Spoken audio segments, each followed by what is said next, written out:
Listen, it is 9:15. We'll go ahead and call this meeting to order here, and we will begin today with JP1. Tell us what you want. Good morning. Y'all look at my budget, you see that it's less than it was last year. By a whopping, by a whopping $3. So, Hey, $3 is $3. hey, $3 is $3, right? They add up. We appreciate every penny. So, did not ask for anything additional. Of course, y'all know my position and stance on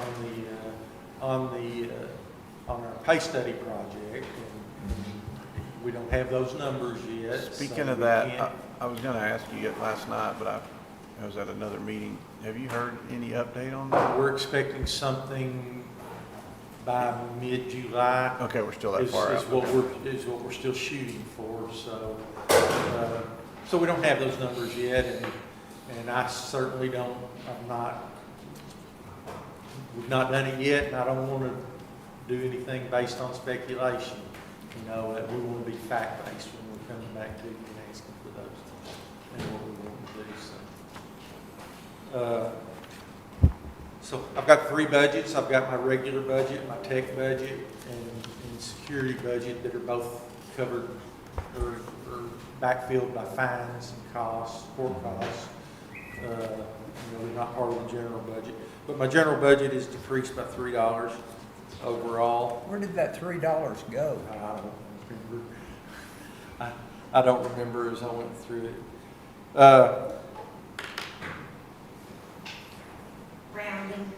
Rounding. We'll have some bonds that have to be paid this year out of my bond will have to be renewed in January.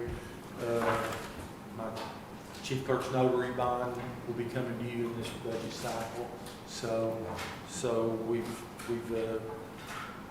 added for that. We're budgeted for that. Oh, I'm sorry. I was looking at JP1, too.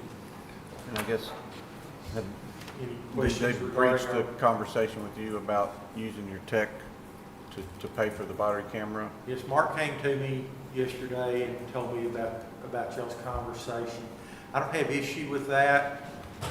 We can fund that out of the tech, as long as it can be funded out of the tech fund. Okay. My only comment on it is that what I perceive will be a perpetual ask. So we're talking about doing it this year. I'm sure y'all are going to say the same thing next year and the following year and the following year, and that's fine. I'm probably okay with that as long as I'm JP, but I don't want to obligate a future JP to something that he has no control over. So with that being said, I have no issue with trying to fund it. We'll take care of that. My tech and security funds have, if you look back, have covered a lot of constable, a lot of money towards constable. And that's fine, constable supports our courts, so we're good to support that. But that's not the only thing that those funds need to be used for. My tech fund covers all of our computers, all of our printers, with the exception of our main copier. No, it covers our main copier. Yeah, it covers our main copy machine. I was going to say, if it doesn't, it should. No, it does. It does. It covers, our scanners. So none of those come out of the our general budget. All of those come out of, and those are things that have to be replaced. We replace office computers on a cycle. So we're replacing computers and scanners and printers. We're doing that every year. I think And that comes out of the tech fund. So I think if that subscription were to ever harm your office from being able to do something else, I'm sure future courts or JP would figure out another way to fund it. could address it. Yeah, I figure that's kind of where you're getting at too. Those tech monies are so specific as to what they can be used for, and understandably, and the security monies are as well, and that's fine. we're fortunate, I think, to be able to get that little piece of the fine and court costs to go into those funds, so they need to be used for what they're intended for. But we still have to make sure that we don't use it for something different than what we know we're going to need it for. Replacement of computers, replacement of printers and scanners, and that type of equipment for the office. But it's maintaining itself real well, and yes. I mean, it's not about fines and court costs, but as long as they are continuing in and increasing, that number is going to proportionately increase with it. So it kind of goes hand in hand. I don't think there's anything else. Do you have any questions of No, us? I know y'all had I know the county attorney came to you yesterday, and the JP courts were a portion of his presentation or conversation. I think he shared a letter with y'all that I had drafted and written to him, kind of outlining concerns that I have for our office, and access to prosecutor for the cases. Our not guilty pleas, our cases are increasing. Our not guilty pleas are increasing proportionately as that goes. Through April of this year, we'd had 180 not guilty pleas filed in my court, or in JP1 court. So it's 180 people, pleading not guilty. I've got access to the county attorney's prosecutor. I've got access to that prosecutor 2 days per month, and every 5th Wednesday. So a month that has 5 Wednesdays, the 5th Wednesday's jury trial day for us. So, Who is your prosecutor now? well, it'll be Jennifer and Ed. Okay. It was Andrea before, Right. or Judge Townsend. She worked it hard, and it takes it. When you average 45 in that month, and that's increasing each month, but when you're averaging 45 to 50 cases a month, not guilty pleas, 540 of those, we can't have 540 trials a year having a prosecutor available 2 days a month. It's not possible. One of those days, the way our process works, one of those days is pre-trial day. So it's a day that the defendant and the prosecutor get to talk to one another about their case. The defendant gets to tell them why they feel that they're not guilty, or that's the day that they're able to enter plea bargains, enter some kind of a conversation, with the prosecutor, and try to come to some resolution that keeps it out of trial. They don't have to come to that. They're not required to come. The defendant is not required to come to pretrial. The prosecutor has to be there in the event that they do. Point is, so 45 come, 180 is 45 a month for those months. 45 of them come. If you can't speculate on how many of those are going to make their deal or make their some kind of agreement. If half of them do, then that leaves 20 to 25 that now need a trial. Okay? The ones that ask for a bench trial, we'll have a day of bench trial, and we'll hear one case right after the other, right after the other. By the time we've got a trooper there to testify during the bench trial, the prosecutor presents that case with the trooper. The defendant's got a chance to question the trooper or present a case of their own. You know, to do a case like that, 30 minutes is not unrealistic. I mean, 30 minutes. If you can do them in 30 minutes apiece, you're moving on. You know, you're doing pretty good. So, you know, just kind of figure, you know, if we can do 30, you know, by the time the case is presented, the evidence is presented, and the ruling is made, if, like I said, if you can do it in 30 minutes, you're pretty lucky. My point is there's not enough hours in the day to handle all of those cases. So, and that's only getting worse. So my concern when I did that with the county attorney wasn't related to a position. It was related to, I need a prosecutor in our court more than 2 days a month in order to take care of the volume of cases.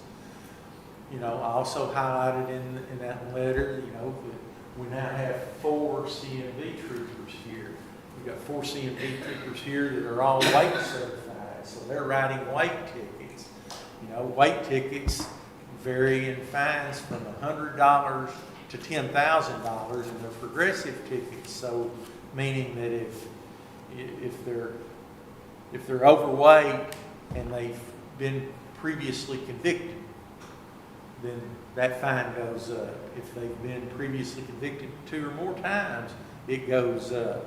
You know, so it can, depending on the amount of weight and the amount of convictions, you know, it can get up to a $10,000 fine.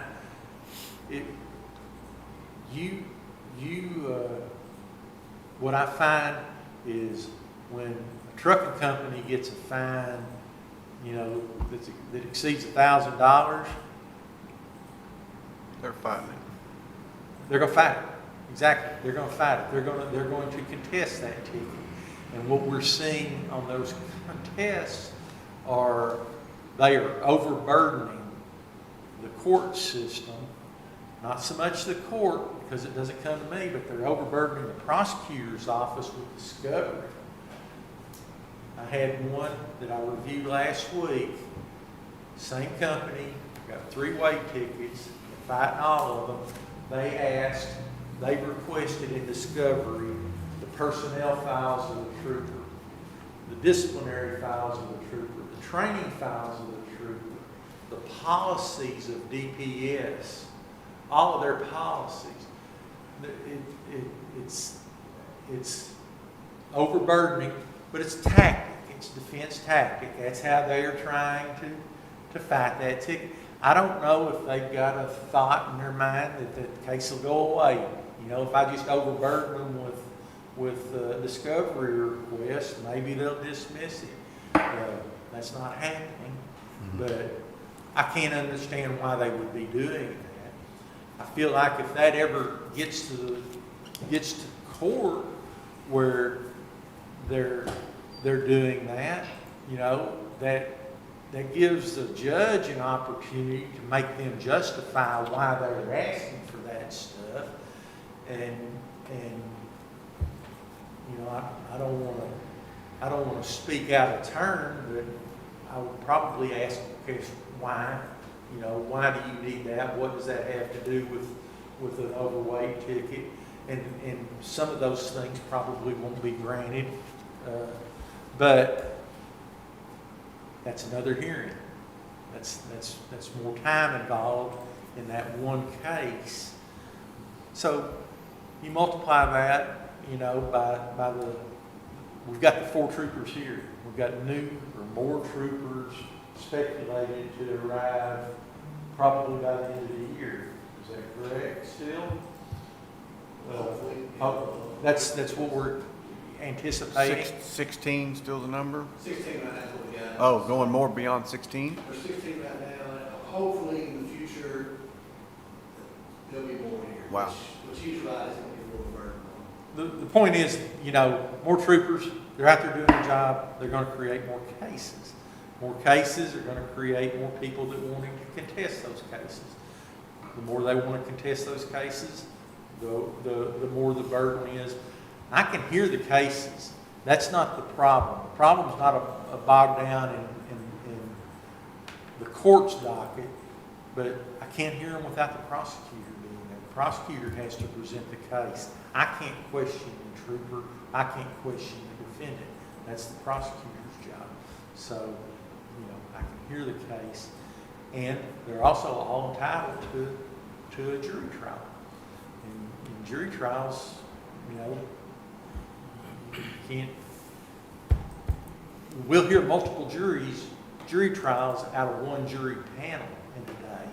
So when we bring a jury panel in of 75 people, or call 75 jurors in, you know, as Pam and I were talking a little while ago, you know, we're only going to get a third of them that show up, and we've got to select a separate jury for each hearing. You know, we might be able to pull 3 jury panels out of a case, but we're getting to a point without prosecutor, we cannot keep up. We've got to have access to them more than they're able to give us right now. So, any questions regarding that? I have a Shelley question. Fines, fees, revenues that he collects out of precinct 1, what percentage of that actually comes to general fund? I realize Parks and Wildlife, that's all different time, they split it all up. But do we have any idea of, you know, if he collects $1,000, how much of that comes into general fund? Court costs are usually 75%. I know court costs on speeding tickets like $133. So, That's about half the fines, number. fines on that speeding ticket. Of course, fines differ based off of the miles per hour over the speed limit. But a typical speeding ticket will run $225 to $275. Court costs included. Yeah, so the court costs are 130, so 133. your fine is 100 something. 100 to 150. So your court cost is about 75% of 200 and something dollars, so he's bringing in $100. Fine. The rest is court costs, go to the state. Court costs all go to state. So it's less than 50%. Oh, yeah. Okay, so if he brought in $1 million, general fund might see 500,000, Less than a little less than 500,000. that. So, I mean, like, That distribution is not something that's done within the office, so I'm not. No, absolutely. That's the reason I didn't ask you the question, but you and I were visiting about, hey, this is what the potential might be, and what is it in real numbers to. And it's hard for us to remember where all these numbers go to, you know, because there's Yeah, so no. many departments and all the money goes to different places. some of his court costs are $14. Yeah. But we don't get it, No, that goes to the state. so, yeah. But I was just curious, because Jody and I was having some prior conversations, just curious as to, you know, he has a need. Yeah. So now we decide, how do we cover that need? And of course, a lot of departments generate money, but that's how we pay bills for other departments. Right, but so an appeal from the JP court goes to the county court of law, and that court cost is $14. That goes up to the county court of law. That Right. goes to Pam's No, office. I'm just looking at general fund, real dollars. Right, that goes to general fund also when it goes to county court of law. So anybody that appeals in the JP court and it goes to Pam's office, that's $14 in court costs. Yeah, but there's a whole lot more work involved than $14. Right.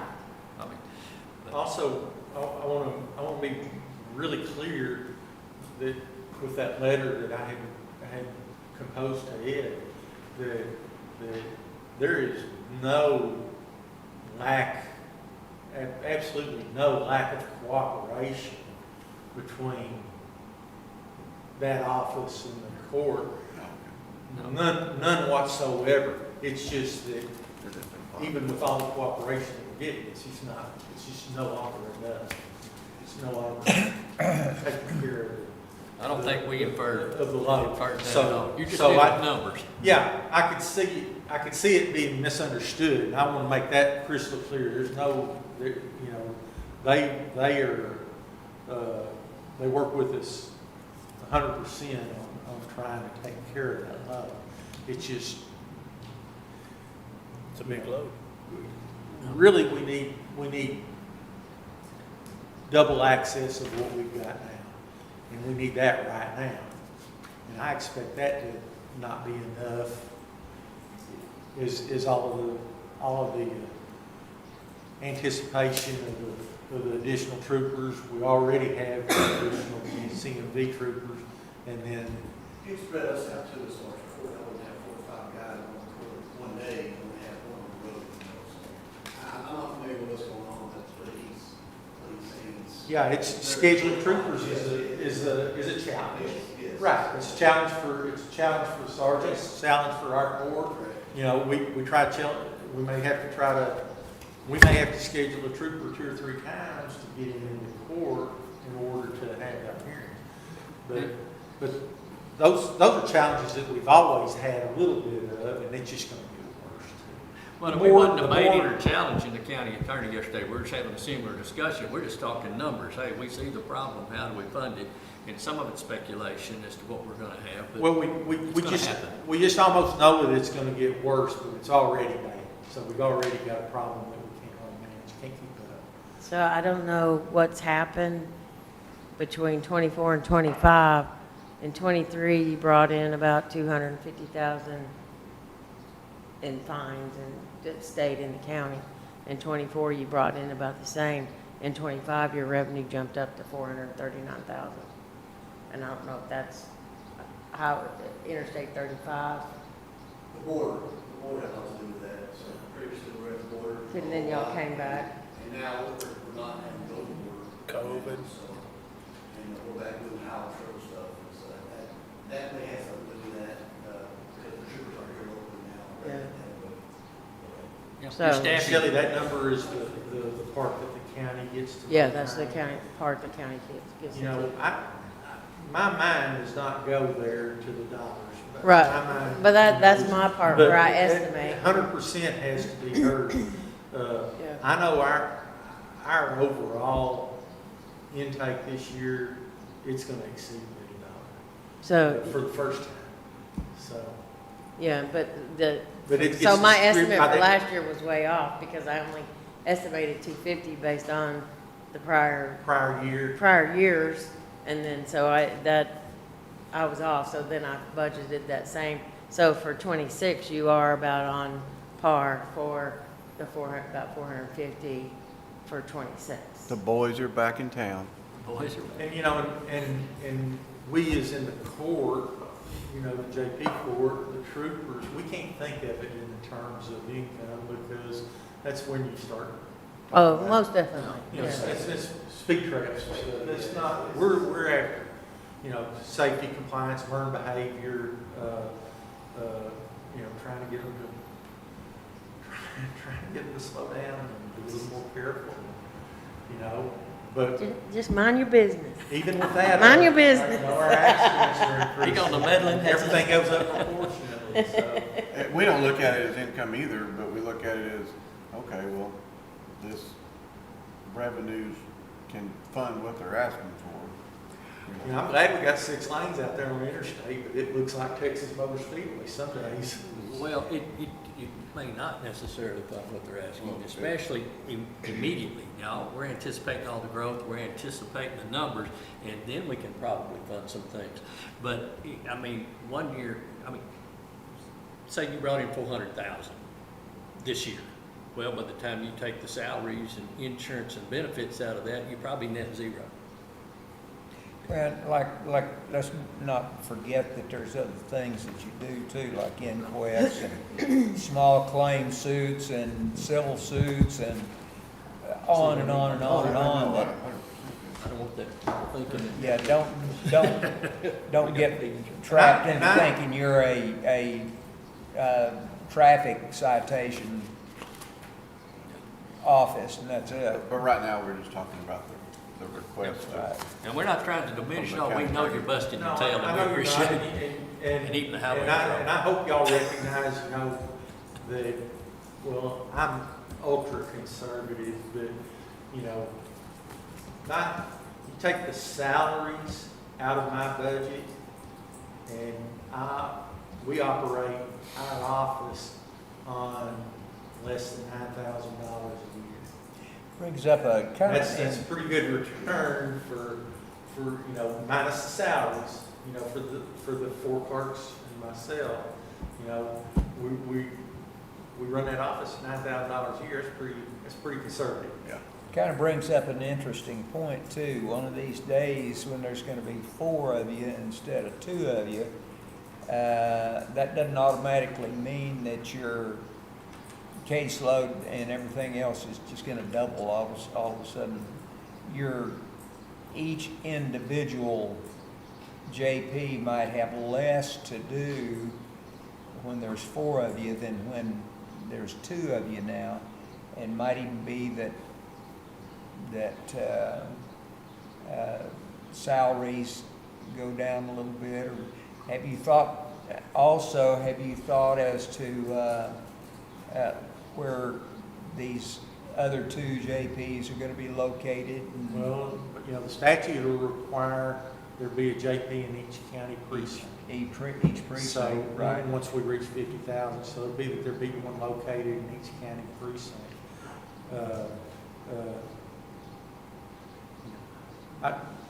Obviously, it's gonna be split by 4 instead of by 2.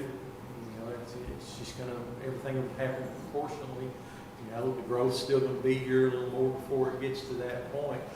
I'll be happy to share being on call every other week, time divided by 4 instead of by And 2. magistrations And on I feel and on and on. confident Judge Johnson will feel the same way. Right. Those magistrate duties and those inquest duties absolutely take a toll on us. Absolutely. So I guess he's talking about the prosecutor being out there 2 times a month, and then on the 5th Wednesday. I guess that's kind of the same for, Judge Johnson's got 2 times a month, and I'm not sure what his scheduling is Right. for jury trials.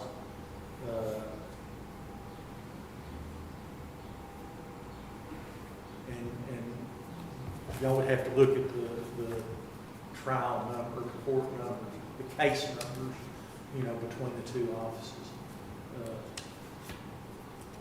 But obviously, both of us are increasingly busier. And that's okay. And as far as, like I said, as far as our court dockets, we're able to manage that. It is hard to, what's getting harder is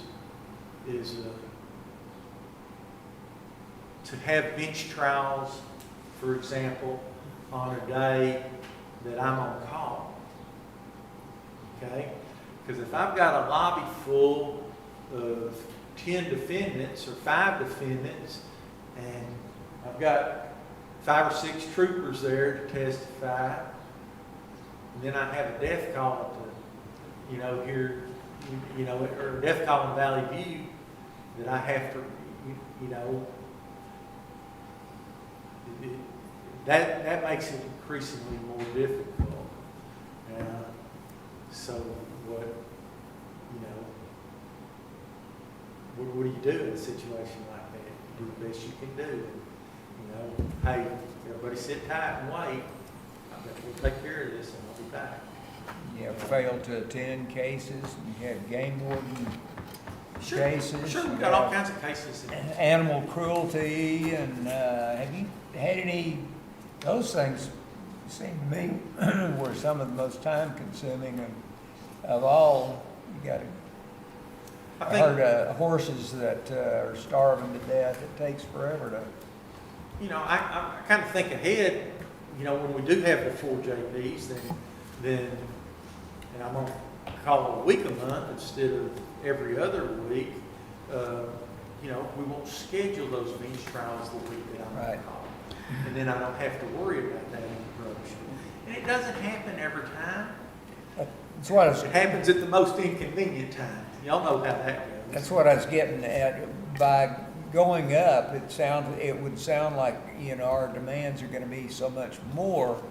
But in reality, what might happen is it might lessen each individual JP office workload just a little bit if you have 4 to share it in rather than just the 2. Certainly might help within the individual offices. Right. It's not gonna help with the prosecutor's office. No, 'cause they're gonna be no, able to go but to- individual offices perhaps. Correct, correct. Judge, we got a couple of people waiting. Sure. Anything else? Thank you. Thank y'all. Well, why are you telling me? I'm saying there's a couple of people waiting, and that's 2 budgets down the road, or 3 Okay. minimum, before we have to worry about adding those other 2 Well, JPs. Glad you told me. I thought maybe Jody had a crystal ball there he was gonna share with us, but this sounds like double the cost. I'll try to do better. Oh, no. We got all day, Judge. I don't. I won't be here this afternoon. Oh, Thank you. Right, hey, George, you have the.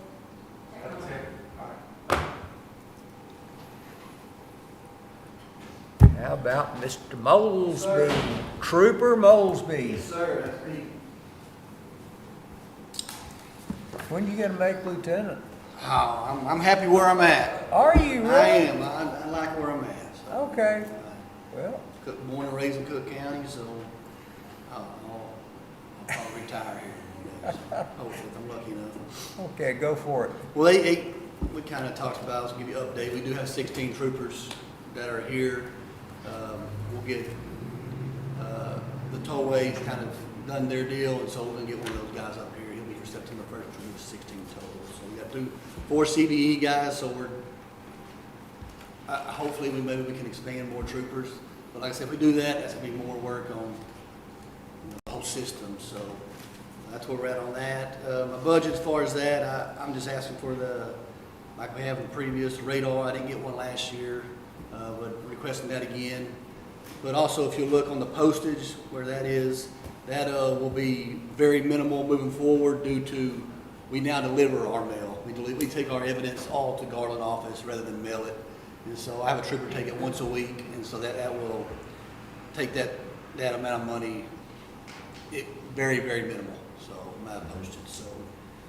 The longer than next month, Yeah, exactly, yes. is the radar still 3,600? It's about that price. I haven't quoted it here in the past couple of weeks, but yeah, it's be somewhere around there.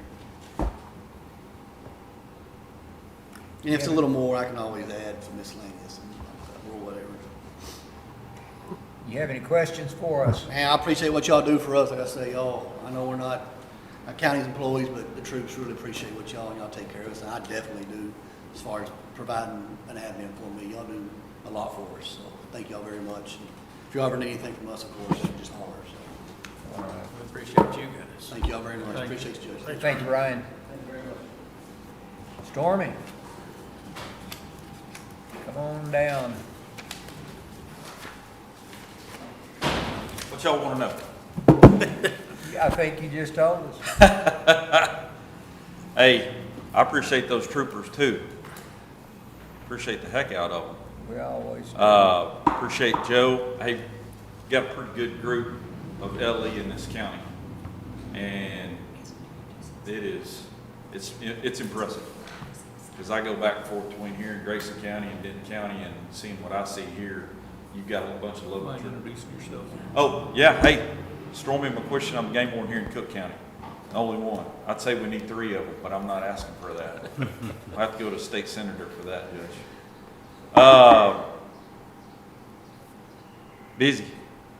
Busy. Was on standby to go to Paris yesterday. Didn't have to go, but we had game wardens from all over the state over in Paris. They got a foot of rain.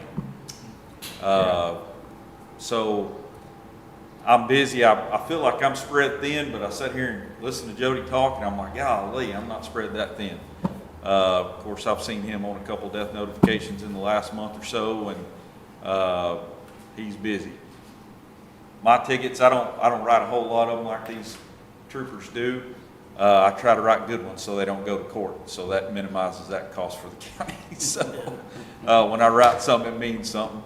But just seeing those guys work is pretty impressive. And they know that if they need something from me, they can expect me to be there for them. So I try. We take pretty good care of each other, and that's not just that. That's with the deputies too. I mean, we've had some copper theft going on at Walnut Bend the last few nights, and landowner called Sunday evening late, and I was out there till 4 o'clock Monday morning looking for a fellow that's still in copper off old pad site. So I'm doing a lot of different things. Those guys are working the highway, but I feel like I'm everywhere else besides the highway, right?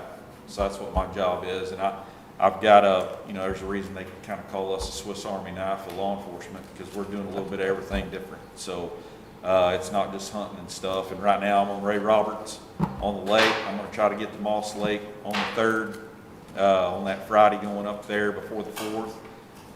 So I'm spread pretty thin.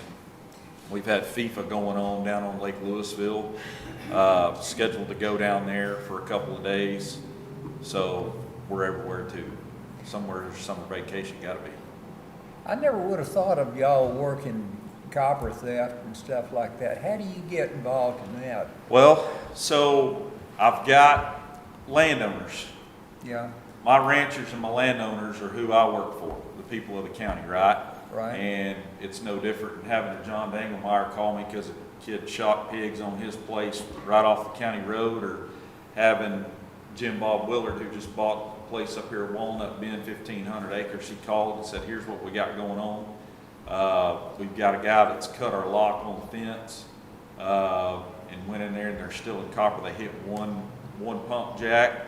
They're cutting disconnect and cutting all the copper out of there and pulling it out with a 4-wheeler. So they got 300 foot of copper line about that thick right there. That's a stealing. big chunk of money too. Pull it out with a 4-wheeler. So he called the sheriff's office. Sheriff's office says, well, whatever. Called me. I need you to come out here. We think the guy's still in the place. Well, I've got the equipment to try to find him. I've got thermal. I've got night vision. Let's go. Y'all set at the gate. Let me go try to find him. We think he had already got out of there. Of course, they've got cameras, game cameras set up and had pictures of him. I think we figured out who it was. But my relationship that I have with my landowners is important to being a good game warden, whether it's parks and wildlife violations or helping them out and turning something over to the sheriff's office or to whoever need be. I mean, that's a lot. So, like Judge said, county's getting busier, right? We're losing a lot of our rural stuff, and north of 82 for me, there's still a lot of hunting and fishing going on. Right. There's a lot, but south it's getting busier. So, just trying to stay busy, and I'm doing a pretty good job of it. I feel like.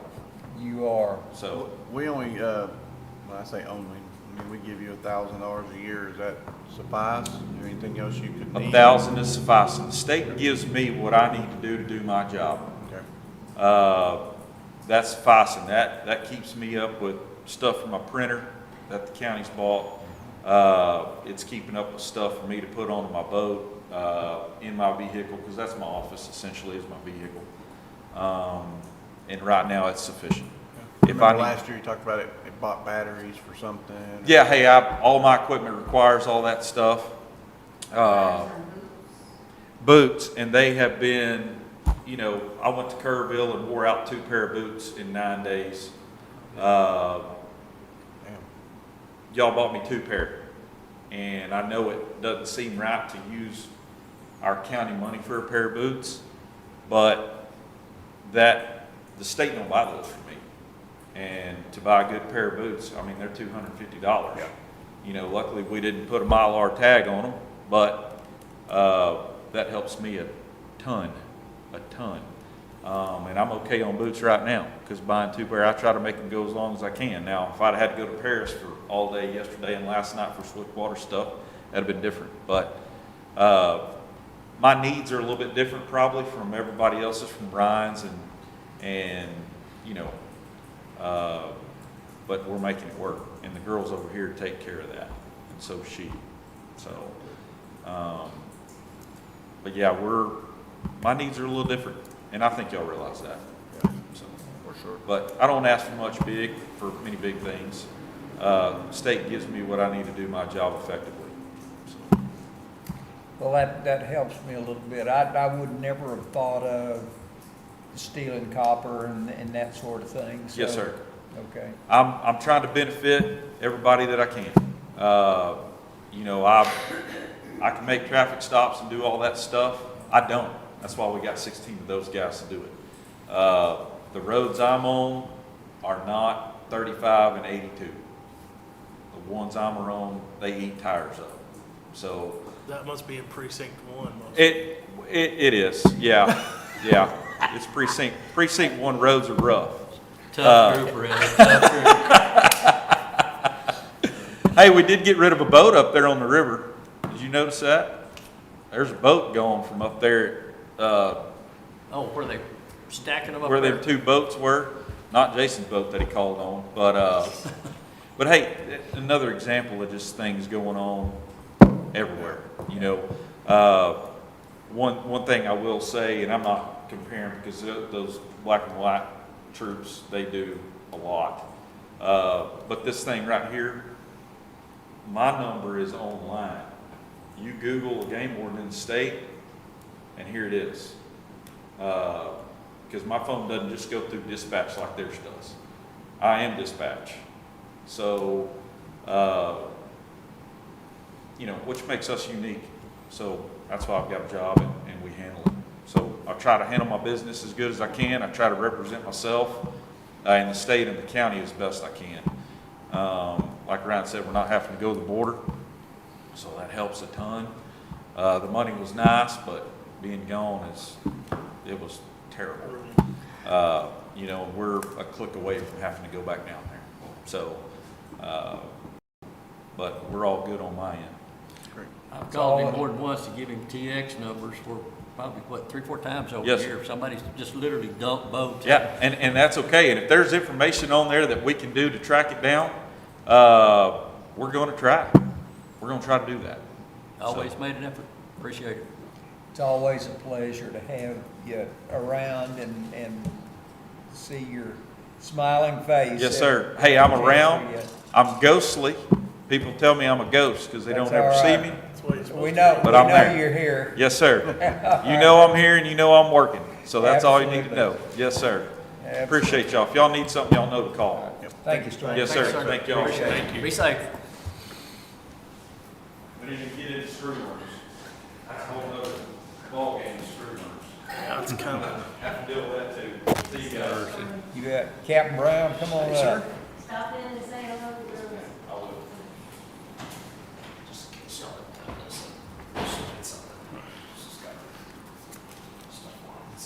Thank you.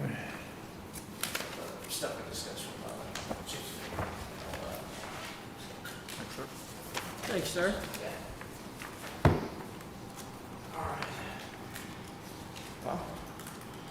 Judge, Commissioners, good morning. I apologize if I seem a little distracted right now. We just had a gas line rupture out there in downtown Munster. They've had to close down the intersection of Main and 82 until it gets fixed, so we're just trying to get information on it and make sure all the right people know.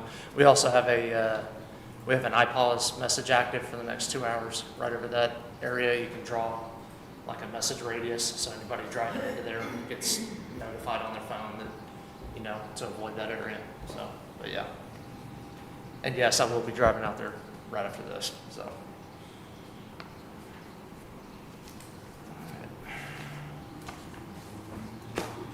So, this is my first crack at this, so hopefully I didn't mess it up too badly.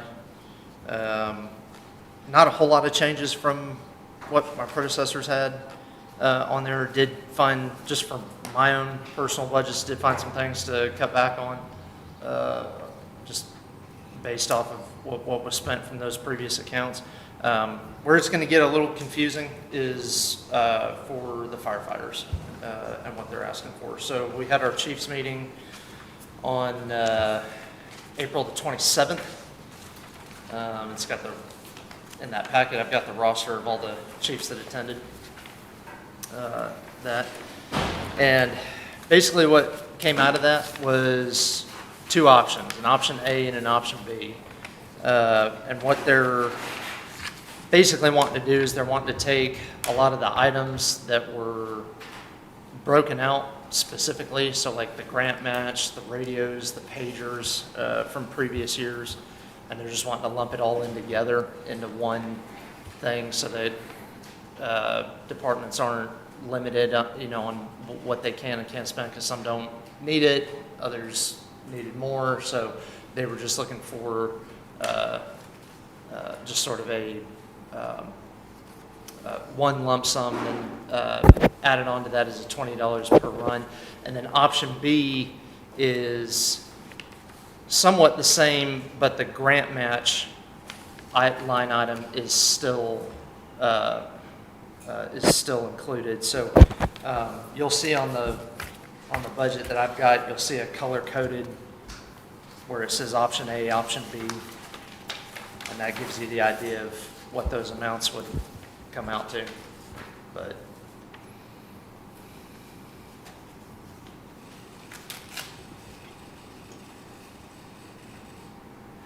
I think the only line item I increased on my budget was just a little bit of extra for the fuel budget, and that should be self-explanatory. But Looks like everything else is pretty much down from previous. Okay, once again, on the firefighters here, is that go to their budgets or your budget? yes, sir, it goes to their budgets. It's per Okay. department, so those totals would be broken down per department. Okay. Rand, do you have any idea what the run numbers are right now? Do you have any idea what the run numbers are right now? I do not. I know a lot of the departments are getting theirs together right now, but when I took over, I wasn't able to get anything from the previous year. But I know the dispatch has that, and I could get that. I think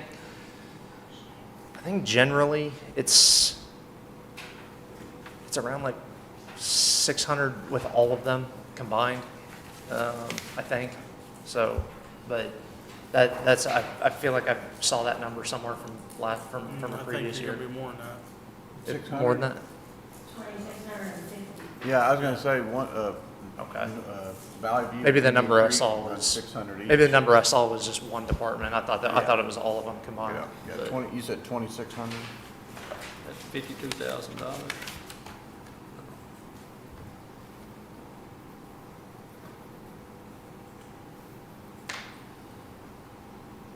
Is that last year's number, Shelley, that you used? Yeah. See, 'cause- and I think it's gonna increase significantly this year. I mean, I've just heard from one Yeah, department, they it have. virtually doubled. Yeah, especially, I know Valley View specifically, the volume of their calls has increased quite a bit just because of the traffic on 35 and the growth coming into that area. So, Are they the top department as far as runs goes, or who is? from what I understand, yes. Okay. From Valley View? the calls. and then- Historically, they have been. Yeah, and then I know Callisburg, their load has increased quite a bit as well. Carlsberg, Valley View, and Indian Creek are Yeah, the high run calls. It would Okay. help us if you could get us current numbers, okay. and by department would be beneficial, but, because, I visited with Grayson County Commissioner, it's been a while, probably been 6 months ago, but asked them what they do for theirs, and they said it's actually a pretty complicated formula, but it's not a flat number across the board, it's based on their calls per department. calls per department, Yeah. which, hurts our little guys. Our little guys probably depend on that lump sum more than the bigger guys, but, I almost think that some, the few small departments, their fundraiser probably carries them through the year. So I don't know. There's no easy way to do it, but I know that these departments running 600 calls a year. I mean, that's a lot. You know, and then I think about, you know, do we need them to run with EMS?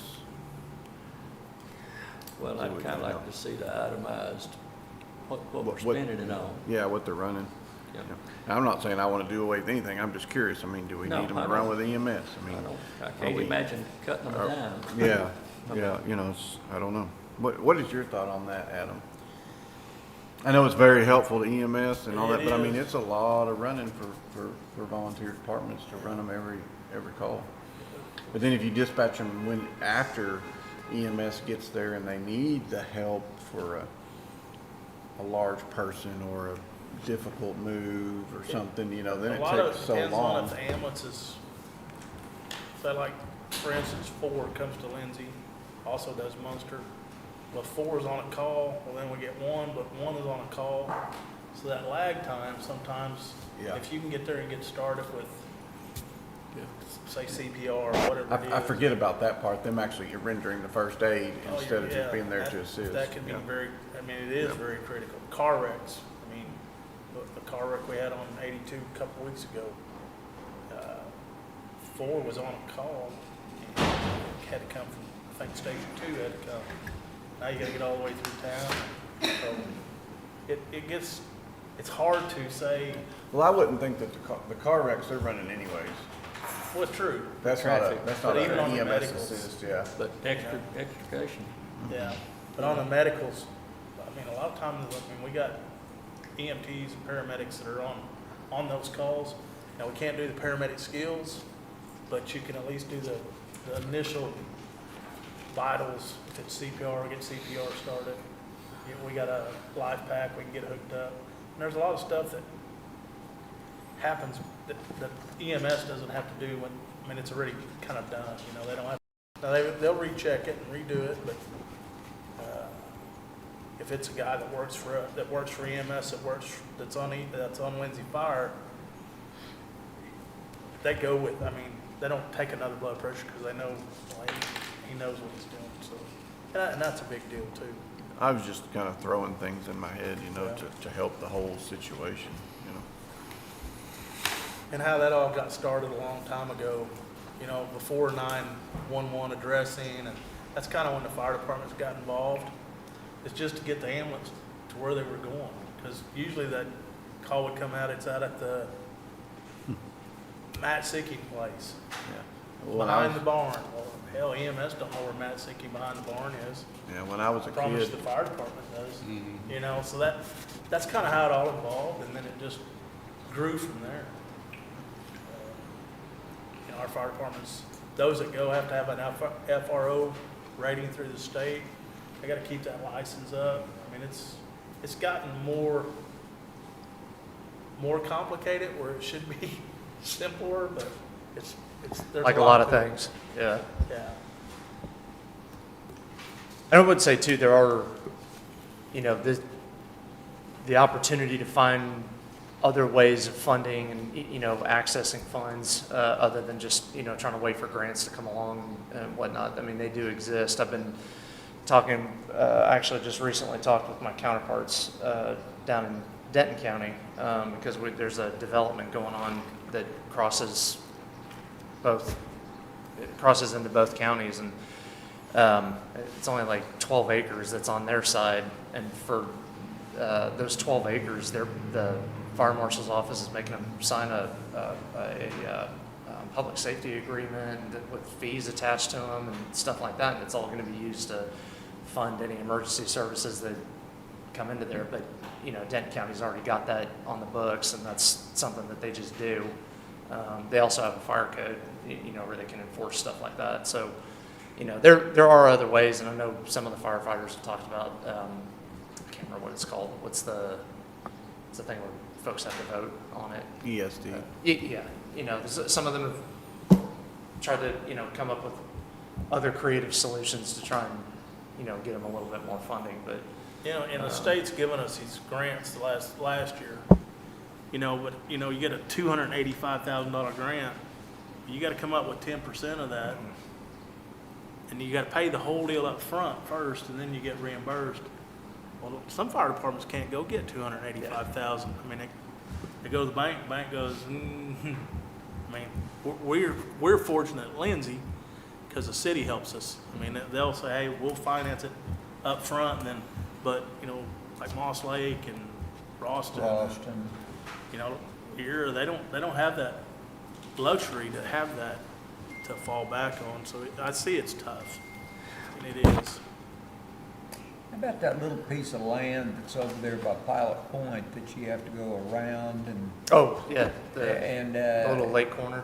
yeah, that has to be a problem, I guess. Is there any way to work out an agreement with Denton County or something So like that? I'm actually talking to the fire chief of Pilot Point down there. Okay. He, from what he understood, there was some sort of longstanding mutual aid agreement for that little corner, but he said he hasn't seen or heard anything of that in like the last 4 or 5 years. So he's actually going to send his assistant chief up here. He and I are going to talk here soon, and that's going to be the main thing to work out. Does Valley View support that little area there, or who? No, it's North Shore North Shore? is the Okay. closest. Yeah. But still, they've got to go all the way to Yeah, they got to go all the They way gotta up, go, all the way yeah. around. 377 Yeah. and down and over and, Yep. We gotta blade it. Takes us Yeah. it's a 3-hour drive, to blade it, Yeah. round trip. And it's like a what, 50-acre little corner or something like Yeah, that. Like it's probably 100 acres, but it's, Yeah. it's crazy. yeah, it's tiny. And of course, the one spot where that train engine wanted to break down and catch on fire was right there. I did an inquest over there one time long ago, and the Denton County, who was supposed to respond over there says they couldn't show up over there because it's 137 yards inside of Cooke County. Now, how they ever figured that out, well, neither here nor there. So other than getting the current run numbers, and I can hopefully get that to you today. Yeah, if you would, please, and you may not be familiar with this, maybe Adam is. What all did we consolidate in these options? I know one of them is pagers, and I was just gonna look at line items and add that up. Adam, you know right off your top of your head? Yeah, it was the pager repair stuff. I mean, some do it, some don't. And sometimes it's just like, like we own a bunch of our own pagers at Lindsay, so we don't really use that service, so we'd rather have it just to buy pagers. Well, I know a lot of, we're getting away from pagers and using phones, but we don't know. I mean, and it looks like, Yeah, so- we funded it 20,000 per department last year, didn't we? For 17 or 20 just per department, just the, 17.5. About 1750 was per run. no, not run, yeah, but And The lump was- 20,000, I think it was 20,000 per department. see, I wasn't sure what I 17 thought it or was 17, 20. but I might be wrong. For some reason, I think we may have gone to 20, but it looks like the request now is up to 26. And what's crazy, he just handed me a new sheet. Well, we paid last year 20,645 this year. Okay. And the others, assuming they've got all their money, But is that what their runs included? So No. if the runs are 1750, that made them 36 runs, How many? 36 Last year? that would be 24 runs paid in, 25 runs paid in 26. Harrison, that's what we're looking for. They probably had 150, 200 runs. well, So, and last year for the pagers, it was 2,000 per department that was allocated. and I had that one highlighted, but that's the only line that jumped out and hit me, as to,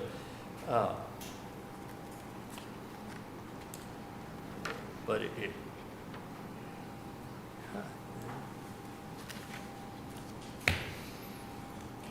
You have any questions for us, Ram? I don't, sir. Anybody else have any questions Uh, for Rand? no, we need to run those, we said get those. Yes, I can do that. Thank you, Rand. Appreciate it. Thanks, sir. Thank you. Well, Tim, I believe you're next.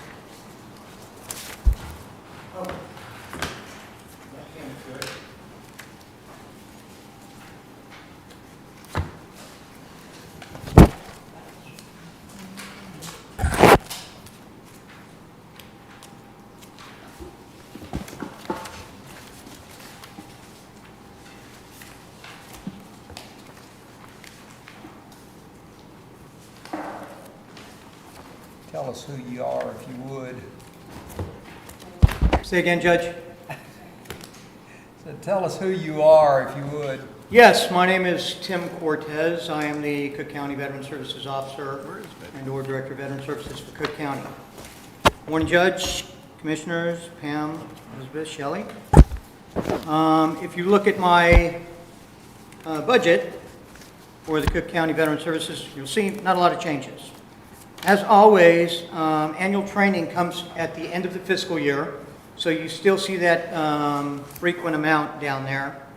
That hasn't been changed. It's coming up, and it'll come up at the end of the year. Cooke County has been credited for 2024 this time for expenditures directly going to veterans at $31,554,294. By the State of Texas Veterans Commission and the VA directly to, again, veterans for GDX spending. 2025 usually comes up about $2.5 million annually, if not more. We had a bigger increase this year than we had in the last period. Veteran Services also directed credited with the direct VA compensation of pensions totaling $16,511,516, again by the state of Texas GDX, pending. That's 2024, 2025 is pending again. The Veteran Service Officer works in advising and acting advocates for all armed forces, veteran spouses, dependents for all benefits they may be entitled to under federal laws. Work with legal representation, assisting in determining eligibility for veterans benefits, representation during required hearings, physician assistant completing complex claims, submission, required documents, obtaining legal necessary medical reports, documents, preparing rebuttals for hearings and/or Court of Appeals, and arguments, and other data required by law. Some of the new duties, not really new duties, but the duties that do occur that I want to identify are the crisis management that occurs in the office on a constant basis, almost daily. Dealing with death. A lot of death goes on in that office. We have surviving spouses. We have people that are killed. We have veterans that are killed overseas. We have suicides. We have just about everything you can imagine. It all walks into my office. We get post-traumatic stress, combat-related folks that come in. That includes MST, military sexual trauma, which has to be identified and either sent out, and this is real-time crisis people in front of you talking about these issues that are occurring. And it gets really interesting really fast. Suicide ideation, real-time. Active spousal loss, veteran spouses walking in front of me, coming to my office. My husband died in my arms last night, right there. So we can say, yeah, well, you shouldn't be dealing with that, but it's something that walks into your office, it's right there. So what do you do? I feel like killing myself right now, what do you do? Immediate crisis management, training, etc. Homelessness. We have homeless folks walking in. I only deal with veterans, and then I identify where I can send them, i.e. if it's to the shelter in Sherman or the shelter in Denton, and/or there's agency, federal agencies and state agencies that assist with some grants that we can assist with indigents and et cetera. In addition to that, mental health crisis is it's a constant, it's a daily. Community outreach, speaking engagements, coordination with federal, state, and local governments, to include congressional and senatorial rebuttals or responses that are requested through congressional inquiries are required for response. Conducting speaking engagements throughout the organization still, facilities and events. Let's see, yesterday I had 2 MSTs, which are military sexual trauma, in my office. One veteran with dementia, with a family member, trying to get power of attorney and et cetera, and more benefits into a nursing home for this fella. Vietnam veterans, pre-funeral planning on a constant basis. What are you going to do when you die? Where are you going to go? What are your plans? And we prepare that. Veterans can be buried at any national cemetery in the country. There's no plot fee. And or if it's out in town, either in the national cemetery and or in the local cemetery, there's a free headstone, footstone, and military honors with the flag delivered, etc., which is all required for preparation and planning. So we do all of that stuff. Forced divorces, pre-funeral, naturally, funeral, requests for documentation on a constant basis, because if people don't have their documents from the National Archive in St. Louis, Missouri, we have to get those and before they can move on. There's a lot of summary writing in there going on with reference to veteran case files and what is going on. We deal with injuries, any injury a veteran incurs in the military, even if he's in a car accident. Well, he says, I do, until the day he says, I don't, I'm out. Counts if he slips in a tub, if he falls off a roof, if he's in a car accident, if he's in combat and gets hit. Those types of things are all considered creditable for VA benefits. VA benefits start at one injury for a veteran could be 10%. Hearing loss and tinnitus is small bearing fruit. Low bearing fruit, meaning it's not hard to get, because most veterans go to combat. Most veterans go to have explosions and or fire weapons. So you get hearing loss and tinnitus at 10%, $180 a month goes in the veteran's pocket. Plus he gets free health care, medical health care, et cetera, through the VA system, which really means that there's more paperwork that has to be done that's submitted for that as well, increasing it as well. 10 times 10 in VA math for compensation doesn't equal 100. 10 times 10 in VA math equals at least $4,200. So if a veteran gets 10%, he'll get $180 a month for the rest of his life. If he gets 100%, he could get up to $4,200. If he's a Vietnam veteran and has blindness and or other issues, he can get up to $5,800 a month for the rest of his life. His spouse can get a pension when he passes away, and etc. I'm just going into these issues because I just want to advise. Once in a while I get a chance to throw it out there and say, hey, this is what's going on in the community. These are the types of things that are available. And so just a little bit, so if you would just bear with me another moment. Let me ask you a question. Yes, sir. Conference expense, what conference do you plan on going to? There's an annual conference. Generally speaking, it's going to be in Waco or Austin. It's 3 days, 3 to 4 days.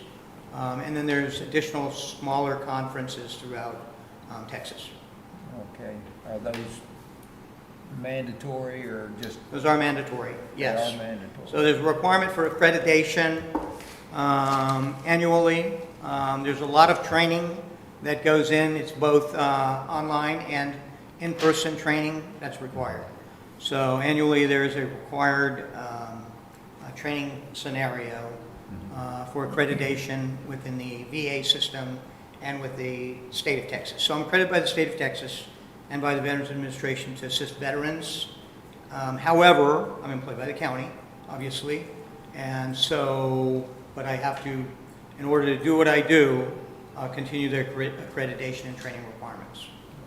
I, for one, really appreciate what you do and what you've done for the county and one thing and another. Do you have any questions for us? Not yet. Do you have any questions for me? In addition to that? I do have, I'll just put it down there.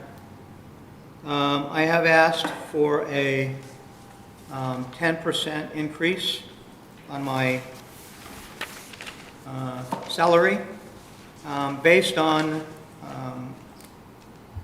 the local in Lake County comparison, and/or I've also asked for inclusion in the countywide salary study. 10% after a review is pretty moderate, very modest. It's in there as well. I can tell you more. Based on, I'll give you that. Educational experience and licenses, Bachelor of Science, Business Studies, Occupational Education, 31 years military experience, 3 combat tours, Legion of Merit, SB Government, Bronze Star, 8.5 years experience, as actually almost 9 years now as an experienced veteran service officer, accredited by the VA, accredited by the state of Texas, annual required training, etc. Very demanding job. I enjoy it. I enjoy every minute of it. I enjoy helping people. I enjoy the community. And I think that there's a lot that comes out of that.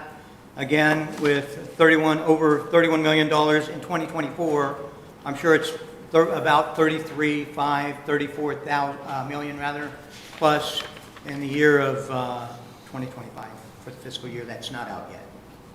The VA is always a little late, but I throw you out that and ask for serious consideration. All right. Can I ask one question? On the charts that you provide, what is the loan guarantee? What is that program? A loan guarantee for, it's the GI Bill for housing. Okay, I figured that's what it was. In addition to that, just something to note, if a veteran is disabled at all, then there's a document that I will provide to them, I'll prepare and provide to them, that gives them solely about $2,500 off the value of their home.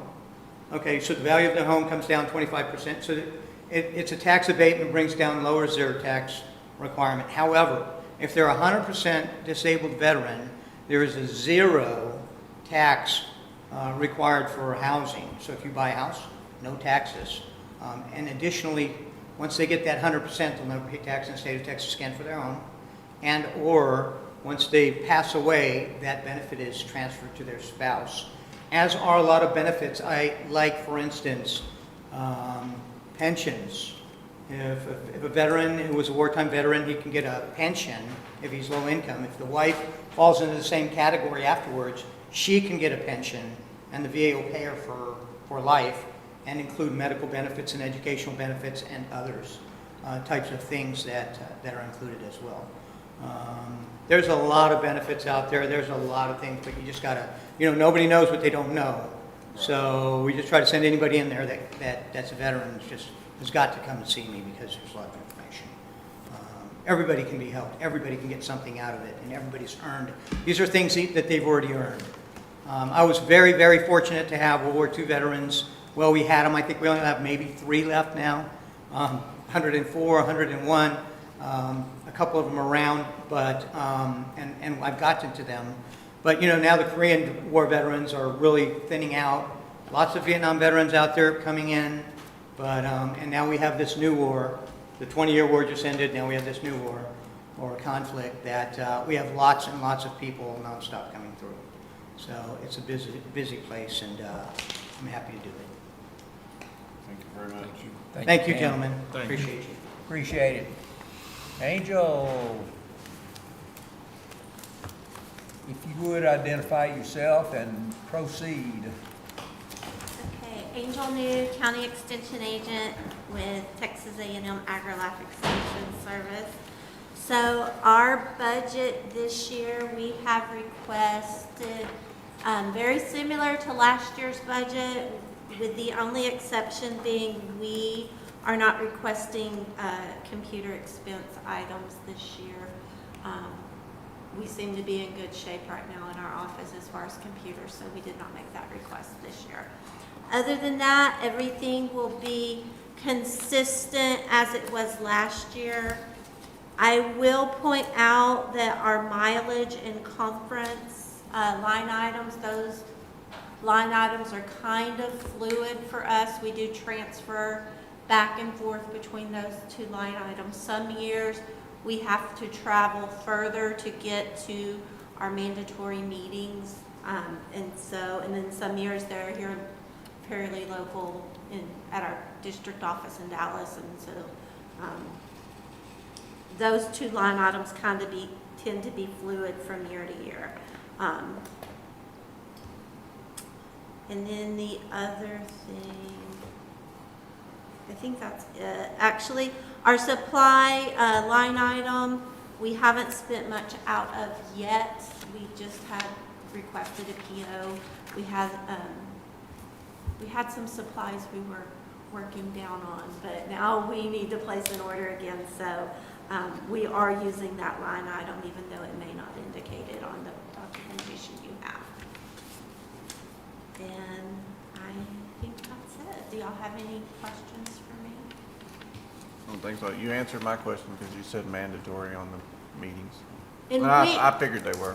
well, and we don't always know. We may know that we're going to have administrative training in May, and then we have them again in August. We don't know where they're going to be always. So sometimes they're in Dallas, sometimes they're in Athens, sometimes they're in Tyler. And then every few years we get notice that we're required to go to state staff conference in College Station, and not always lines up with our budget requests, so we make it work. But this year, actually, I'm going to be honest, this year I think I'm going to run out, but we will make it figure out and work. But it's just how this year fell, and then next year won't fall that way. So we make it work between us, and so.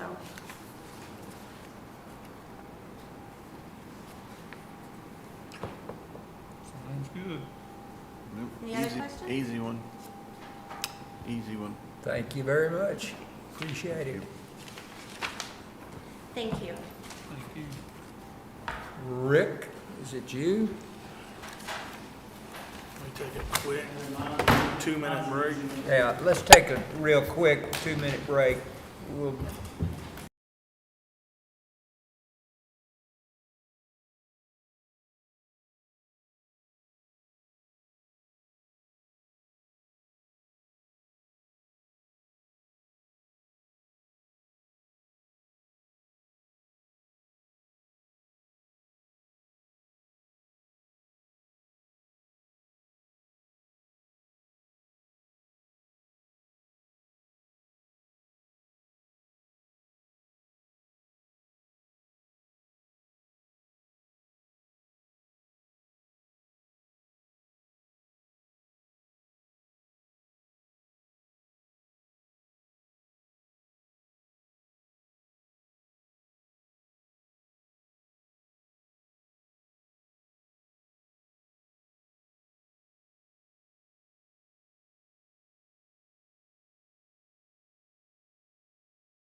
about just bumping that down the line for a year and then determine what we were gonna do, but anyway, there may be a little bit increase, excuse me, a little bit increase in price on that, but I haven't checked lately.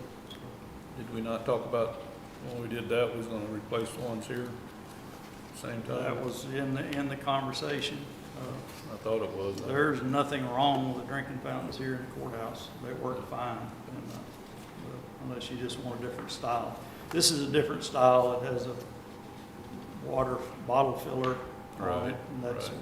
one of those modern types is what it is. And even if we consider the ones in the courthouse, have we got to go back to THC? I would just say, ask for forgiveness later. I mean, because the original drinking fountains in the courthouse were not what we got now anyway. So, I mean, I don't disagree, I just, yeah, no, I don't think you'd have to. Where are, I'm confused, where are drinking fountains in the courthouse? by the restroom. By the restrooms, in the basement by the restroom. You walk Yeah. by 4 times a day. Walk by it 4 times a day. Come out Okay, the door, it's right across there. It's usually pretty quiet when you go by it, okay. What, but we hope. what line item are you looking at when you're talking about the water fountains now? Library. Oh, Are you still looking at this sheet, or you're No, looking at your no, no, supporting no. documentation? You're done with this sheet? I'm done with that sheet, See, okay, unless that's y'all what have I- questions about it, yeah. Yeah, so, This would be proposed for other projects, So that number's not already in your 457 line? no. and this list that we're looking at now is not in order, because, in other words, here's your maintenance request, and it starts off with cell phone supplies and stuff like that. Right, yeah. So I'm curious as to where I gotta dig through to find water fountains. well, your pest control's in there. I got the It's pest down at control. bottom of,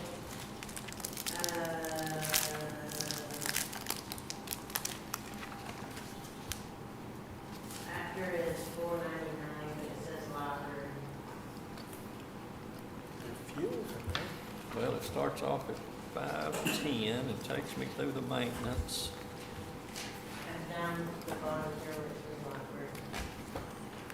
499 is the last one.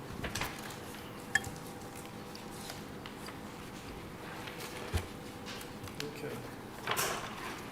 I don't know, I heard what she said, she showed me a sheet, but I don't, And I may not be presenting these in the same order that you Yeah. have them there yeah, that's, either. yeah, I mean, that's, You have a sheet that says other projects and it says sheriff at the top. I've just got to thumb through 15 pages to find it, but yeah, there's probably one here. It's on the page before that. Okay, All the other ones are, all these line items, detailing why it means whatever. Keep thumbing through those, so you something. how's it going with you, Mr. Snoods? There's library, okay. I found it, There you go. That's the drinking amount. okay. Yeah, that's what we're talking about. There's just one. Yeah, just one drinking fountain at the library. And I will tell you, I did not put that in the budget because I thought it was already.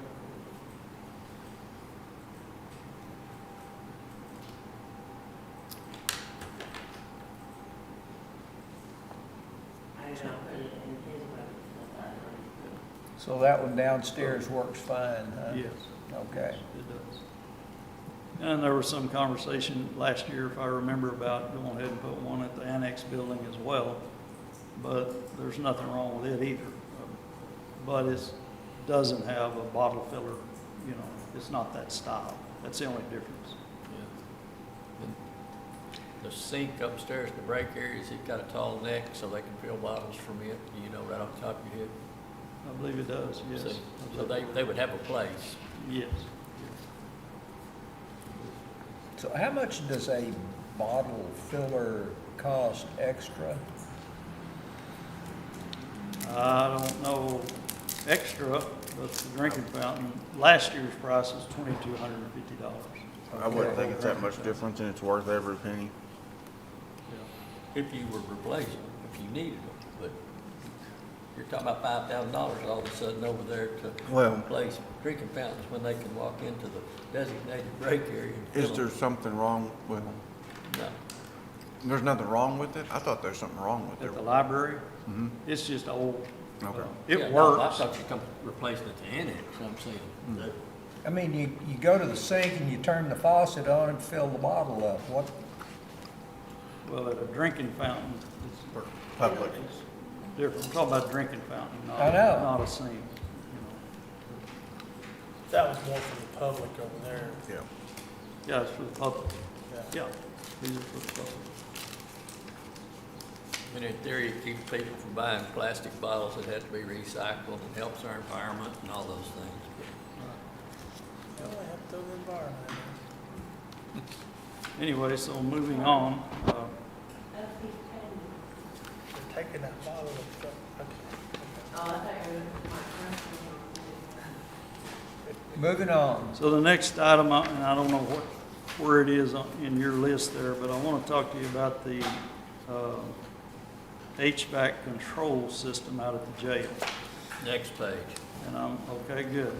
I'm kind of leading with that because I want you to understand how important that is and the function that it does. We have a control system here at the courthouse and then one out at the jail. And it's so that you operate and control all of the temperatures and everything to every unit from a computer. That's what we're talking about. So the one at the jail, when they first built the jail, Snyder Electric is the one that installed that system. And we were told when they installed it that it was no longer being manufactured. It was at the end of its life. And they still supported it and so forth, and it has functioned for 20 years. But where we are now is it's starting to glitch and lock up, and a lot of times you can't log into it, and it's getting to be more and more of a problem. Daryl and I have been out there multiple times because people couldn't log into it. And what that means is we can't see what the temperature is in a jail cell, nor can we control it to turn it up or down. And we also use that to diagnose if there's a problem. We use that system there and here too to diagnose what the problem is. So about 5 or 6 years ago, we had them come in. They said, well, and they were proposing replacing the whole system. They said, well, we can do a software update on it and buy you a little bit more time. So that's what they did, and it functioned pretty well up until really about 2 years. But this last year, it's given a lot of problems. The danger is if it crashes, then we don't know if it will shut everything down or if it will just leave everything like it is.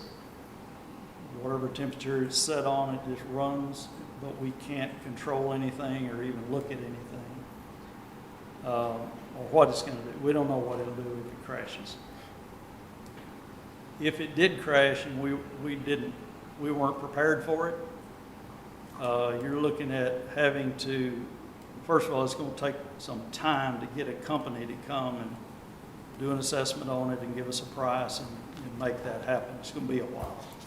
In the meantime, you'd have to get an HVAC guy to come out, and there is at each unit a module, an electronic module that connects back to the mainframe controller, which connects to computers. And there's a module at every unit, and that module takes the place of a thermostat. So what you have to do then, if the controller was not working, you'd have to take the module out, drop a wire into the return air on the ductwork, and put a thermostat in there so that it would operate that unit. You couldn't tell what it was doing. I mean, you had to pull it back out of there to look at the thermostat or to adjust it or whatever. So, I mean, that's what we would be looking at if it were to crash today. And there are 31 units out there. So it'd be a major deal. If that was to happen, it'd be a major deal. I got a guy to come out with a company that has a system that is similar to what we have in the courthouse. It's not the same brand, but it's made the same way, just to get us a price and what scope of work and what we'd be looking at. And that's what I assume you have that in your packet. The cost to do that, he would replace the mainframe, controller unit, and all 31 of the components. Would not have to replace any wiring. The wiring and all of that infrastructure is still in good shape. And then program it and set it all up. And that price is $234,500 to do that. That's for budgeting purposes. We get prices from other companies too, but I got this guy to come and do that. He also gave us an extensive scope of work that we could use if we bid it out to other people. But that's something that we need to look at. That's any electronic function that the last 20 years has done pretty well. And we've been able to duct tape and baling wire that thing together enough to keep it going for now. But you can get Daryl's expert opinion on it. But in my view, we need to look at that. That's something that needs to happen.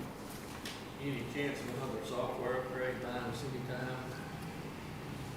I have not asked them that, but It sounded like it may have helped us at one point in time. it did. And I don't know how many times you can do something like that.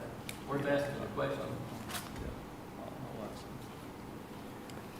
Another problem is that anytime you have to have one of those guys to come out, you gotta go to the bank and borrow the money to pay them guys to come out and work on that stuff. It's expensive. So, any other questions about that?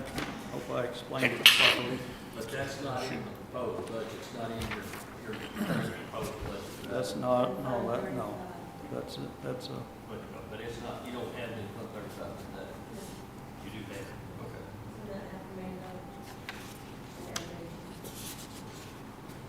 It's in AC, not in contingency. Okay.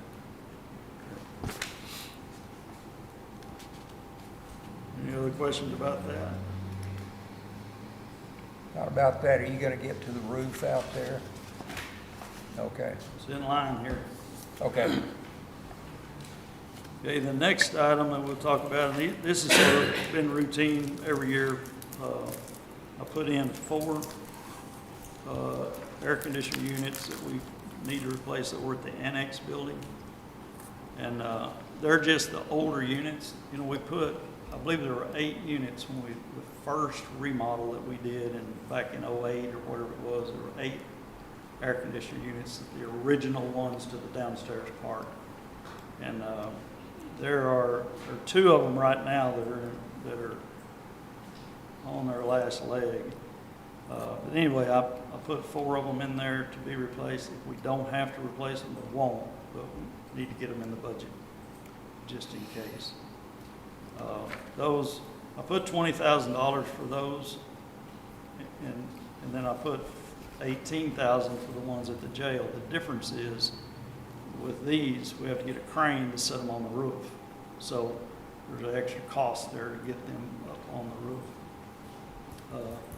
Then I put 4 at $15,000 those are the 4 units that go to those 4 storage rooms up there. What's up there is a little mini split units. And those are starting to be problematic as well. And I don't know if we'll have to replace them or not, but those are Mitsubishi brand. And if you buy something that has Mitsubishi on it, it's expensive. So if we come to the point that we need to change those out, we'll go with a different brand of unit, and it'll be more cost effective, I think. But put it in the budget. If we don't need it, we won't. But needs to be there. The issue with that is if I don't put it in the budget and a unit goes out, then I have to wait until Commissioner's Court to order one, and we lose time. So if it's in the budget, I can go ahead and, make it happen. So Then I put 4 units for the jail also at 18,000. And that should cover us on air conditioner units, we hope.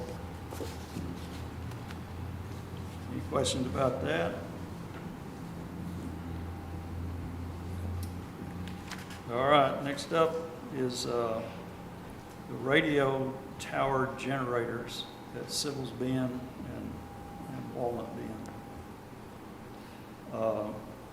We need a way to monitor those and see what's going on, because it's so far to drive to either one of them.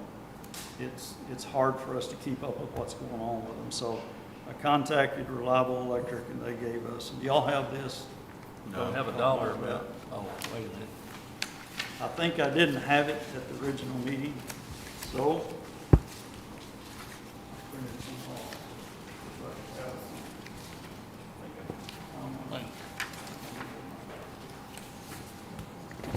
What this is going to be is to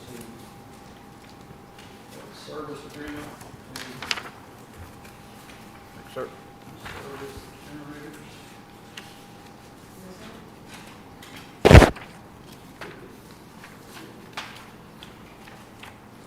You're just specialist, really.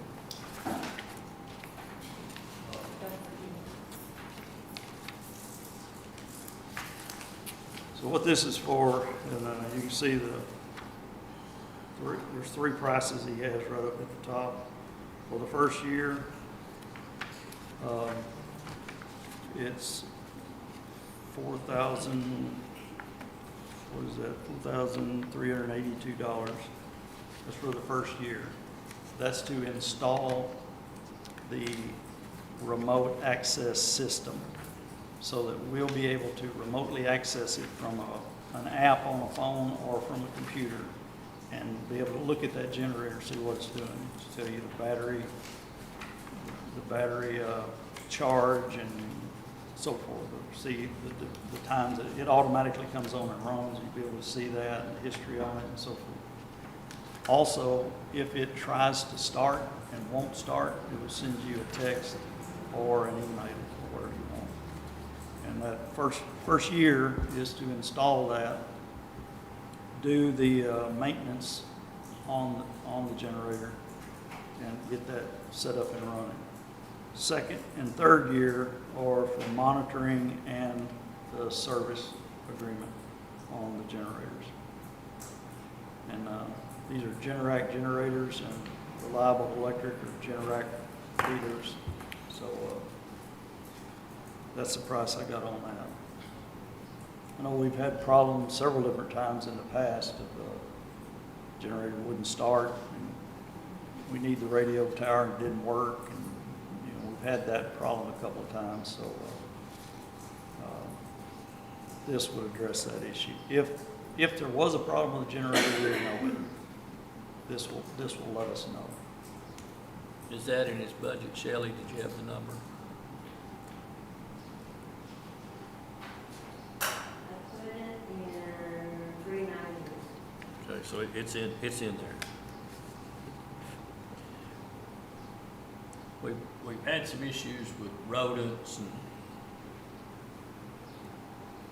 nesting and stuff like that, but the shelters they're really good shelters. But we do need to, those generators will alarm. Yeah. And we don't know it until somebody driving through tells us, or the radio goes down. Or it's too late, And sometimes when one tower goes down, because they're all interconnected, it gives the other towers issues. So that's probably something we need to be sure we do. I think Well, so. we've got some other monitors on them, but it's on the Motorola side of the house and the hardware. Denton can tell us quite often before we know whether or not the system's down, but it'll turn out to be a generator issue. And by the time somebody responds to Sybil's Bend, it's hour and a half. So, 3 years after that, 4th year, probably gonna go up then. What do you think? I don't know. He didn't address anything past 3 years. Basically, almost $200 a month. Yeah, I don't know. 12, a little over 12,000 for the 3 years. And I don't know who we can get to go give us another quote. Cummins doesn't do it? I'm sorry. Cummins wouldn't do it, or is that way too much? Well, that's a Generac generator. And Oh. Cummins, they do. That would do Cummins. Cummins generator, That Now Cummins is probably diesel and ours are running on propane. right, yeah. I mean, I think it's gonna have to be a Generac dealer to do it. He's our best and Yeah. closest. And the thing is, if we get a Generac dealer to come, they're gonna call the same Generac people that Reliable called to get the stuff installed, so. Where's the price to install the, It's in this first $400 extra right here. This looks like first year plan maintenance. oh, okay, that's all it was, just that much different, okay. Even though that line doesn't say that. Yeah, it's not a lot of difference first year to second year. Yeah, I would have thought that the software to watch it remotely would have cost more than that, that's why, Probably a plug-in. yeah. The installation probably a plug-in. All right, the next item is the flagpoles here at the courthouse have been here since before I was. And they have a tag on them, and I can't remember if it says 1994 or 1996, when the flagpoles were put out here at the courthouse. They're pretty rusty around the bottom, and we can't see what's inside the pipe around the bottom, and I don't know, we don't want them to get unsafe. So I got a price, I guess y'all have this in your packet as well. And this is a price to install new flagpoles. There will be flagpoles basically just like the ones out at the jail. Those aluminum flagpoles where you access inside the pole to raise them up and down. There's a key and you unlock it, take a little door off and raise the flags up and down. You don't have to take a ladder out there. We have to take a ladder out there now to do it. And that's the price for that. I also got a price from Black Electric because there are lights, there's a light at each pole. And those are gonna have to be taken up out of the ground and then reinstalled after we get the flagpoles up. And that's, we gave an estimate of $3,057 to redo the lighting. That's even to furnish new light fixtures and update that part of it. The only other cost that's not in this that I have a hard time coming up with is we're gonna need to pour some concrete, like a concrete pad around them. I would estimate $4,000 or so for that. And then this does not include removing the old poles. So we would have to get somebody to come that could have the equipment to take the old poles down. And, but to me, that's something that's probably pretty important to do as well. We put those kind of flagpoles up with a concrete pad around them, and that's something that'll last for many years. Those things won't actually be cemented in, huh? I'm sorry. They won't actually be cemented in.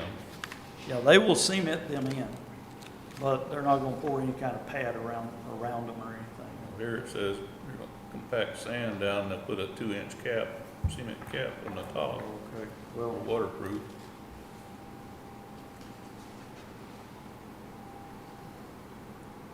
I don't know. They're gonna install them, but they're not going to put any kind of flat work around it.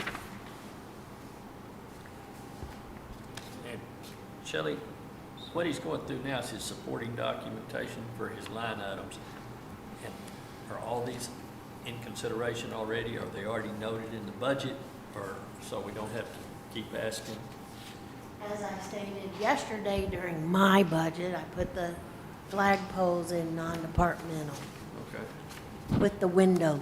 I can't remember before breakfast, so you think how many line items? I should that we expect covered? you to remember everything. I'm on it. No, not Do really. better, Gary. Really? Do better, You Gary. remembered every bit of that, didn't you? Oh, yeah, Oh, you got did. it all. The only thing I didn't, because he said, it's not here, is the amount to take them down. I should be a wise Because guy it's and not say, if we on. talked about it yesterday, why am I talking about it today? That'd be the thing, wouldn't it? Right? So you remember it today. Okay, we got it right. No, it's in non-departmental in capital with the windows. Just like we was talking about the ACs and stuff and the sheriff's offset and all that. That's in permanent improvement, yeah. I need to hold you up just 1 second because the previous item jogs my thought process. The radio towers, we've had some discussion about Pentex possibly relocating their tower. Not your issue, okay? If they actually do it in this fiscal year, we need to throw some money in contingency because, In this fiscal year, no, not this year. 27. Into the upcoming. You're Right. not gonna make it by October the 1st. And all honesty, it's not anything we're gonna have a whole lot of control over. If they move the tower, we're gonna have Motorola move the equipment. So, and Motorola may actually do their tower work, which would be to our advantage. But we probably need to throw some money out there in contingency, just in case. And I guess we have no clue about, Probably, we do not have a real number, but it wouldn't surprise me, it'd be somewhere around a couple $100,000. And it may be less than that, it may be half that, but they literally, we have VHF hardware there, we have 700 hardware there, we have pager hardware there, towers, repeaters, all that will transition. Then it has to be resynced with the other towers. So, I just would hate for us, we throw money in contingency, I just hate to get surprised by it. And I don't think it's going into 510, but when we got off on radio towers, I said, I'm gonna think about this second. a couple of hundred? Let's do 200,000. And will that possibly inflate our budget? Yes.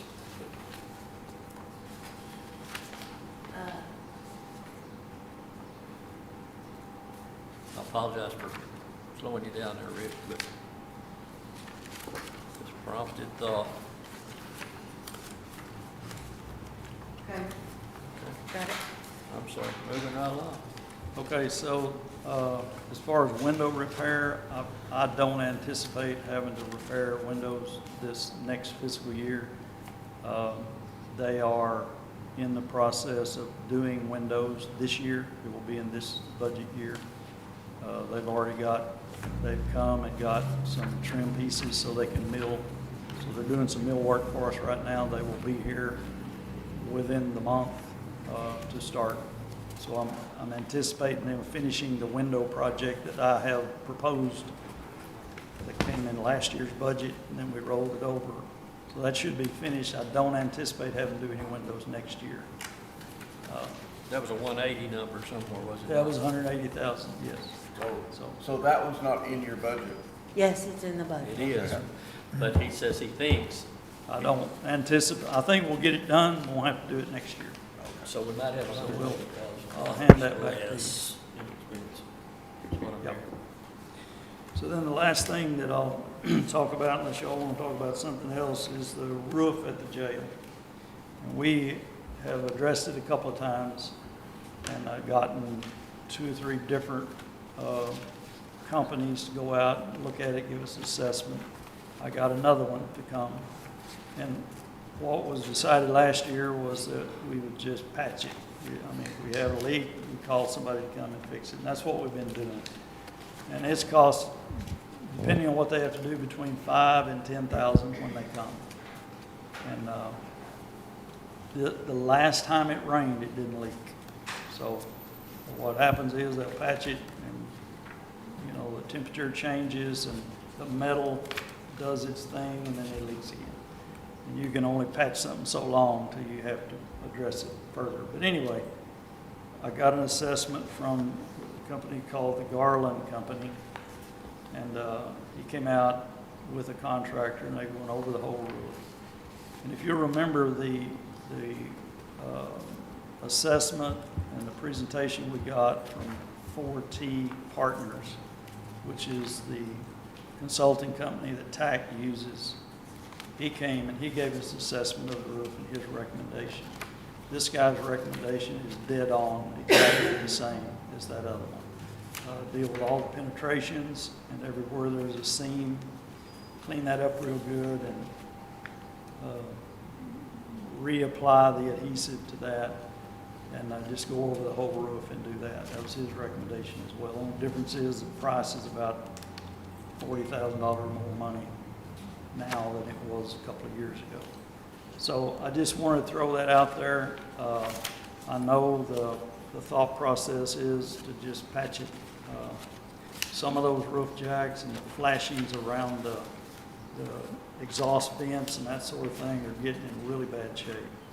And it's getting to the point that patching is not going to do it. So going forward, I think we need to consider doing something a little more extensive than just patching. I just want to throw that out. I have this. I only have one of these. I'll give it to y'all. Y'all can look at it. And he kind of gives us a small, medium, large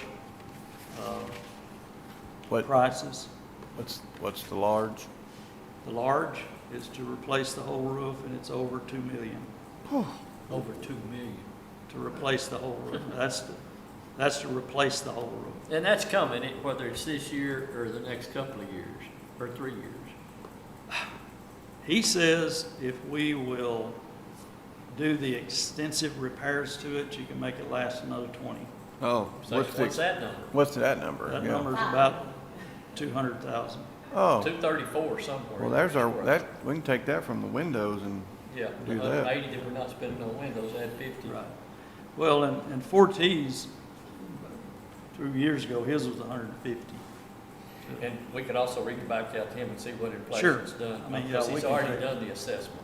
Absolutely, yeah. And about the only difference would be the price of the material, you know, and whatever labor increase is. I thought everything had gone up the last 2 years. Yeah. I hadn't noticed. Really? Well, if I had your kind of money, I wouldn't Oh, notice either. yeah.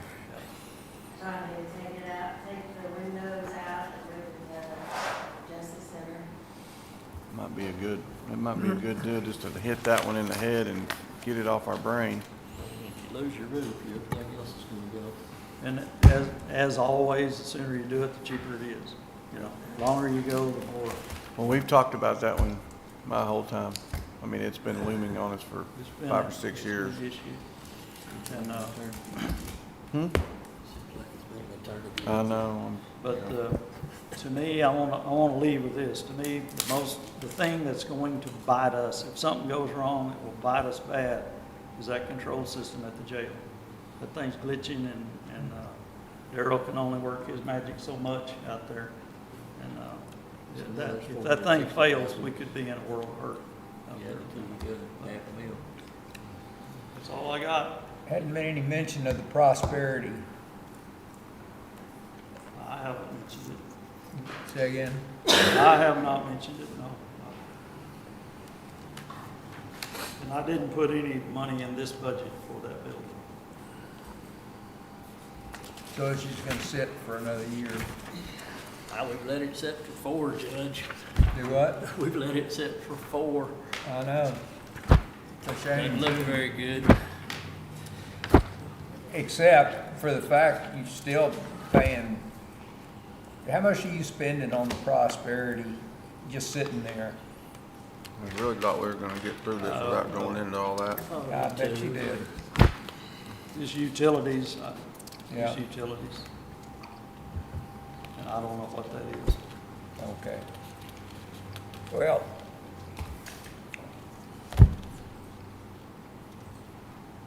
that's all I got, Rick. Okay, thank you. Thank you. I'll give this to y'all. What's that proposal? Where did I put my stuff that I brought We'll today? see you guys later. So you're really not gonna hear this? No, I will not be. Are you going to your office? Yes, ma'am. I need to come down real quick and check for something. Okay. Are we gonna break? Are we I breaking? got- That's it until after lunch, right? If we can have a few minutes, I got a couple things to discuss. Hang on, You got it, go ahead. Oh, thank you.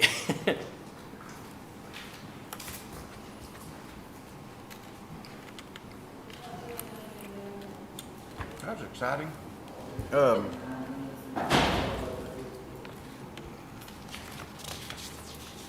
So as I mentioned yesterday,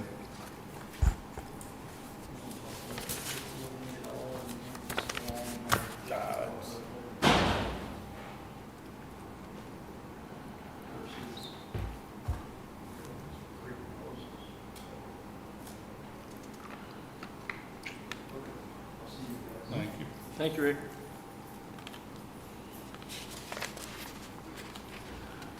Good. That we went into executive session. like I mentioned yesterday, just briefly, KJE Engineering, who we use a whole lot on the subdivisions, it's Kevin Ware. He brought up a concern that it's kind of been looming on his head for us to be thinking about, is our floodplain map. And then that also led into a conversation about our subdivision regulations, which we know that we need to rework them. So he put together some proposals. I said, I need some numbers to take to budget, which I think the floodplain is going to be out of our reach right now, but we need to keep it on our brain. And his real brief with that, his thought is, as the county changes, we might not be changing, or we might not be creating a floodplain issue or a flooding issue in an immediate area, but as things change up here, slowly it trickles down where it might be redirecting water in different places and putting water on people they never had, so we need to be conscious of what we're doing countywide when developments are coming in. To do that, this person that specializes in that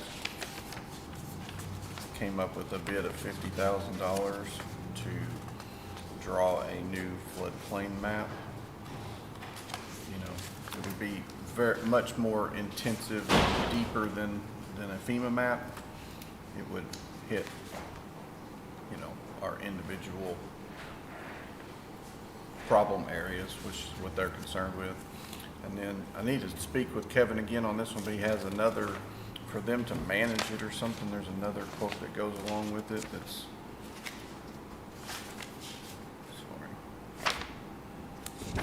Is that something that should be happening at the federal level? Because this Well, guy's not gonna trump a no, FEMA but so, floodplain map. no, so you have your 100-year flood map, and below that, this would be just areas where large subdivisions or large businesses or concrete parking lots are emptying water into their holding areas, which are then releasing out into other areas, which it's not a 100-year flood thing, it's just where water's being moved to. It might be something that I need to have them in front of y'all to talk about so that we can all understand it more, but it's deeper dive than the FEMA map. But how can he predict when the facility's not there? That's why I he mean- does. Yeah, but what they say, as we do things, we can change it in our subdivision regulations where the flood management part of the engineering is larger, and they have to look further on where the results of their drainage goes, from what I understood. thought we kind of did that now. We do, but this just goes even deeper. Deeper. He said, because as we get more, it's just gonna become more and more. Like, I talk to people all the time, like, I've got a guy out on Clark Road, I can't think of his name, a doctor. He's lived out there his whole life, and it was his and he's almost in his 90s, and his family's lived there before him. It's family land. And he said, I've got water coming on me that I've never seen before. So that just shows something upstream has changed, and I can't pinpoint it to any certain development, but it's just, you know, there's probably 100 more houses in between him and it could be individual houses, you know, Right. that are just, everything's just slowly changing, and it just puts it on a broader scale. Like I said, it's not, I don't think it's anything we can do right Do you now, but remember, in the not too distant past, we had a subdivision that we thought was over-engineered because the engineers was trying to take all that into consideration. Do you remember that? Yep. Do we want to get into that? no, well, maybe not that deep, but But I mean, that's exactly the Yeah. kind of Well, stuff that I was one- talking about. yeah, Let's but- anticipate the future. yeah, I mean, it's a guessing game. You build a big old warehouse, whatever, up here. How do you predict what's gonna be put in between here and the, that they have. you know, formulas. that's, Yeah, they have formulas for it, but it's also a guessing game. But anyways, nothing these may are ever just, wind up there. or- yeah, these are just two things I was gonna put on Right. our brain, and I can But send them to something, y'all. you know, but something I would think right now that takes priority over those is just getting our basic subdivision guidelines squared away Okay, with so- deposits and stuff like that. And so that's what I've got next week. That was something I was. This is him offering, or a proposal to come in and work with us to change our subdivision regulations, which we need to change the way our fees are charged. We need to change the way we deal with bonds and letter of credits. We need to change the way we handle some of the fee schedule stuff. But then we also need to change some of the wording and rules because they're not of high quality. And that bid is 30, I got them mixed up all ago. Well, I think somewhere in there we ought to have, before we do the final plat, that we need a final inspection. Probably so. Those are things we need to add. He said he would do a whole, you know, overlook and reworking of our subdivision regulations for Something else. $37,000. That I've been running into is when we're doing chip seal. When we do chip seals from late May to September. Well, I had a group wanted to do a road in December. It's like the oil's not gonna, I mean, we know the oil's not gonna hold. So somewhere in there we have to say, another thing is it's a 5/8 chip or less. Well, they're coming out with almost like sand. Yeah, I'm doing Well, it. then that road don't hold up. These are all things we need to be writing all this down because we need to change it. But he said he would do an overall review and do proposed updates for 37,000. Which, and he deals with lots of other cities and counties too, so he would have a lot of good information for us. So that might be something we can look at, putting some money into our budget for that. It might be not where he does the whole thing, but he might assist us, you know, we can look at that. Well, we might put some money in and not anticipate using the whole thing. Exactly. Maybe stage this, but Yeah. Shelley, if we do that, where's the money need to go in? Do you hear what he said? It's engineering services, I guess it'd be contract services. Would we put it maybe in the subdivision department so we can track it easier? Or just put it in the, Well, you can. Yeah. Have to create a line item in the subdivision, right? you know, that way Amber can create the POs and all that, you know? Do what? It's KJE Services, KJE. They're already one of our vendors. But they won't be set up, we'll need to set them up as vendors and do PO numbers because right now we don't pay them, contractor does. Right. Maybe, we might not, I didn't think about that. We might have KJE set up though. I mean, it's not a big deal. Yeah, no, not at all. I didn't think about that part. But those are just some things looming. I know we've got so Well, many we new put a asks number and to it. stuff, We but probably need to throw that 37,000 in there and then Yeah, I would- negotiate that with whomever. yeah, I was thinking maybe put, Well, you're 45. probably with full name, not initials. His company's KJE, but he's Kevin Ware. I would think it's under KJE though. And maybe because the developers do pay all these bills. Yeah, We don't have them as vendors. Yeah, So we can cross that bridge when it comes to it. But I was thinking, he's got 37,000 here, we might put, 40 or 45. See, I think developers pay. I don't think you Yeah, do. I think you're right. I think so. Uh, And then we can look, in this upcoming year at the floodplain issue and see if, it's something that we want to, tackle for maybe the next fiscal year. But he wanted to bring it to our attention to be thinking about it at least. And I said, we can think about it all we want to, but I need a number, Well, and I'm glad, but I don't, in theory, we have a FEMA flood map, and I don't know if you and I can police any other flood map. He goes off and he creates it and he identifies it. What's our authority to enforce anything Well, tied to it? that was the second part. He would set up the floodplain management development program. So it creates a project and it creates another project that Uh-huh. make money off the first project. Exactly. You Luckily, it's two different companies, so I don't think he's trying to double dip there, but, I think we, that one's only 29,000, yeah, so. yeah, but you just heard Rick need 500. I know, yeah. I can say and that's only- real need that we can't. Yeah, I can say only 29,000 really easy, but Yeah. versus 200. I mean, Rick. 2 million. Rick stressed in his last two comments there, $500,000. Yeah. And that's gonna trump a whole lot of everything else, I would think. And then, I'm the bad messenger, but if the tower has to be replaced, that's another 250, so that's 750. That wasn't in the 3.4 million. Yeah, I know. Okay, anything else before we take a break, guys? I don't think so. Anybody got anything? The judge left and said, hey, you're in charge. Thanks for the notice. He's got to go to I don't know. Meals on Wheels is where he's going. Oh, I- But he doesn't have to be there till 2 o'clock. Well, it's okay. Life's good. Yep. Anybody else got anything before we take a tiny break? We got next, IT and DA? outside aid first. Yeah, DA and an IT and outside agencies. Okay. It ought to be almost painless the rest of the afternoon. Nope. Nope, they won't take any blood or anything. Hope not. We're gonna take a break Yep. at 11:29.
And first person up is District Attorney John Warren. When you're ready. All right, my budget is not changing very much at all. Some of the changes is in fuel. We're asking for $3,000 instead of $2,500, given the cost of fuel rising. Vehicle maintenance, $1,000 to $2,000 is because the vehicle needs new tires. We are asking the county to reduce our uniforms from $2,000 to $750. We just don't spend that much on uniforms. That's because of the bulletproof vest that we bought Aaron this year. Sure, yes. Okay, that's the difference. Okay, okay. So I'm showing 2,000, we want to bring that to 750? Yes, yes, sir. Because that new, Rule, law, whatever. right. Okay. And also the trial expense, we can reduce to $20,000. We upped it during a trial that we had a couple years ago that was very expensive. And typically the trials that we have now are not as expensive. It's marked here at 20. What do you want to go to? That's what he went to for Okay. 25. That's what we're going to. Office supplies. So we're asking for a computer, and we are asking that IT fund that computer. However, if IT isn't able to fund that computer, we would like $3,000 in office supplies, which would reduce our miscellaneous to $45,348. However, if IT is going to fund that computer, miscellaneous would be the original $48,348. I need some help with that one. Yeah, me too. I didn't see that. Our miscellaneous shows $700. I think he's talking about his hot check fund. Oh, is it on a different page? Yeah, oh, right here. Yeah, but, That's at the top of the second. yeah, but Next I, page. oh, I'm not convinced I have a second page. It's 054.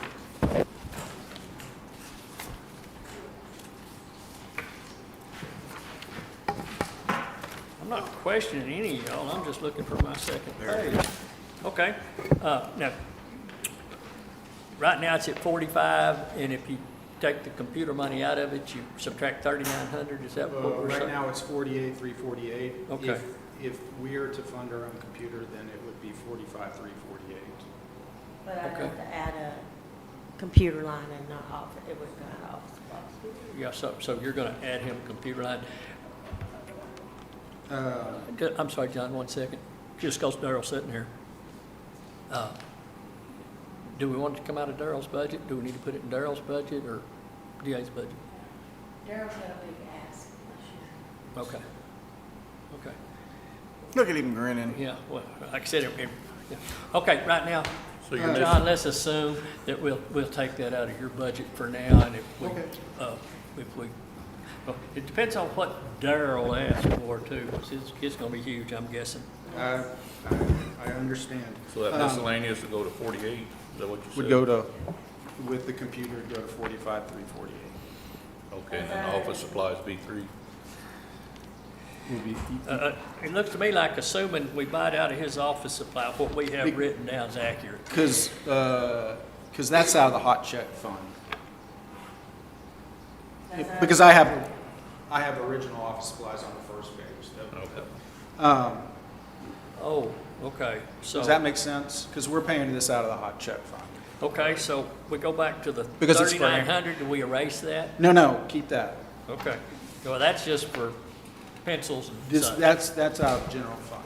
Okay, Yes, sir.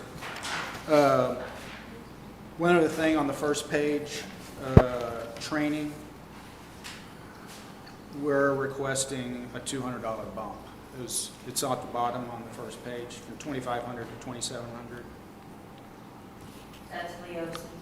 oh, down here, okay. You're doing what now, going to 2,700? Yes, sir. Okay.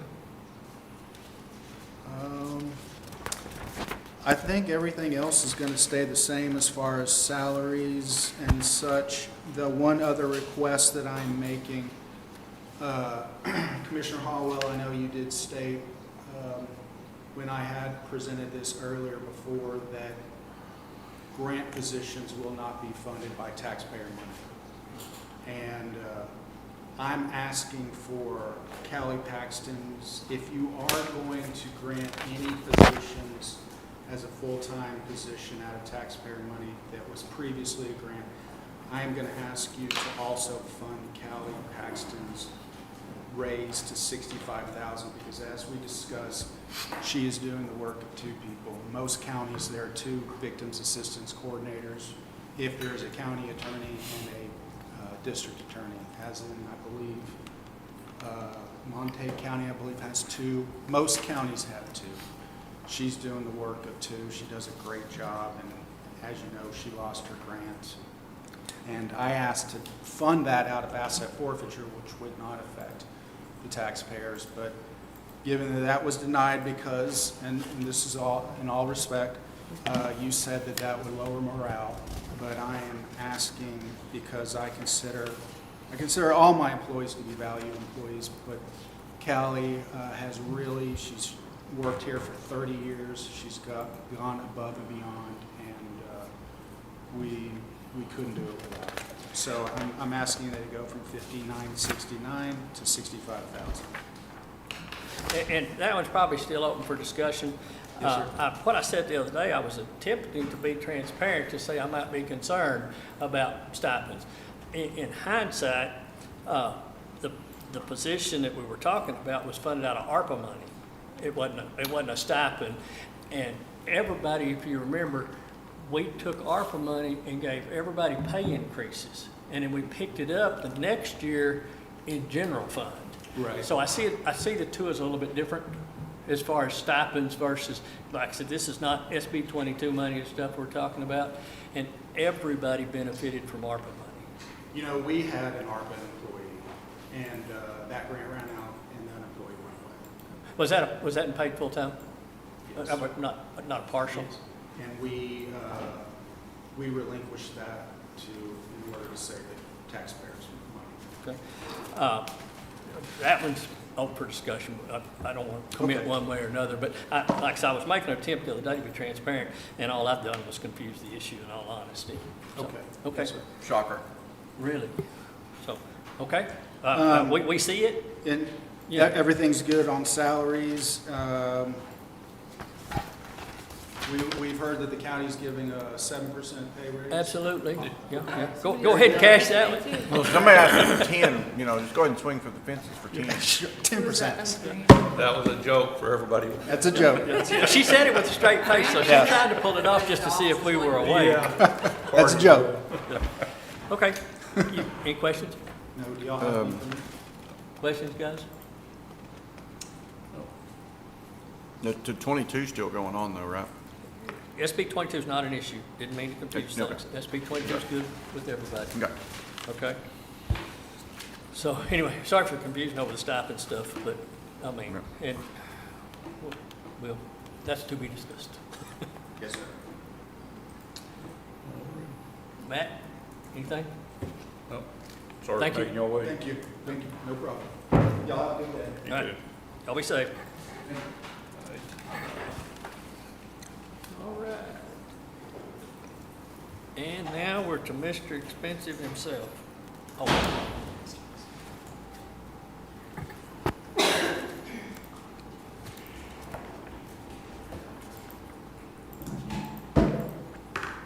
Well, his expenses,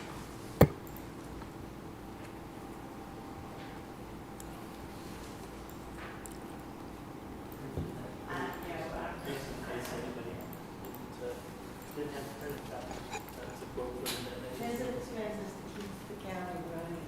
You want a paycheck? You want- Sir. So you're lobbying for him now? What's up with that? Huh? You lobbying for him now? No, I'm lobbying him because I want a paycheck. Yeah. That was what you said yesterday. Is that this first one for 106,000?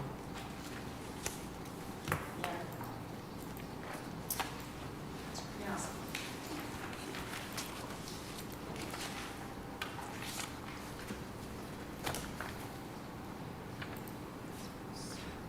Ready? Next is information technology and the Honorable Darrell Holbert to address us. We're ready. Yes, sir, gentlemen.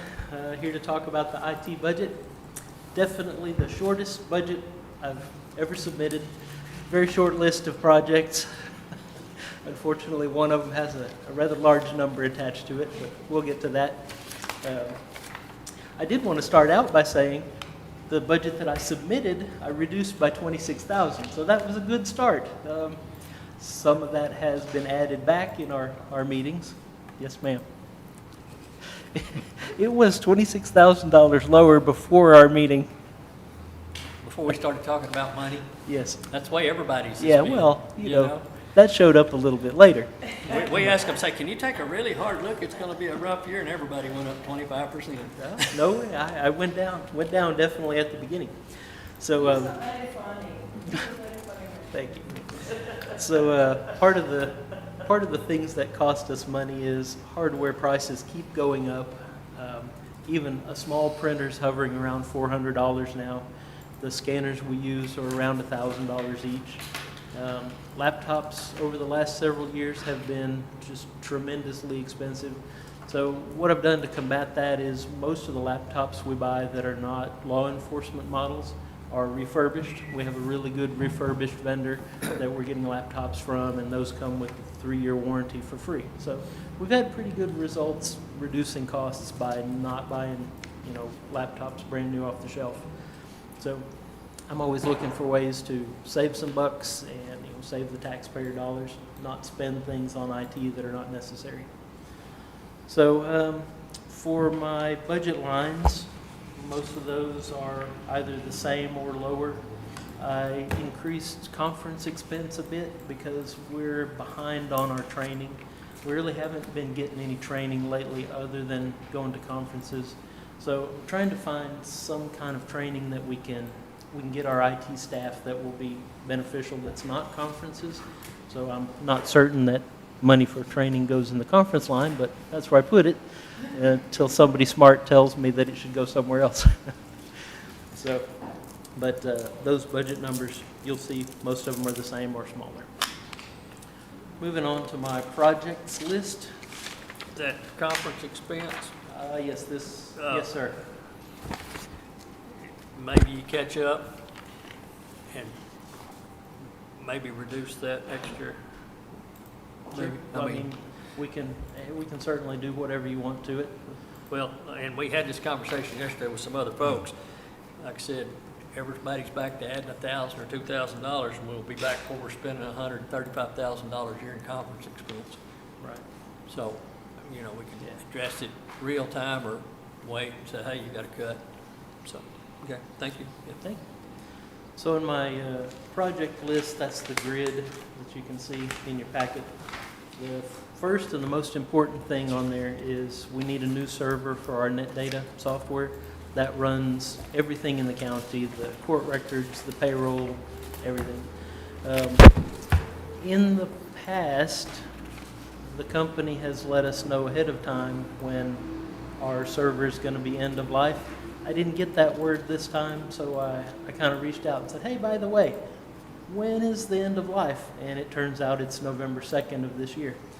What that means is not that the server is going to stop working, but that IBM says, we're no longer supporting this model. We're not going to guarantee any software updates. We're not going to guarantee parts are available. So that kind of worries me. If we're going to be operating the whole county on something where they don't guarantee us parts, that's a concern. Parts being if the power supply for that server, dies because it got, a jolt from electric storm or something. Those are not standard parts like any PC that I could just say, oh, I have one of those and pull it off a shelf and put it in. So it's a totally different animal. So I'm suggesting that we replace that guy in the next budget. 7.5 years ago, when we bought the one we currently have, we paid $58,000 for it. So my estimate was it's probably up to maybe $65,000 at this point. And I asked for a quote, which I got yesterday. And unfortunately, that quote is $106,000 for that machine. So I certainly did not expect the cost would have gone up that much. 106. 106,000 for a new net data server. Is that the only brand? It's a complicated question. They have always sold us IBM servers.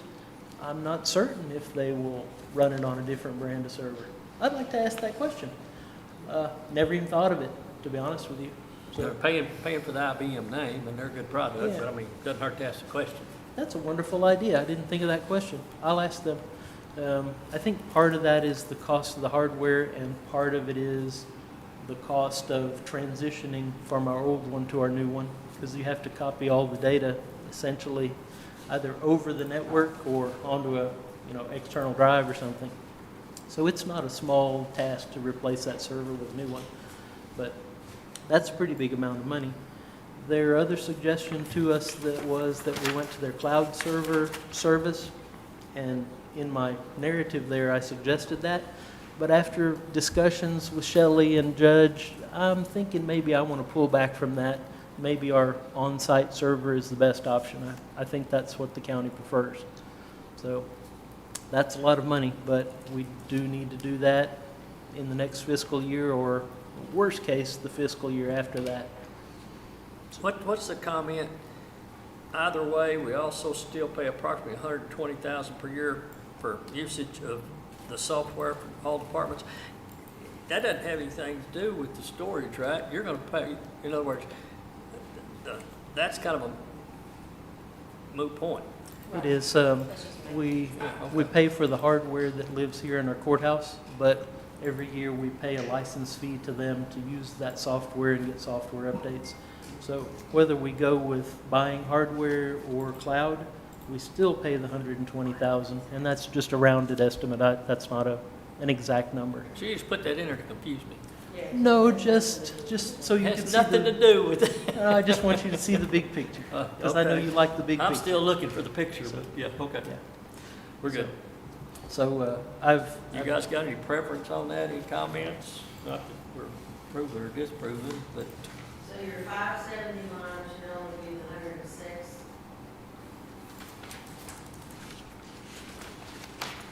looking 4, 5, 7. And this document he just handed us is what's supporting the 106,000. Yes, that's So the you're not about to official. hand me something else for another 106. No, that's the official quote. They did mention to me that if we decide to pull the trigger on this in January, we have to get an updated quote, and the price might have changed. So I think this quote is probably only good for 30 days. I don't see it at the moment, but But it's not in this budget. yeah, this is So just, we're it's a not doing anything budgetary for quote. October regardless. No. Yeah, so whatever they do, okay. Yeah, so we should certainly consider doing that. Okay. Second project is Adobe upgrades, and this should be the last time I come to budget and ask for that, because we're almost finished with it. I have a short list of computers that remain with really old versions of Adobe that we need to get rid of. My goal for this fiscal year that I'm requesting is to see if all those last few computers really need it or not, or if those are front desk computers that they needed that old version, but they don't need the new version. So we may not actually have to spend on 20 more Adobe subscriptions. It might only be 8, 10, something like that. And I would wonder if those that we've already put it on were all warranted. We haven't put it on any that were like only occasionally used. We're putting it on staff that what they do is scan like all the time. So trying to be very selective in spending that money, because that commits us to that subscription forever-ish. So, yeah. But there are offices that really can't work without it. So, and we need to get on the subscription version to make sure we're always updating and we're not running on the 15-year-old version. So that's a relatively small expense compared to buying a new IBM server, though. So that's something. Your explanation says you've attached a list of 20 computers. Yes, ma'am. I only count 11. Do you? Oh. Let's see.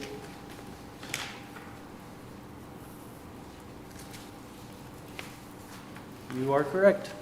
I'm mistaken on that.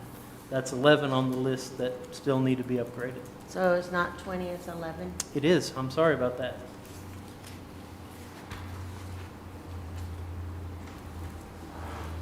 So following that, I've updated the few things that we might want to do to the bank building. The network, if we put staff in there, the Wi-Fi, security cameras, and magnetic door locks. I just keep those updated so that you're aware of those numbers, what it would cost if we occupy that building. And finally, I always put in electronic signs for the courthouse in case anybody wants to hop on that. And so just keep you updated on what those prices are. So that's all I have in projects. Questions on those so far? So, guys, just so we might weed through some of this, anybody interested in these electronic signs in the courthouse? I'm sure interested in them, but not to pay for them this year. Okay, pencil through that. Most of this bank stuff, I could, I'd like to think we start something on it next year, but I figure we're that many months into construction, and we could incorporate this with some renovations maybe, or do it after the fact. So, but you guys,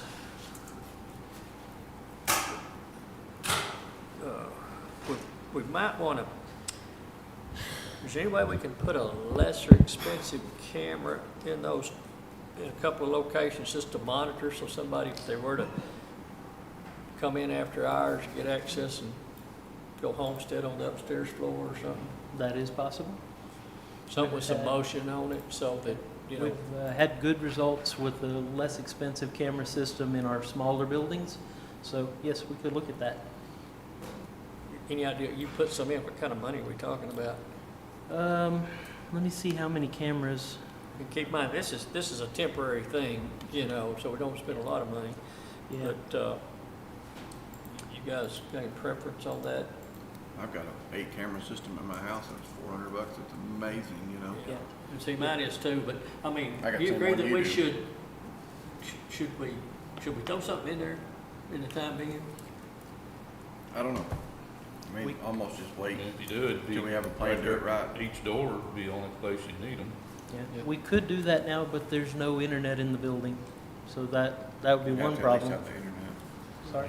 We'd have to at least have the internet. Yeah. Well, Or unless you we- don't we- put it on the internet and just tie it to a recorder, so if we had an Yeah. issue, we could identify it for You that. could have just a recorder in the building, but not internet access to it, and that would work fine.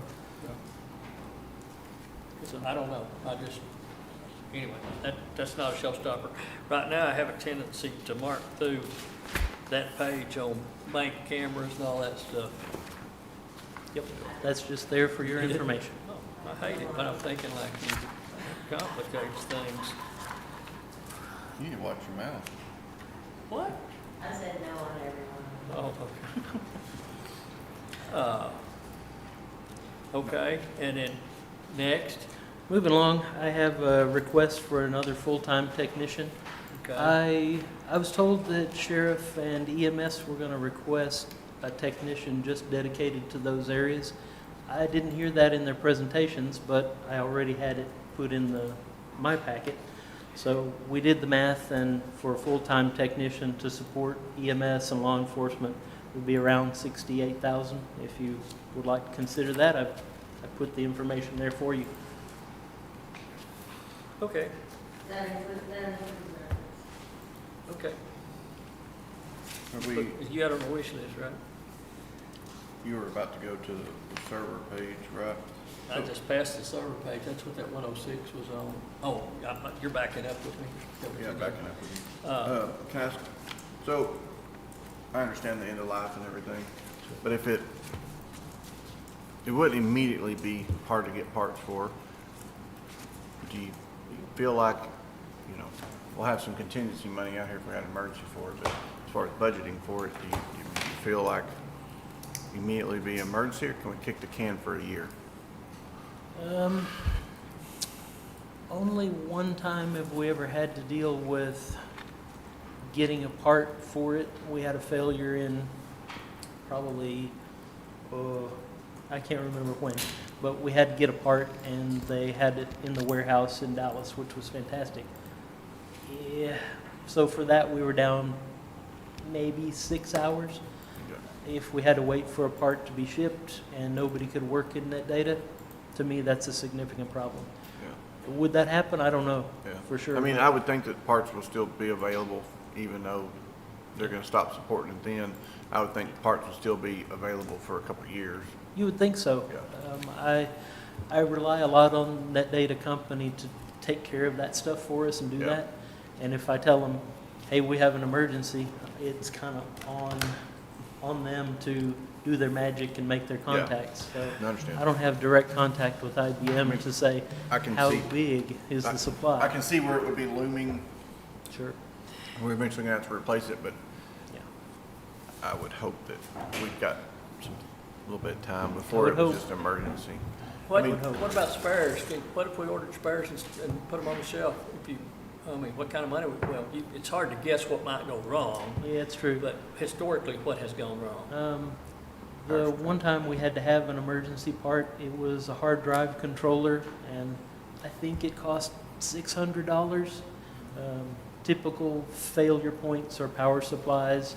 Power supplies for a machine like that probably cost under $1,000, so we might be able to have one of those on a shelf just as insurance. So, there's $2,000, or even if you, or any other parts you think, guys, I think that'd be I worth was a gonna say, gamble you know, to. it might be, you might look at it and say, hey, I can get these list of small parts for, you know, 3,000 or 4,000 and have them on hand. That'd probably be good to have anyways, to limit downtime, you know, and then. Reasonable. And then we don't have to worry about those parts going obsolete Yeah.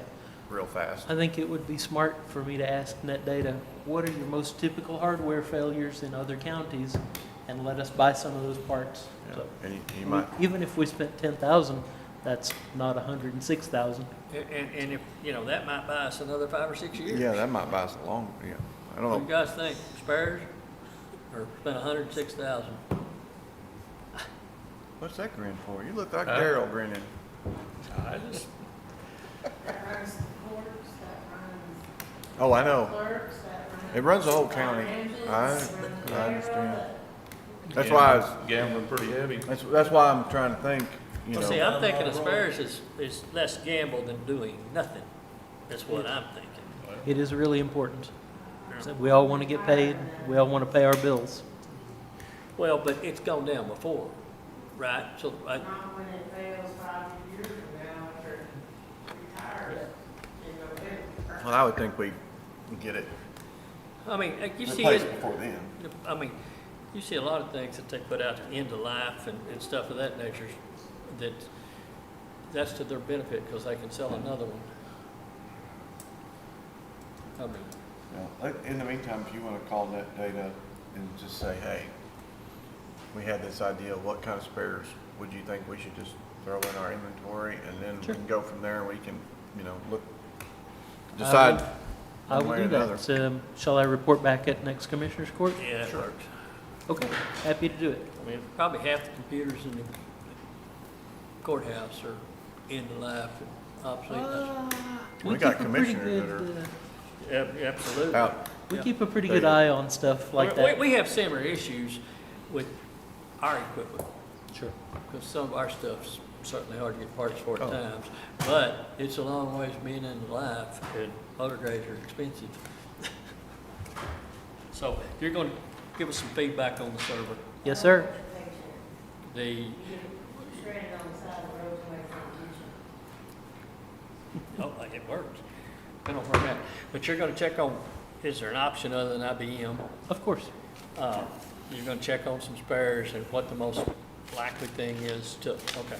Sure, happy to do And that. you're going to feedback next court. I'll report it. July next week. 13th, Yes, sir. okay? The Think Adobe- That's, the Adobe that's pretty much all I have. What we think about the Adobe, I mean, is that something that needs to be done? That was $2,000-3,000 deal. Okay, yeah. I didn't get too worked up over that one. Did you put that in yours? Okay. But I'll pay attention. The computer, what did we decide on, the DA, we're gonna put that under? I'll put it in DA's budget. Okay, we put it in the DA's. I He's gonna certainly pay for want it out to, of his hot check funds. I certainly want to help them order the right thing and set it up for them. I Oh, yeah. don't want them to be able to just have to do it on their own. That doesn't make sense. Yeah, but they can issue the PO and order what you tell them to order, and then we're good. Yeah. I want to help them. That's what I'm here for, just to help. So is this gonna be like a discussion? What do y'all want me to put on? What, on his deal? He's gonna get some research, he's gonna do some research, get back. Oh, just the budget, oh, the budget line. Yeah, it's on budget. She said she's putting it in there, but she's been vetoed before. I forget it's on there too, yeah. Yeah? Yeah. It'll be on every one. I said veto, I said veto. I'll just retire and y'all cannot get paid. So, you know, I wouldn't have any drama in my life. You can do that to Gary, but would you really want to do that to this innocent face? Got anything else for us, Darrell? That's all I have, sir. Thanks for indulging us. Thank you very much. I Might love be doing standing there it. all afternoon. All right, we can swap books now, right? Thank you. Thanks very much. Darrell, thank you for your hard work and your wonderful attitude. And you know, Daryl, thank you for the attitude. I don't know so much about the hard work. you know his mini-me works here now. I know, I met him. I thought it was his little brother, but then I forgot Darrell's older than me. Where are you going? Thank you.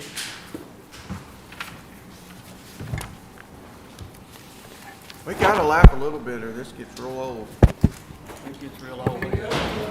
Yep.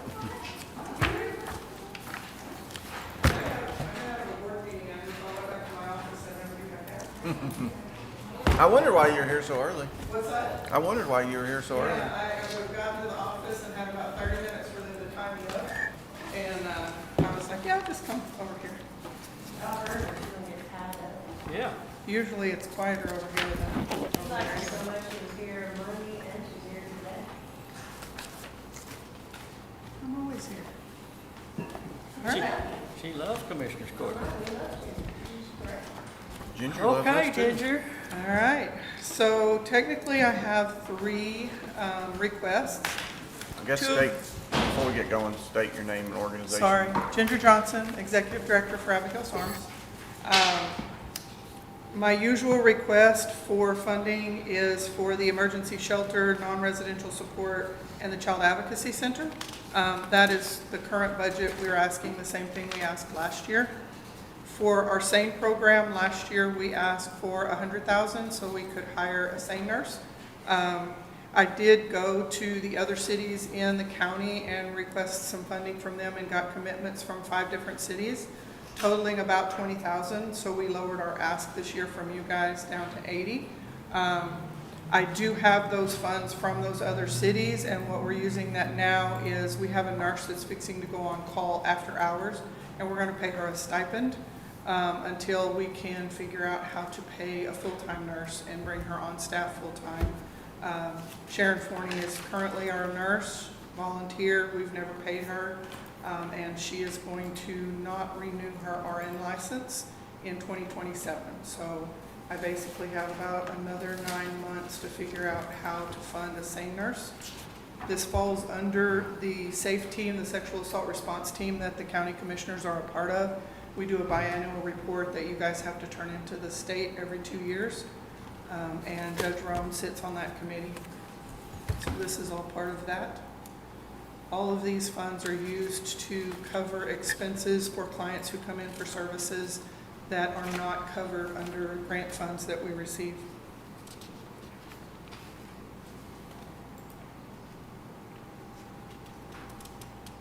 Any questions? Emergency shelter, SANE. What was the third one? Non-residential, and then our victim outreach. So the non-residential services are domestic violence, sexual assault victims who come into services, but they have a safe place to stay, so they don't come into our shelter. And then we have our shelter programming and our outreach and education program that's in almost every school in the county. I have 2 ladies who do that program and teach in the schools. Her shelter and her non-residential in one line item. Okay, so the shelter's 50K. Okay, Sane's 80. Where am I looking for the non-residential? I'm sorry? Child advocacy. So the Okay, non-residential and the 483 voice for should 20. be part of that 50,000. Residential, non-residential, and the voice team. We pulled the same out of that ask. Okay. And then the Child Advocacy Center has been a request on its own because, well, it's part of the request, but you guys wanted it kept separate because it is a transfer from when Denton used to do our forensic interviews for us. Y'all used to pay Denton to do that, and now, I see it on her request list, I just don't see it on that, on this. The non-residential, The same is not in the Sane's, oh, there, well, not on there. So it's just under the child advocacy and, there's $150,000 total, as I understand it. Correct me if I'm wrong, Shelley. You have it in here? Or is it in our sheet? I've got, it's a child advocacy, okay. Okay, 80 and 70. okay, I was just looking at the No, 80 and 70. Under, 20, That's under- 20, That's the 20, same. and 10. And then this Okay. one right here is, that's that. Okay. And then. So the request for funding is take that off 70K, there, which is, and then that's 50. Okay, I got it now.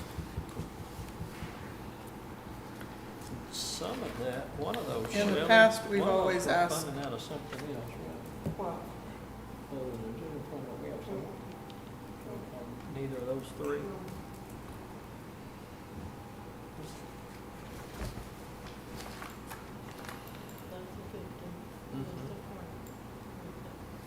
Right, yeah, I got it, okay, but, yeah, I got it, I got it. So- I'm thinking that we funded something out of some different money. How, what happens if the sane nurse isn't funded? if we don't have a SANE nurse in Cooke County, all of our victims have to be moved by ambulance to a neighboring county, which pulls our ambulance out of service. It pulls our law enforcement out of service to that other county because they have to be involved in the same. And then we have to have some form of a linkage agreement or an MOU with a different SANE program in order for us to be able to maintain records and follow-up services with those clients. It just creates some issues. The other thing we see, because when Sharon hasn't been available, we are still sending occasional adult clients to Denton. When they go by ambulance, they can't get back. So either law enforcement has to go pick them up, or we have to find a volunteer who's trained and can go down and pick them up. My staff is trained, but it's not, we don't want to put staff in a situation where they're picking up a distraught, potentially chaotic client and trying to drive back and then have something happen. So it's one of the reasons why the hospital insists that victims go by ambulance when they have to go to a different hospital.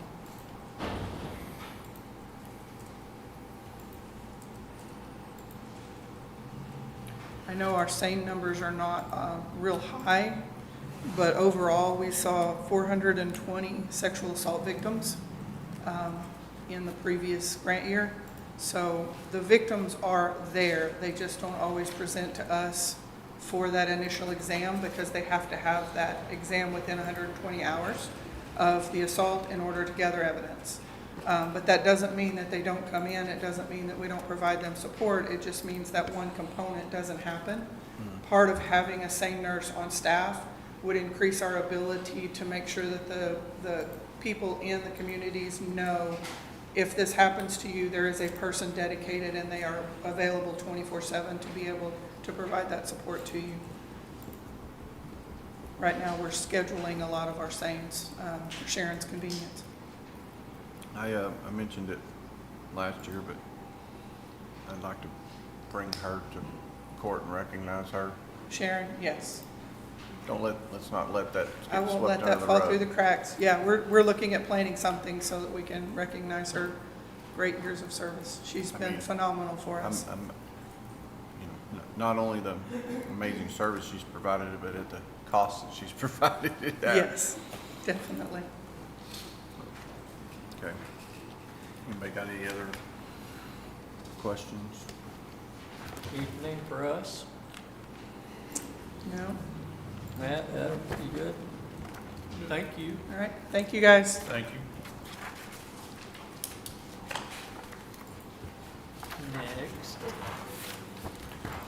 And if you will, identify yourself and what department you're representing, please. Hi, my name is Laura Cowling. I am representing Noah's Ark Animal Shelter today. Shelley Gomalot could not be here, so I'm here on her behalf. I'm actually the shelter manager, so I'll do my best to answer any questions that we have. I do not know what paperwork she provided, so I did kind of put together a little bit of information. If you're okay with me sharing that with you guys, I have packets if you'd like to see them. We have 3 pages, we have some budget numbers, need for the new shelter, some solutions. Is that your packet? That should be you guys should probably have everything. So basically, I wanted to thank you guys first for the support that we do have now. We do appreciate that. Basically, we're here to ask for some increased support. Currently, we receive $50 an animal that comes in via Cooke County. We're asking to have that increased to $150 an animal with a upper limit of $50,000 a year. The reason that we're looking for support here is because the amount of animals that are coming in via Cooke County is just drastically increasing. It has gone up drastically in the last couple of years. And the cost for us is becoming astronomical. And beyond that, this isn't just animal welfare as an issue, it's also public safety and public health issue. Basically, having loose, unvaccinated, unsterilized, and unclaimed animals increases a lot of risks as far as dog bites, attacks on pets and livestock, which we do get a lot of those, vehicle accidents, unwanted litters, and zoonotic diseases. As far as those diseases go, I would say, they're not really theoretical. Rabies exposure is real, and if not caught in time, it is fatal. Having these animals, we're exposed to roundworms, hookworms. All of these things can be transmitted, and they're very serious when it comes to, children, including, they can have organ damage, vision damage. Toxoplasmosis is real, and it affects, pregnant women, individuals with weakened immune systems. All these things are dangerous, and with all these animals out and about, it contaminates the soil too. And these things live in the soil for quite a long time. So aside from it being dangerous, it also does affect everyone. We're seeing a lot of situations lately where there's tons of packs of animals running around.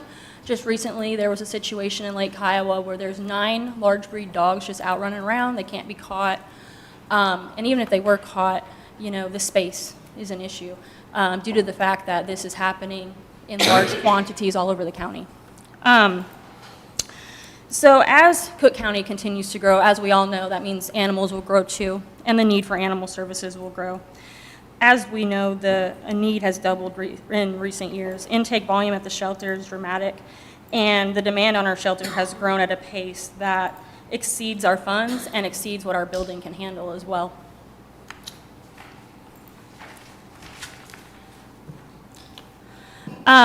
In addition to the cost, of course, veterinary costs are way more now too. So the cost for us to take care of animals in general has also increased. But we are not just caring for animals from one city. We're serving a much larger community need.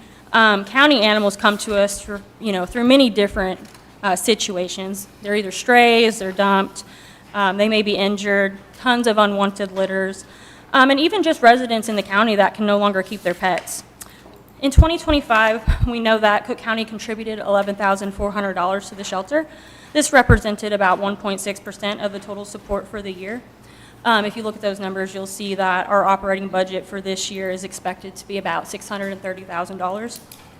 So we're here just asking that you guys could consider, you know, a little more to that number. We know that, you know, the budget there, as you can see, none of those things are anything extra. All it is basic shelter operation. Unfortunately, these costs are going up, and, you know, just the basics is costing way more than what we would normally expect. But basically, once an animal enters our care, we're responsible for it until it's reclaimed, adopted, transferred, or otherwise placed. Some of those animals are with us for a short time, maybe a couple weeks, but in general, most of them are with us for at least 3 months. So you can imagine the amount of care. On average, it costs probably around $15 a day per animal. Our shelter can probably hold, at max capacity, around 120 animals. So the expenses add up pretty quickly. Aside from basic expenses, all these animals do cause a lot of disease. So when an animal comes into us sick, it costs even more money.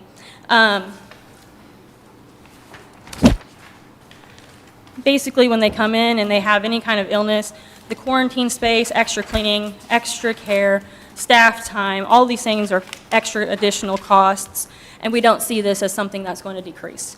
That is why we are here to just ask you guys to consider the $150 per animal up to $50,000 annually. We also would like to ask you to consider contributing to the new shelter facility. We're actively fundraising for that. Our current facility is, it's not built to handle this many animals, and the infrastructure cannot handle it any longer. The new facility would really end up being a money saver, because the amount of money that we spend trying to maintain this building takes away from the funds that we have that could go to care for animals. But what we're asking for is the county to consider a $100,000 contribution to the new shelter. The new shelter is not just the Noah's Ark project, it's kind of a long-term investment for the county as well. The new facility is going to allow us to put together options for the county people. It will allow us to have low-cost spay and neuter clinics. We can have public education. We can get more animals microchipped.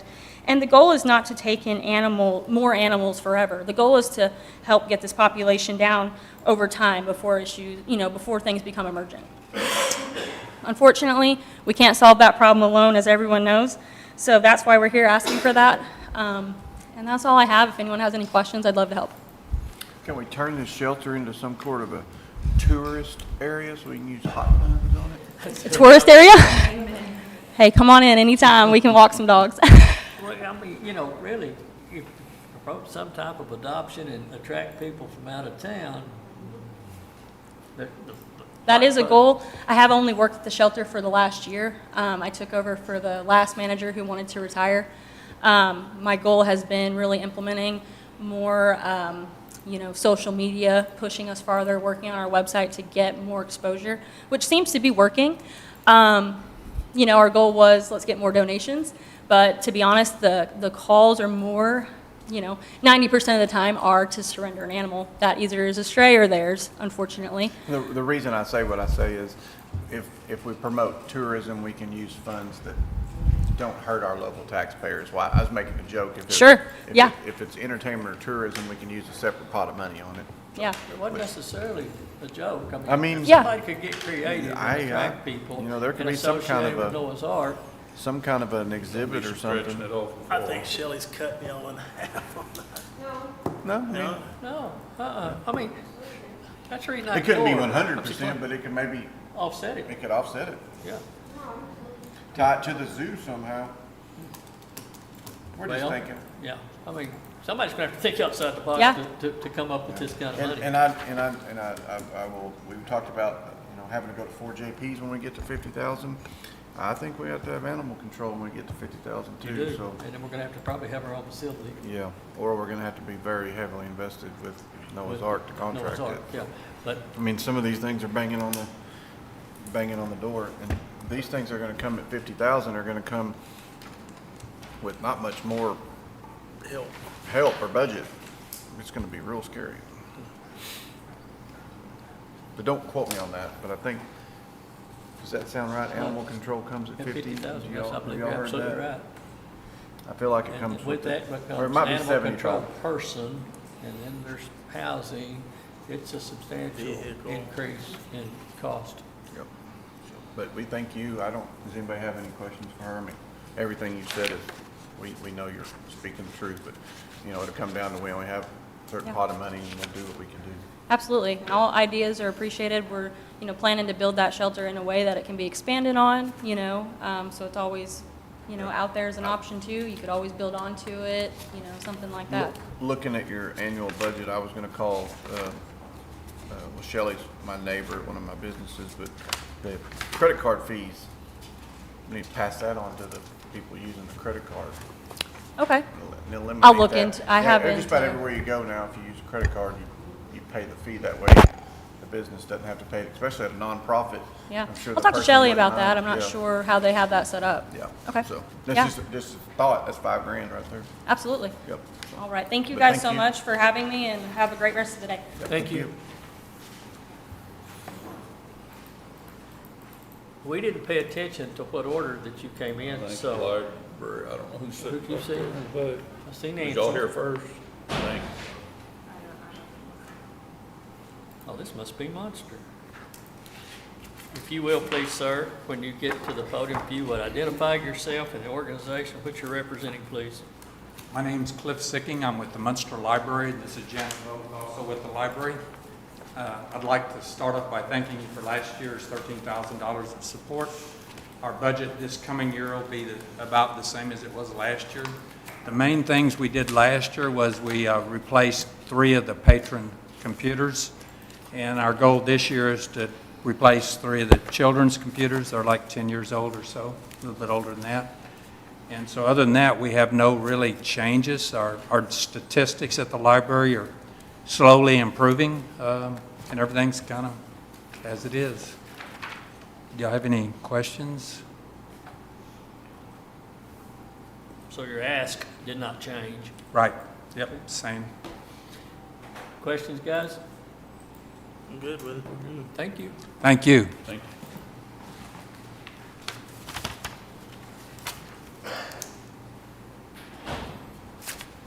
Nancy?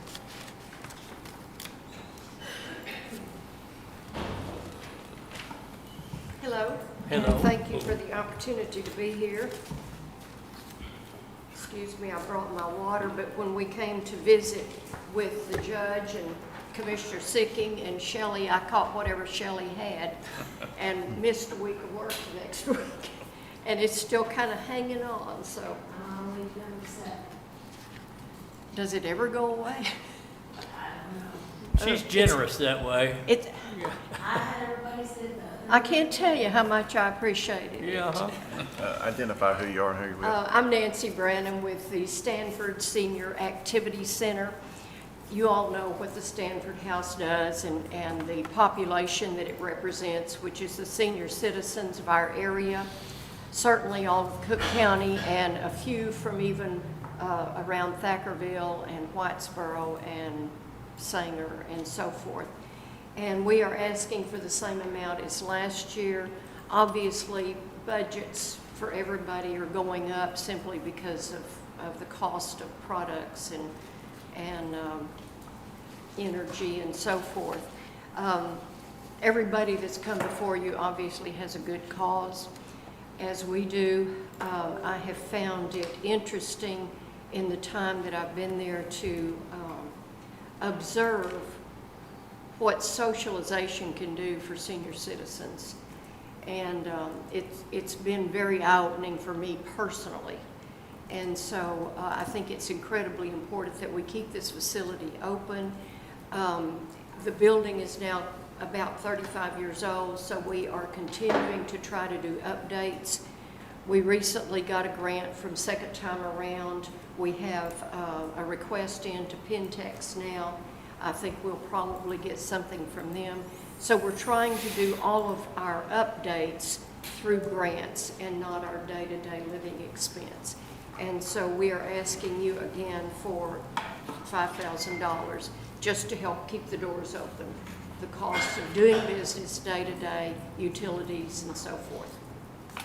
If you have any questions, I'll be glad to try to answer it. I will share with you, when we came to meet with Judge Rohn and Commissioner Sicking and Shelley, John Metzler, who is currently our board president, made an unofficial request of the county of $10,000 for a walking track, which we are working with the city on to be put on a vacant lot that we own, Stanford House owns, at the corner of Weaver and Garnett Street. As most of you know, there's going to be a senior apartment complex built where Linda Joe's Shoe Factory used to be. And so I think this walking track geared specifically to senior population, although anybody that wants to stop and use it, anything the county might want to invest in that would also be appreciated. But for right now, that's an informational thing. For right now, we are requesting the same as we did last year. And we appreciate anything that you can see fit to give us to help with our current cost. Nancy, was last year 3,500? We requested 5, you gave us 3,500, which we felt was generous. I and was we just appreciated verifying it. that. Okay, thank you. Yes, yes, which was actually a little bit more, I believe, than the year before that you gave us. Okay. Okay. Anything else? Thank you for being here. Thank you. Thank you. Thank you for your time. Avoid her next time if you can, we do. Well, you know, when I found out she was sick, I got up and moved to the very end of the table. I Y'all have a good afternoon. You too. Was told I wasn't at the table. Who's next, Norman? If you will, please sir, identify yourself and who you're here representing today. Hello, Commissioners. I'm Norman Newton. I represent, I'm the chair of the Cooke County Historical Commission. We have come before you last several years and requested funds for the counties to sponsor a historical marker, and we do again this year. Y'all allowed that last year, but we didn't use the funds. But we do have one. We have pretty well ready to go on the Gainesville Owls baseball team that was here in Gainesville from 1947 through 1955. And the cost of a small historical marker is $1,550. And there's a $100 initial fee. So I've requested $1,650 for the Historical Commission. If y'all could fund that, I would sure appreciate it. Does anybody have any questions? Will that one be done before September 30th? No. Okay, it'll be. It would be for 2027. Okay. So, because you did Sure use it, would. you're not using it for this year. That, we're not going to use the money that was allowed this year. Okay. Okay? Okay, so it's the same as last year. We're just going to move it forward. That's right. Great. Any other questions, guys? Thank you for what you do, Norman. Thank you very much. Thanks, sir. Thank you, Jared. You next. We know you, but you got to follow the drill. Afternoon, gentlemen. I'm Jared Gross. I'm the board president of CASA of North Texas. And I'm here today because our leader is not available today, so you've got to look at my ugly face, and I apologize for that. And we've got Amberly Caldwell, What'd you just say about her? Our most capable person there behind you. Guys, we're asking for $50,000, just as we did last year. Our budget has gone up quite a bit, $80-something thousand for this year, but we are still requesting the same $50,000 from the county. We receive about $260-some-odd thousand a year through various grants, through VOCA, OVAG, HHSC, Texas CASA, and all that. All those grants, as y'all are well aware, have strings attached. We cannot use them for certain items. We must use them for certain other items. The $50,000 that we're asking from the county, we use primarily for direct care for our kids that these grants won't allow us to do. It's the same reason we have our fundraiser, which many of y'all were gracious enough to come to last week, and our fun shoot that I always see y'all at. We have to raise funds. We have to come up with our own money to take care of a lot of these kids' needs outside of the grants. Like I said, our budget is 80-something thousand higher this year than last year. I can't remember, the 82, 84,000 more. But we are still just requesting the 50,000 from the county. We're going to make up the rest on our end. Currently, we're serving about 42 kids through 18 volunteers right now. We have a plethora of volunteers throughout this county that are willing to serve and take care of the abused and neglected kids of our county. And we're blessed with that. The problem is finding the dollars to pay for all the requirements that are out there, as y'all well know. Y'all deal with this every day. So, one of the benefits of CASA over a guardian ad litem, which the county could appoint to an abused child, is the dollar savings. And I think Dora has expressed that pretty clearly to you in the paperwork that you've got there. But what CASA can take care of a kid for is minuscule compared to what a guardian ad litem attorney would charge.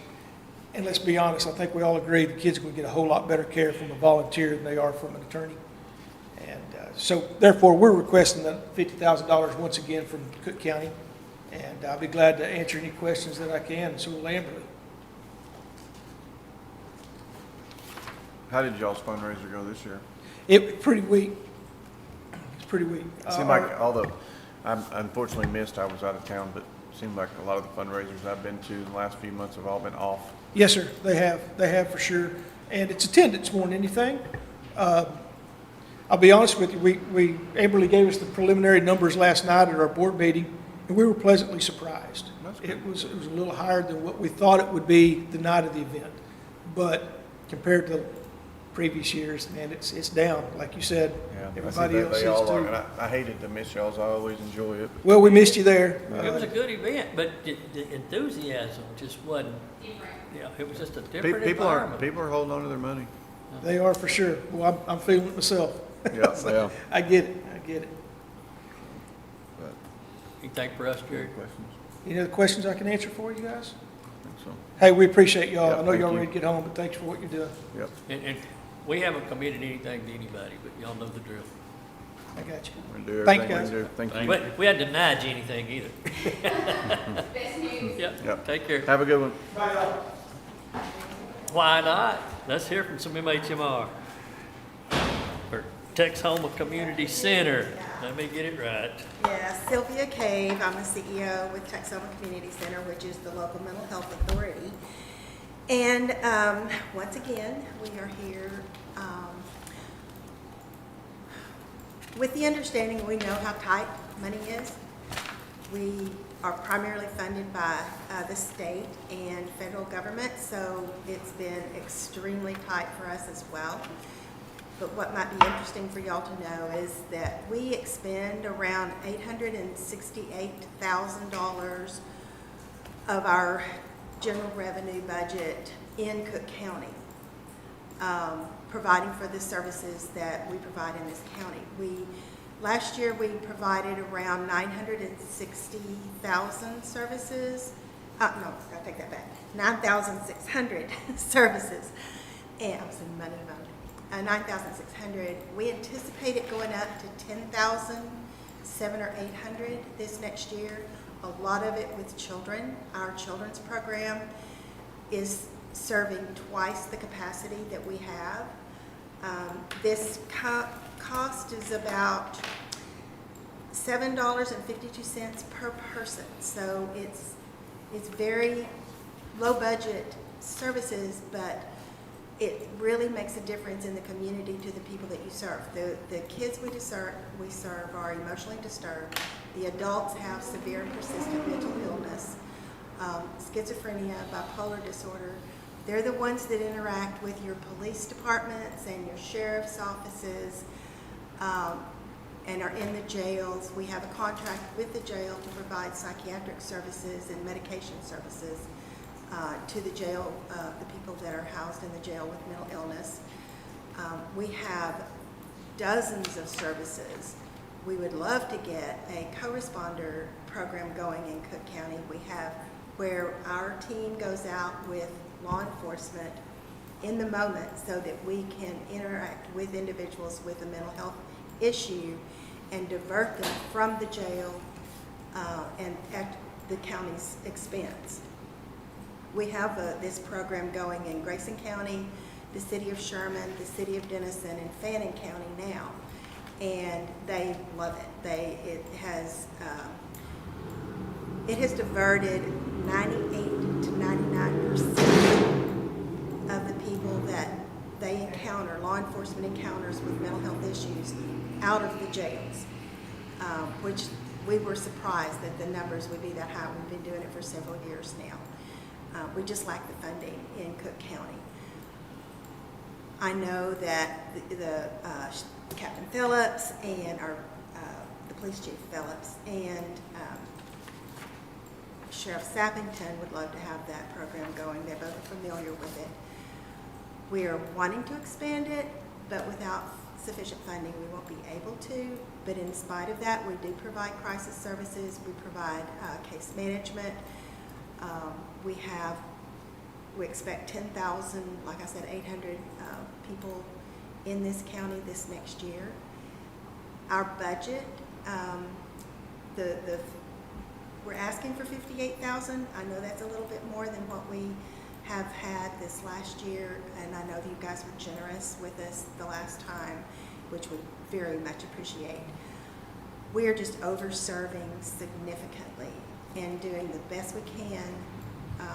We can't expand our staff until we do increase our budget. So staff are getting burned out, but they're doing the best they can to try to keep these individuals in the communities, out of the hospital, out of the jails, and out of costing the counties a higher dollar percentage.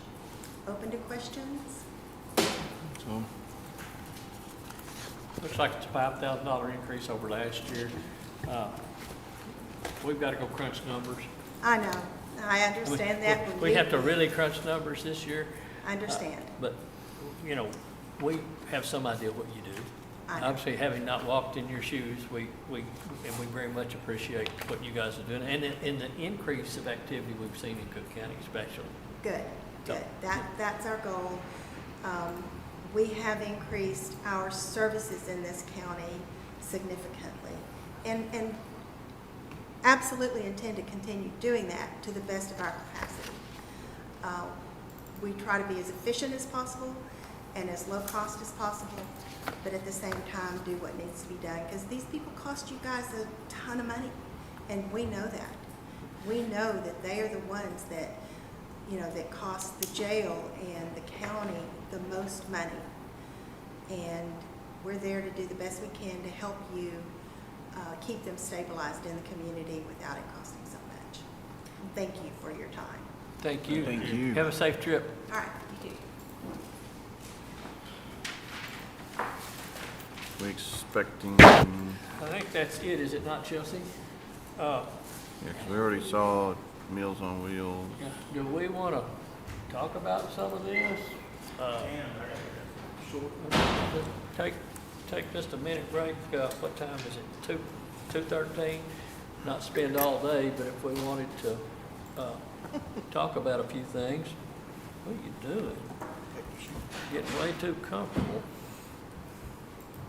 What do you give me the wrinkle eye for there, Shelley?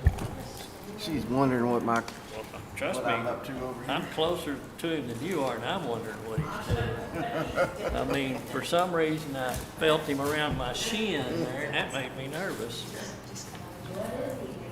You got us turned off, Christian, or?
We might accomplish a couple of things here. Surely you guys have some ideas. I would take this book, hot funds, I'm sorry, outside agencies. And unless you guys notice something I didn't, I would give Meals on Wheels their $250, take them to $4,000. I think that's helping people. Anybody got any comments on that one? Texoma Community, that is a matching thing. They're not surviving solely upon that. What was that again? Texoma Community Center, the lady that was just here, they have increased their services over here significantly, but we gave them a pretty good increase the last couple of years, haven't we, Shelley? Because I know at one point in time we gave them $10,000. I think we gave them 10 and we bumped them to Well, like for 35. years and years, we gave them 10. 10, but then we bumped them to like 35, but we've been at 53.5 for a while. Other than Meals on Wheels and Texoma Community Services, I'd suggest we leave them flat. Now, I don't know what we're gonna do about Noah's Ark. I mean, at some point, we're fixing to have to, I just emailed. Yeah, it's 75 when we're required to. But it's, you're not required to have animal control. You're required to control rates for health. Oh. You're not required to have animal control. Okay, see, I misunderstood. I thought, that's what, when we go to these conferences, they talk about those are some of the steps you have to have animal control. well, let's see, I don't know how you get the animals Yeah, if you under don't health and have. safety, you're required to control rates. So I mean, one, you got a cost of an animal control person unless the sheriff's office absorbs it. Right now, they basically do what animal control has done out there. But it's at 50,000 when we have to go to. 75. I'm not finished. To 3 JPs, right? 4. 4. See, I was thinking at 50,000, we had to go to 3, but it's 1 per precinct. 4. So, 4 JPs and 4 constables. and I don't want to spend a whole lot of time on that conversation any more than I did this morning because we're to the next census before that takes place. Which is Coming up fast. 2030, isn't it? Isn't it every 10 years? So, and Shelley put some money here. She's talking about it because we'll start prepping before 2030. I'm surprised we haven't gotten anything already. Yeah. But we may this next year. But it looks like we got enough issues. Have you been doing a running total? Where'd our ask end up? You got a friend? Yeah, no, I've taken some notes, but I haven't totaled a bunch of stuff up. I noticed you've been making some inputs into the computer, or entries. Well, I've updated the,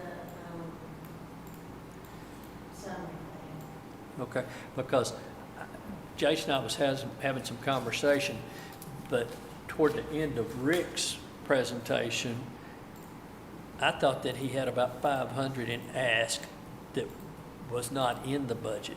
It's in permanent improvement. So at It's the on last the minute, side. the last ones that he talked about, the roof and stuff of that nature, The roof is not. okay, and then how about the controller? That's in permanent improvement. Okay. I talked about it for Okay. mine.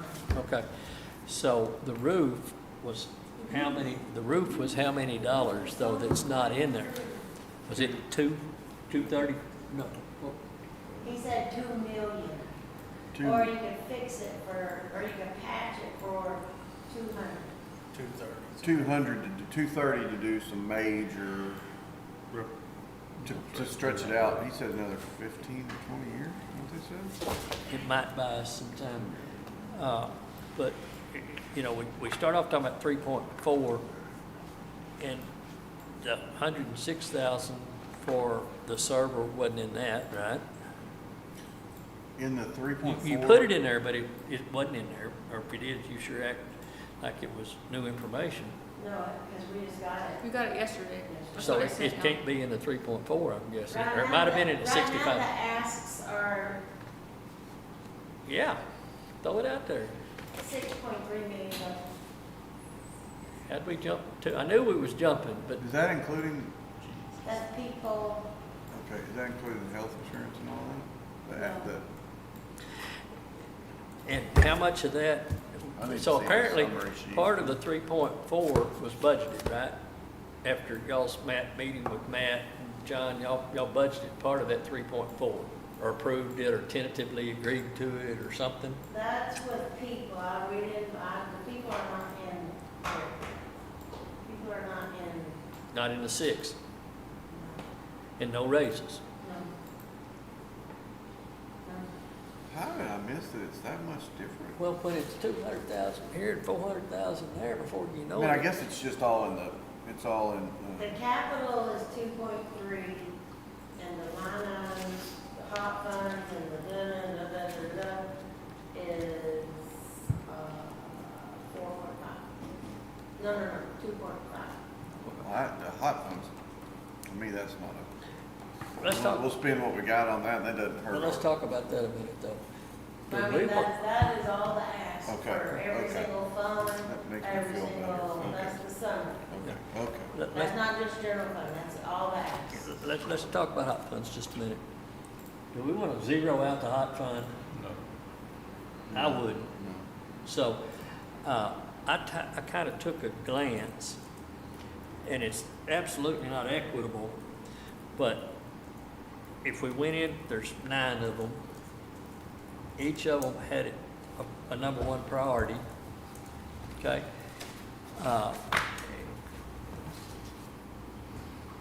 We could go in, and The salary's 982, just for the stipends and the new employees and the this and the that and the whatever. and very little of that offset. Right. Almost $1 million. I see 11 of them here. I'm sorry, Bob, where you in the at? odds. Okay, hang on. You see 11 What hot do you- funds? I'm thinking there's 9 hot funds. How much do we want to leave in the hot funds? Well, That's a number we would need to know, but have you guys got your hot fund sheet out, the one that's colored up? I'm in it. Okay. I wish I were in it. Okay. I just kind of glanced and, Munster Chamber, their number one item was $3,630.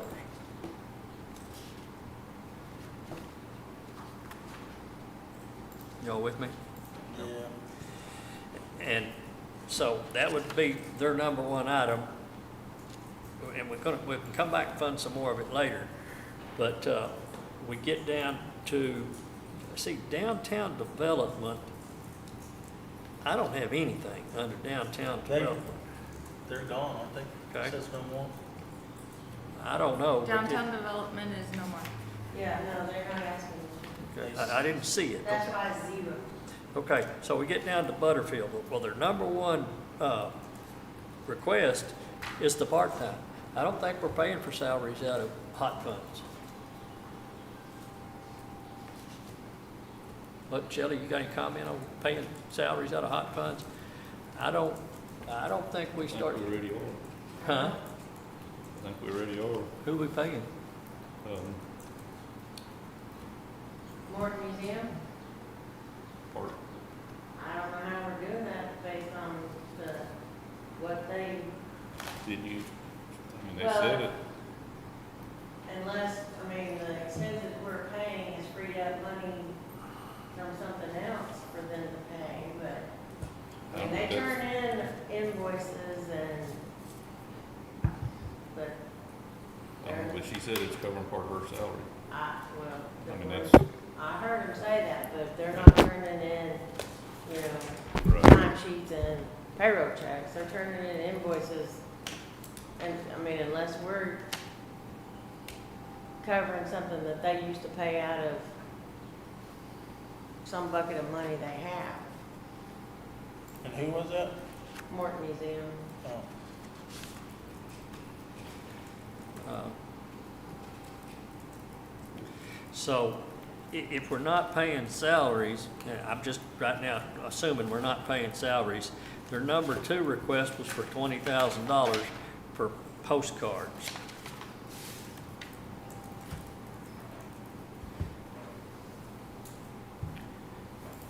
And it was $20,000.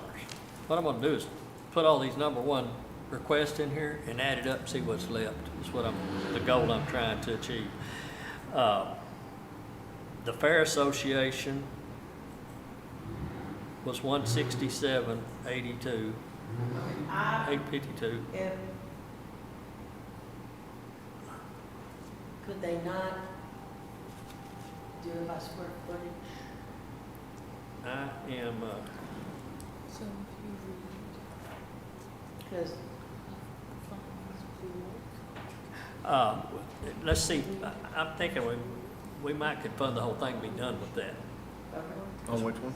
On Fair Board. That's their number 1, okay? Then we go down to Gainesville Chamber, and they ask for $30,000. Their number 1 is Summer Sounds. That's 10. Huh? 10. 10,000? Yeah. Well, I've got 15 on this sheet. Advertising for Summer Sounds, I have $15,000. And I've got 15 for Depot Days, which is another 30. But they're, so right They were now, both the same. I thought it was 10, right? It's 15. Yeah, 15 for the Depot. nothing stayed the same, right? Medal of Honor, he asked for 95. Y'all may have heard me ask, but he said he could get by with 48. And what's interesting is nearly every one of these things somehow is tied back to city also. Then we go down to Heritage Park. And I don't know that this is gonna, I mean, we're gonna have to come back, or we can come back and add, but we can also save some money. Their number 1 ask was to finish the facility phase 2 at $138,000. Okay. Then we get to the arts. Her most expensive item was $7,000, but she didn't necessarily give me a priority there. I thought she did say musician, whatever. Musician, that's what Yeah. I had, and then she said, and if we could pay for half of it. Because her ask is small, I think we pay $7K for the musician. Okay?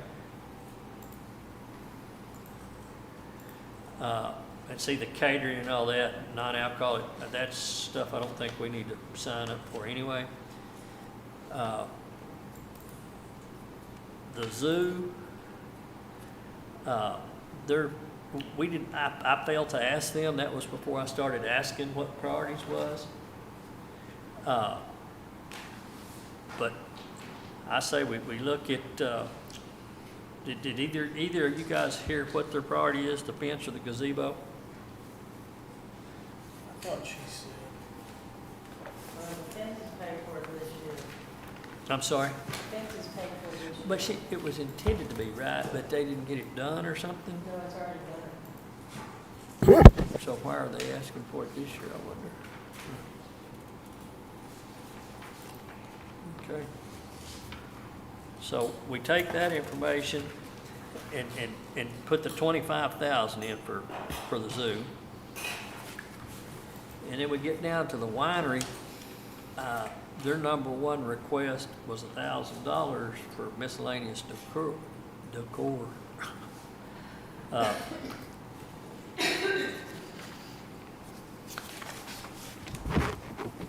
many you got now, Adam? the number. Am I supposed to be writing this down? No. Do what, What Adam? did we say on the winery? Oh, their number 1 request was $1,000 for the miscellaneous decor. Now, I'm assuming that we were going to go back to some of these that have smaller requests and begin to bump them up a little. Personally, I wouldn't want to invest, I mean, we go pay for phase 2 for Heritage Park, that's $138,000. That's enough. Back up to the winery. Are they for sure a nonprofit deal? We kind of talked about that before. The wine deal? Yeah, it was that card thing that came in after them that wasn't. Okay, I'm gonna do some quick math. I'm gonna take 3630. Are those things that you listed in there, are those their priority? No. They're not in, I think Gary thinks they're. No, we asked them No. when they came up. Okay. Well, because yesterday he was saying, you have in this order here, and they were like, oh no, and then they changed it around. Right. How I have it on the summary is Just how they how asked. it was. I just didn't want him No. to be thinking, Right. oh, that's their But- priority, but it's not. From their request, that's how I put You it on the just wrote it. summary. And then when he asked them, Then you numbered it, okay, Yeah. okay. I just didn't want it to be off. no, he asked.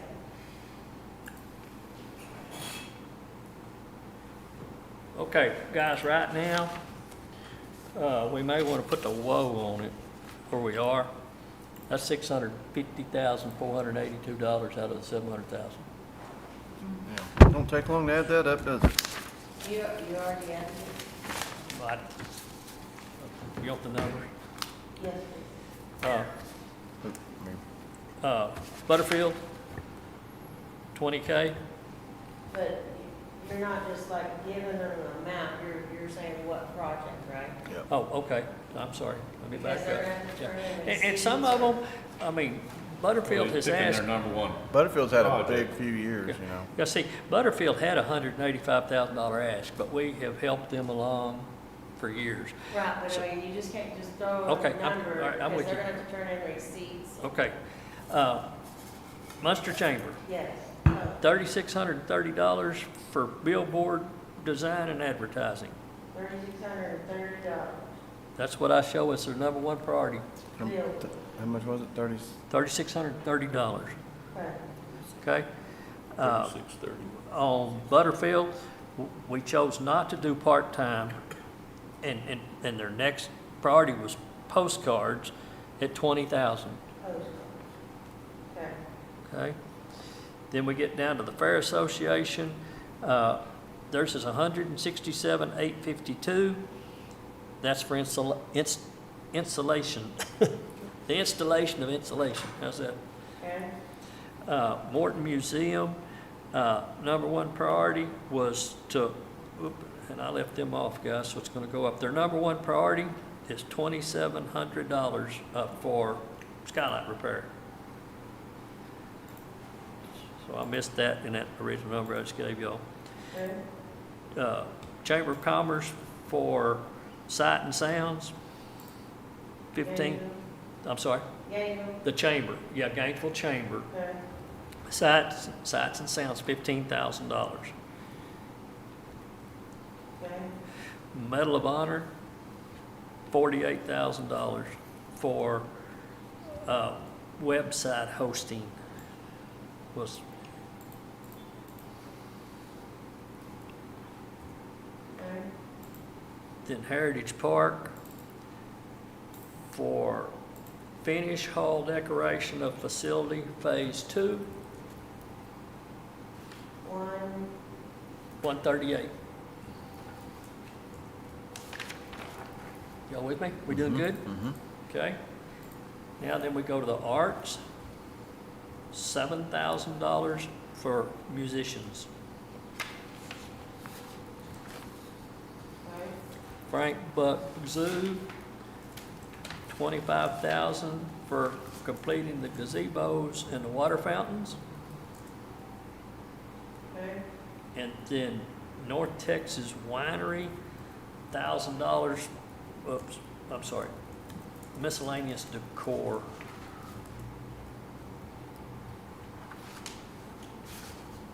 And it should be I the had same. signs and banners. I mean, it's kind of all about the same, I don't know. You got signs and banners, I guess that's supposed to be the same one, signs, banners, miscellaneous decor. Well, but there's two different numbers out beside them, Matt. There's a $2,000 number. We go on the safe side, put $2,000 on signs and banners. But see, I'm showing $2,000 on signs and banners, $1,000 on miscellaneous decor. Well, they could spend it miscellaneous decor on signs and banners. So that's going to be what, $3,700 difference of what I gave you a minute ago. So North Texas is still 1,000, the one, or 2,000? The wine, let's do 2. And for signs, banners, decor. And I think that takes us to $654.82. Now, guys, we're going to get asked about the discrepancies, specifically for the ones that had the huge ask. But we've donated quite a bit over the years, and I think they've been very appreciative for the Butterfield stage. Munster Chamber, I think we've been fair to them over the years.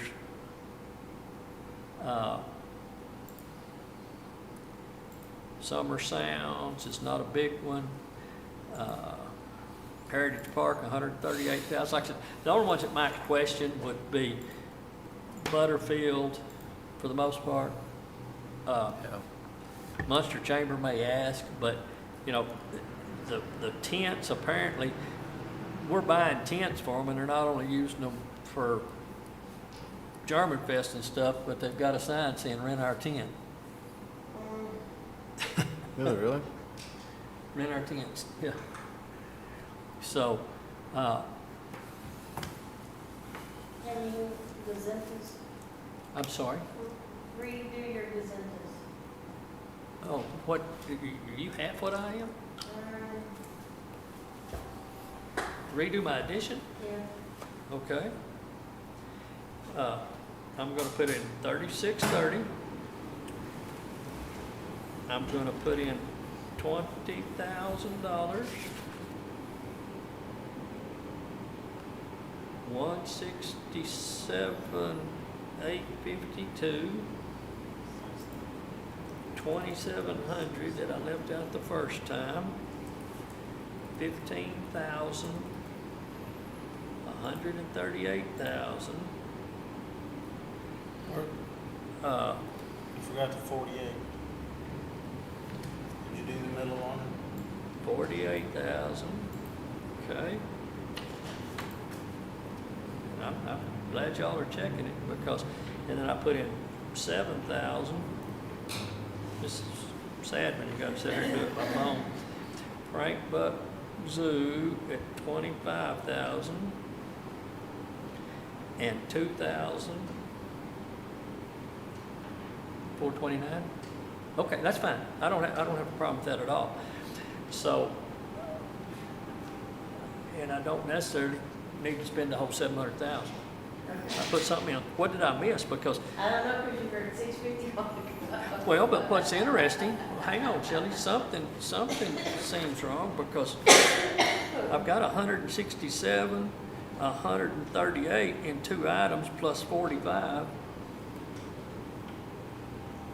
I mean, but you got 429? Did you get 429 too? Okay, so. 182. All right, did I miss anything, guys? Okay, So so. about adding 10 more to Butterfield for their, Well, 11 for their special events. Hang on. Let's do what they might have asked here. Their first request was What was for. their second? Hang on. The first request was for salary. We didn't do it. So the second was postcards, which we did. Yep. So their third is $45,000. No. And I mean, What's their fourth? the fourth is $34,000 for the youth theater.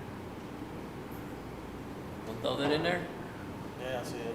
What was the 45,000 for? The 45,000, their third priority was for production cost for main stage. Probably their props. Yeah. And so the youth theater, I mean, the 34,000 puts us up to what?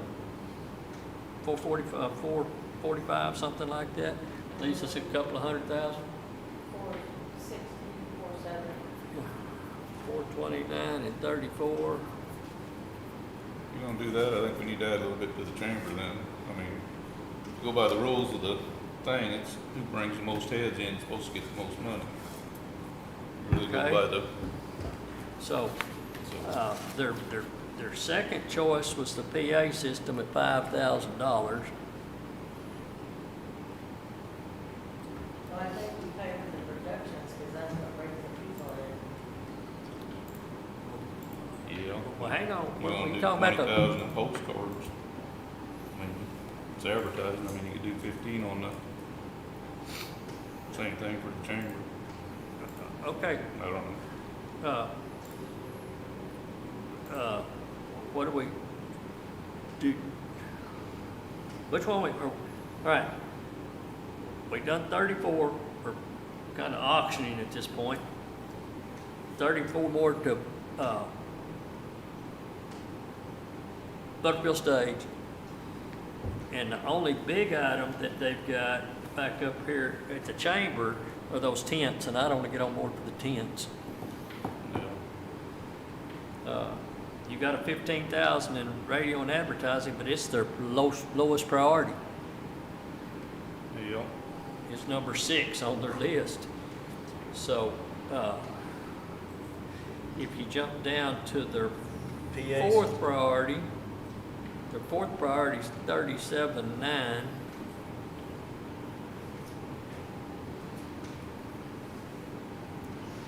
See, that's, to me, that's just throwing money away. I mean, a PA system, they're gonna use continuals down the road. I mean, I see priorities, but I also see asset that they'll use 3 or 4 times a year. I'm open, guys. I've I'd just say said put 5,000 in PA system. 5,000 PA system. For a monster? Yeah, for Munster Munster chamber. Okay, I'll keep it on. Hot dang it. And then the 36 for the billboard. Now where we at? We done got the 36 in there, Yeah. and you got 5,000 for the PA, and y'all had a third one. What was your other one? Should add another 39,000 onto your, that No, what, no, wait a minute. 429 plus 39, We had 34 to Butterfield.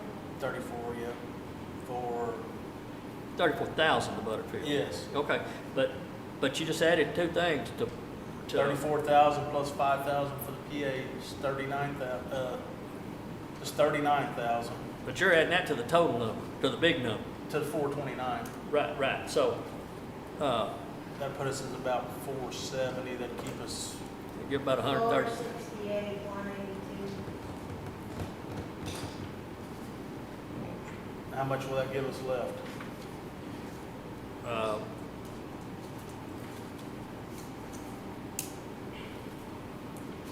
I want to keep a little in the money. 468 minus 690. 160, 182 right now. Let that build a little interest. 182? Or did I miss it? We're adding even numbers. Okay, we had 429, and we added 34 to it, right? 34 and 5. 34 and 5. It's 39. Okay, so that's 39. I'd like to add that advertising and radio for the chamber at 15. I mean, it's no different than the 20,000 for the postcards, Butterfield.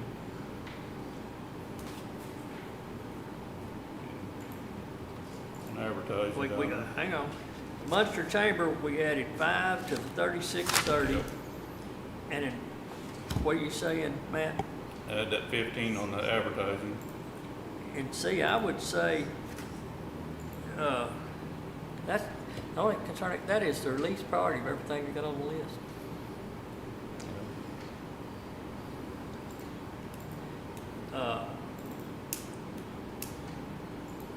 We're on record. That didn't- Okay, so that 460. Didn't have the best spokesperson there.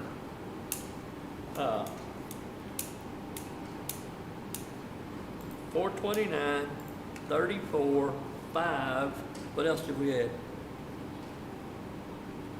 Are you writing them down too, I'm Pam? trying, you might Okay. have to send it to me, 'cause I still ain't adding up, so I don't think I'm right. I don't think I have them And all now I'm either. confused, as much as saying 39. Okay, No, did you I- add the I thought it 15? was the 40 No, I have not minutes. added the Okay, so where are you at on what we spent?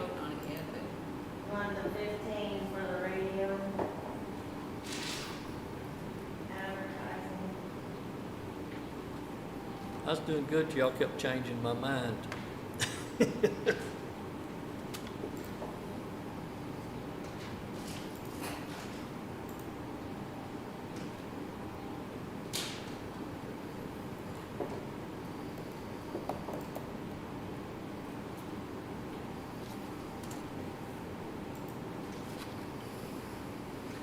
Butterfield, we added the 20, and what else did we add to Butterfield? 34, wasn't it, for the youth theater? I'm at 483. Oh, we had the 20 for the postcard and 34 for The the, 483 yeah. minus, Oh, I don't want to say that. 54.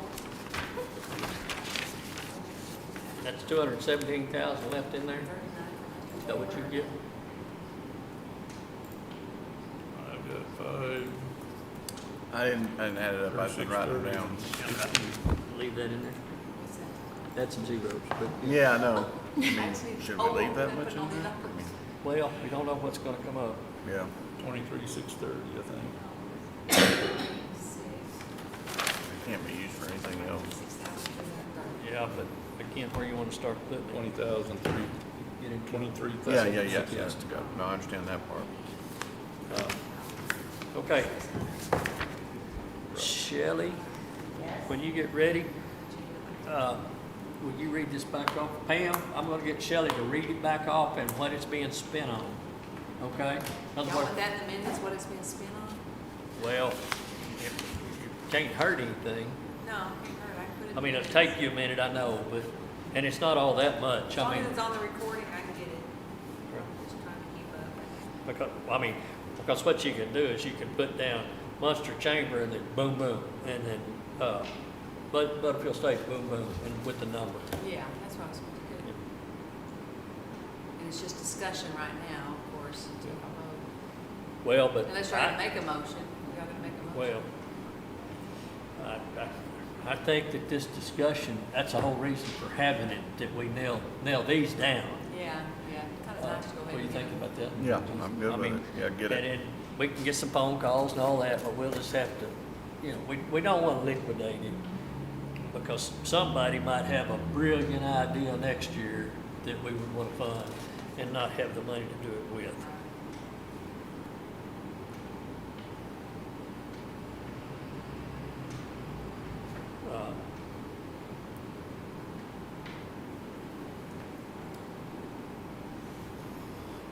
All right, you ready? Hang on. Ready? Pam, you ready? I'm ready. Talk slow. Talk loud. Yeah. Munster Chamber of Commerce. I have, $3,630 in billboard design and the monthly rent. I have $5,000 for a PA system. And I have $15,000 for radio broadcasting. The North Texas Winery, I have $2,000 for signs and banners.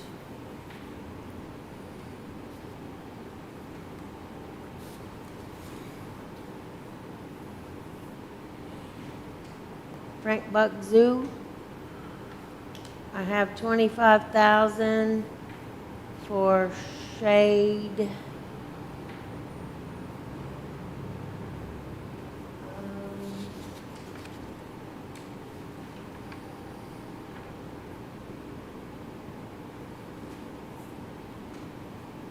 shade structure, Gazebo. gazebo. Cook County Arts Council, I have 7,000 for musicians. Gainesville Chamber of Commerce, I have 15,000 for sights and sounds, advertising. Medal of Honor, I have 48,000, but is that a specific ask? He only, it was, Website hosting. Website hosting. It was website hosting, but hang on, let's be a little more specific on that just a minute. I have that written down. Because See, he, on He his- talked about flags too. yeah, because. Maybe yeah, could split hang that a on, little yeah, bit. We have that. But on his request, the website hosting was 95,000. Oh, wow. Yeah, but then he came back and broke that down into, flags were 18,000. Website was 10. Museum whoops, hang on, I gotta come up with, I said 48,000? Yeah. Okay. So, yeah, and then, program operations cost, travel for MOH recipients. So you had 20, 10, and 18, and that should get me to $48,000, Okay. right? Yeah.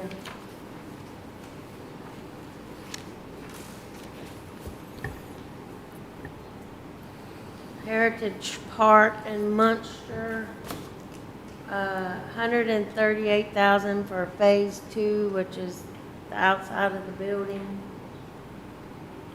Butterfield Stage is 54,000, which is 20,000 for postcards, and 34,000 is production costs for the youth theater. The Cook County Fair Association is 167,852 for insulation. And the Heritage Society, which is Morton Museum, is $2,700 for skylight repair. If we was gonna add to any one of them, that might be the one to relook at. Which because, one? Morton Museum, $2,700. That one might be, if we were gonna open one up a little bit, might be the one to take a look at. What else did they ask for? The next one was security and alarm system. Yeah, that'd be interesting.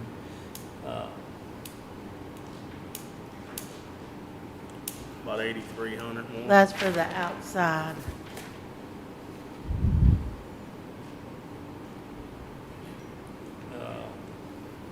Their first priority was the repair. Skylight. The second one was updated alarm. Yeah, Yeah. the skylight repair, yeah. Their second priority was the updated alarm system for $8,000. That would be one heck of an alarm system. And Jason and I are talking about having 400 in ours. Does yours dial your phone if somebody breaks a window and all that, or is it just cameras? No, I've got, mine is monitored, cost me $30 a month, and that's my doorbell, ring doorbells, if you get anywhere in the vicinity and stuff like that. I think that's because somebody's broke the lock on the outside. But, I mean, that just seems like a lot of money for me, for,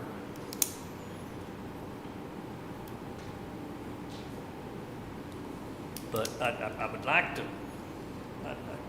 I mean, that takes them to about $10,000.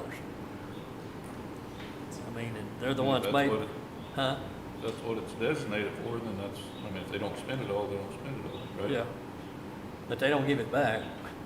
They have to Well, show they have receipts on it. receipts to get it. Yeah. And we need to check in, I'm concerned about us paying salaries. About what? Oh, you said that you guys heard her say pay part of her salary, and that went right over my head. I don't No, know. I mean, she did say that, but they gotta they turn in a receipt and a So she form might of be payment. confused. You know, Well, that's what I'm saying is, or if redirecting. they were paying for things out of other money and what we give them, they are now paying for that and this other money is now paying a salary. I don't know, but no, we're not giving them money for a salary. Right. Because So- they have to turn in an invoice and a proof of payment. All right, so 8378 for alarm systems takes them to about $11,000. Well, it's not even money, I'm sorry. You want a real number, don't you? Be 11. 1178. 8378 plus 2700 is $11,078.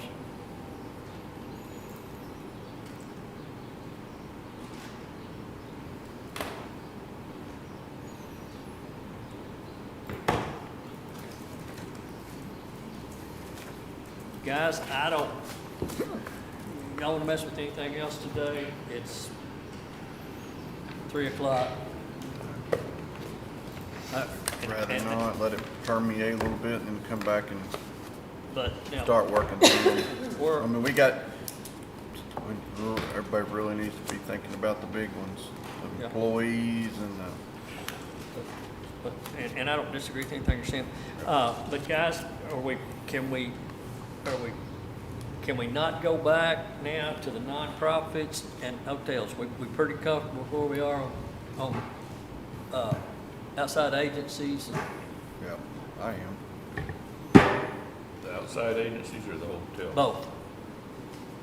Are we gonna give them what they're asking, everybody?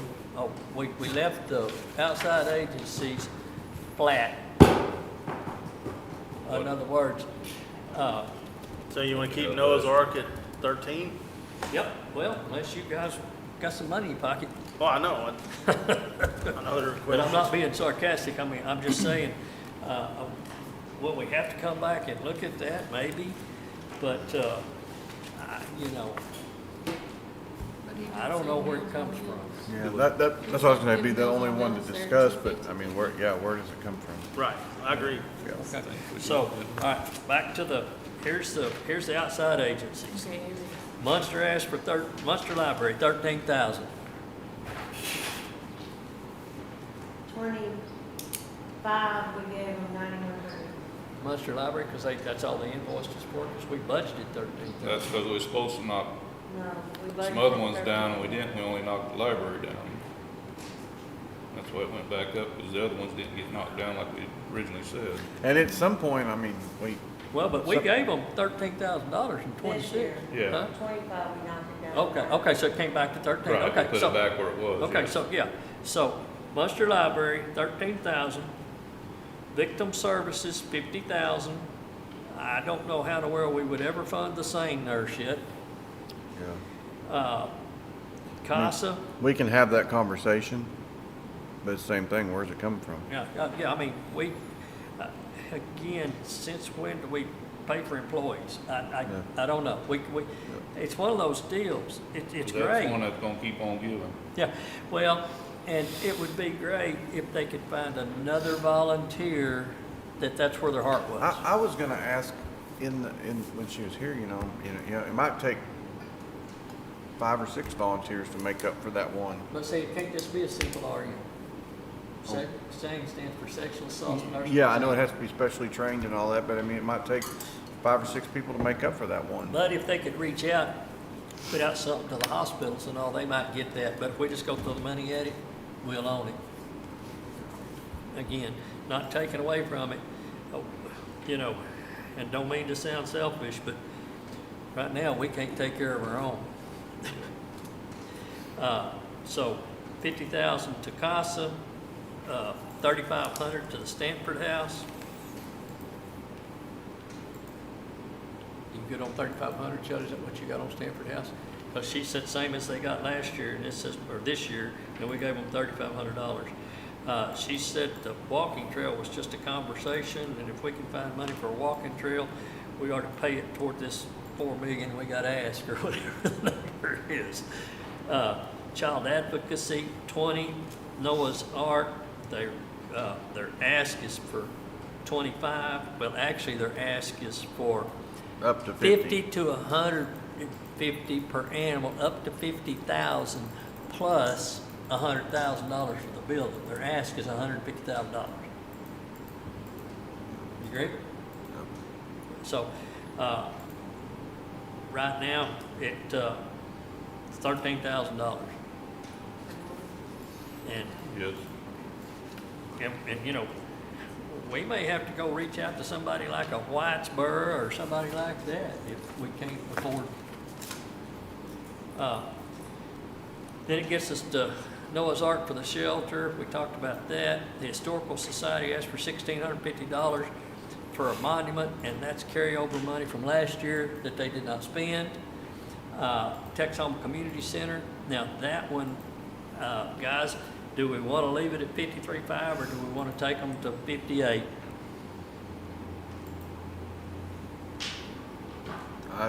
We're leaving everybody else the same. All right, 53.5. And then Tri-County, that's the only one I suggested that we. How much was Texhoma, I'm sorry? Leaving it where it was would be 53.5, man.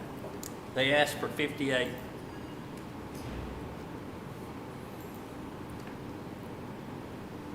It's not, again, that we don't appreciate them, but it is a matching. It's not going to open or close their doors. Tri-County, they went up, you know, they said they're subject to lose a complete grant, but they asked for $250 more. And they've been flat for a long time. Yeah, they've been flat a long time. 4,000? Yeah. You good, Shelley? 4,000 on Tri-County? I haven't asked about this since I first got here, but why do we fund the Munster Library when we have a library that costs us $500,000 already? We know the answer to that question? Why do we fund Munster Library when we have our own $500,000 library already? I haven't asked that question in a long time. I can't remember And the I asked answer. it early on, and I said, you know, if we're going to fund Munster, why don't we fund Whitesboro? Whitesboro's not in Cooke County. But there's a ton of people all my in eastern precinct address. 1 and 2 that have Whitesboro addresses and that utilize the Whitesboro Library. I'm not saying anything negative against the Munster Library. No, it's a great I mean- thing. I just, you know, we already have a big library. You know? They run more That efficiently. library is all volunteer too. They don't get paid a salary or nothing. Does not German Fest support the library considerably? Well, Used to. They used to. Doesn't anymore. Okay. I mean, they run as cheap as you can run, but still, it's back to Jason's point. We got one down there we're probably spending $700,000 a year on, and providing air cards and. Why are we in the library business? What? Why are we in the library business? Well, yeah, why are we in the library business at the county level? Because Gainesville gave it to us back in the 70s. You was too quick. They with were that. some slick tongue devils back then. Same way they gave you ambulance service. Yeah, same way they gave you ambulance service and a few other things. You know, I think, you know, it's a tough thing, but I think that these outside agencies, you know, eventually I feel like the MHMR is one that, I don't want to say any of them are more important than others, but the MHMR probably helps the sheriff's office the most. It probably saves us the most. It probably money. saves us the most money in the long run, you know, and where Noah's Ark, I understand the extreme need for that, and I understand the extreme need for the CASA too, but some of these, you know, as things get tighter with our constraints and the 3.5% cap, and we have to add 4 JPs and all this stuff, we're not going to have the money to fund some of these things. You know, it's going to get even worse over the next few years. So, you know. I mean, and that's part of the problem. How many of these are really county functions?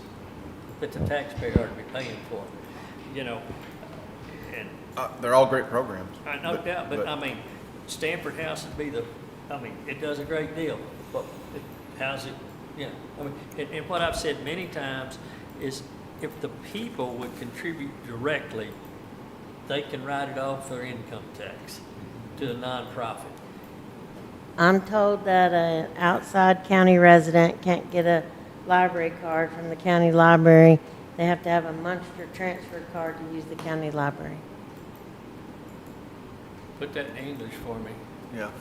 I was gonna say it slower. I just read what was sent to me. Will you read You're it saying again? if they come to the Cooke County Library, they can't do it using a Munster card? No, that if they're not a county resident, they can't get a county library card, so they have to go to Munster to get a library card to come use the county library.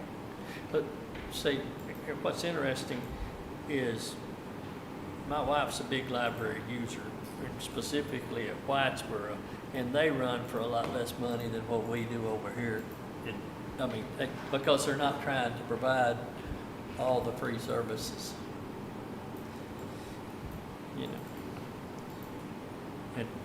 And the comparison between Munster, I think, and Gainesville is the number of employees. I think we heard yesterday there's 5 full-time employees and 7 part-time.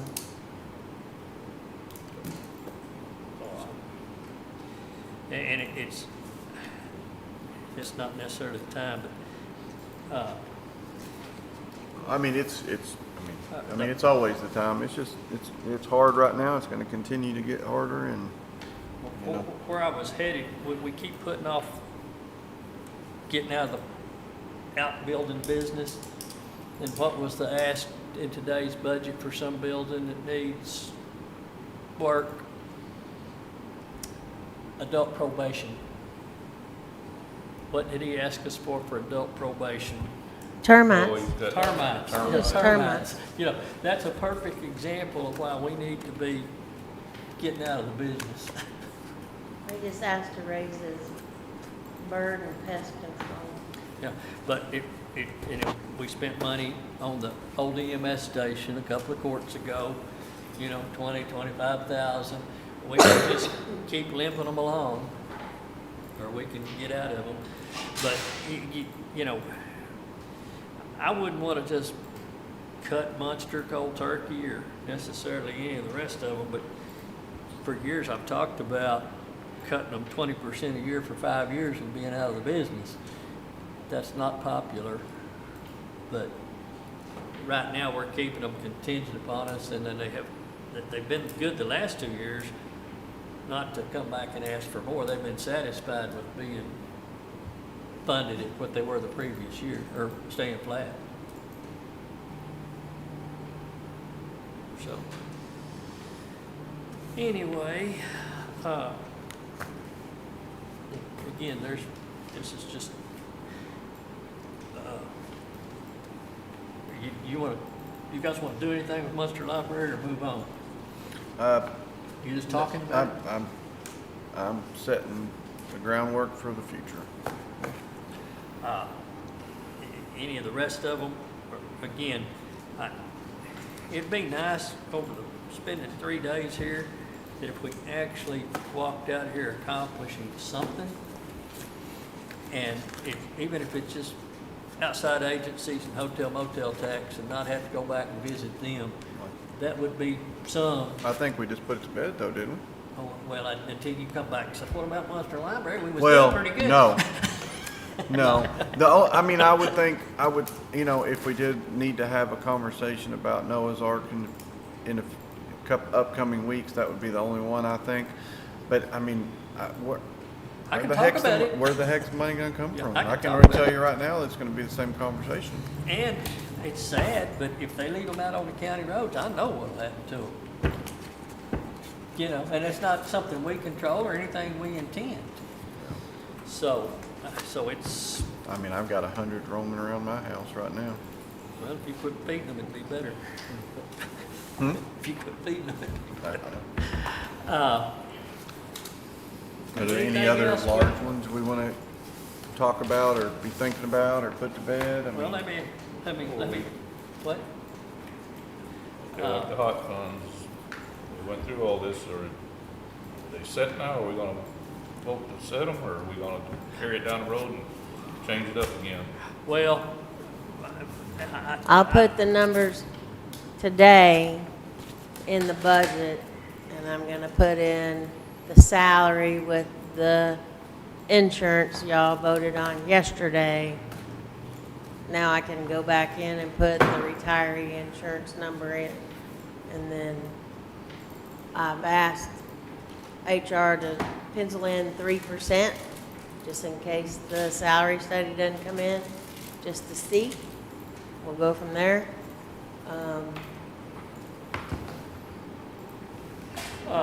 We'll just go from there. I would like to think if we could assume a gentleman's agreement amongst the four of us, that we wouldn't have to vote on it today, because we've not voted on anything else. But if we have a consensus that we don't intend to go back and look at hot funds or outside agencies, and that's not to say somebody may not want to come back and plead their case. That's the whole way. But I'd like to call that done, Yeah, me too. okay? I mean, any objections going once, twice, three times? But you're not voting, I'll just do it as a discussion, right? This is what y'all Right now, discussed to give them. well, if you can note that the commissioners have agreed that the hot funds and outside agencies have been addressed to this point. It agreed to be addressed. No, What did she say? What did she say? agreed to be addressed, no. That's what he said, I'm like, okay, might as well. Well, is that what I said? Yeah. Yeah, that's Oh, what that he we've said. agreed, that they have been addressed, is what I meant to say. Y'all agree, Uh, the commissioners have agreed that they've I addressed don't, them? y'all figure That it we out. set a number. Y'all put me up there on the hot seat too long this week. Y'all gotta Agreed, come we up have with set a something. number for, Agreed on a set number? That sounds better. Agreed on a set. We have a tentative amount, agreement. A set to Yeah. fund. How about a Tentative. set amount to fund, okay, that sounds good. I'm gonna type it up anyway, send it can't to hardly y'all, see and it. y'all will say, is this right or Uh, And again, it's, it's Delbert West. it's just, wrong? He always has that middle initial too. it's just 3:15 if you guys want to keep looking, because I mean, I just soon spend another 45 minutes here, spend another 4 days. But it'd be nice if it was, we could do one or two that maybe didn't make any changes, you know?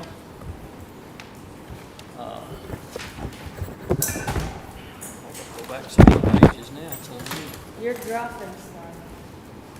Is number 3 just gonna be no action since y'all have already done an action, I guess? oh, is it the insurance thing? Yeah, just put I don't know, no action. ask Chelsea. I don't know how to do it since I I don't did it either. I mean, yesterday. we did it yesterday, but I got Pam and I some talked there. about Yeah. the packet, so, Refer to yesterday. No. yeah. Refer to this day. Action taken on Oh, that's a good action one. taken Action on taken 6/23. On 6/20, okay, that's a good way to put it. Uh, Thank you. All right. I don't have these in any particular. This is not a pleasant conversation, but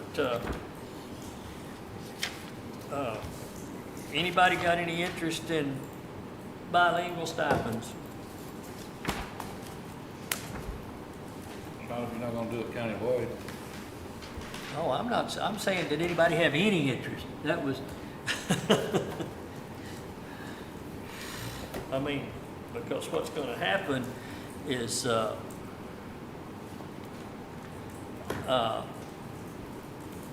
again, that's gonna be the gift that keeps on giving. And I would like to think that the people on the team, the Cooke County employees, would be interested in the county to the point that's something they would do freely. You know, I think we've got a good team. Do we have one or two that might need a little attitude adjustment? Starting with me. I was gonna say, you better Starting with looking at me. yourself. But in reality, it's not like we're asking somebody to do something for free. They're getting paid to sit there. So, they're actually getting paid to be doing some type of performance, not just sitting there. Yeah, I mean, there's a lot of truth to that too. Well, I mean, again, it's, we don't know how many we have, and I certainly wouldn't pay $150 a month if we were doing it.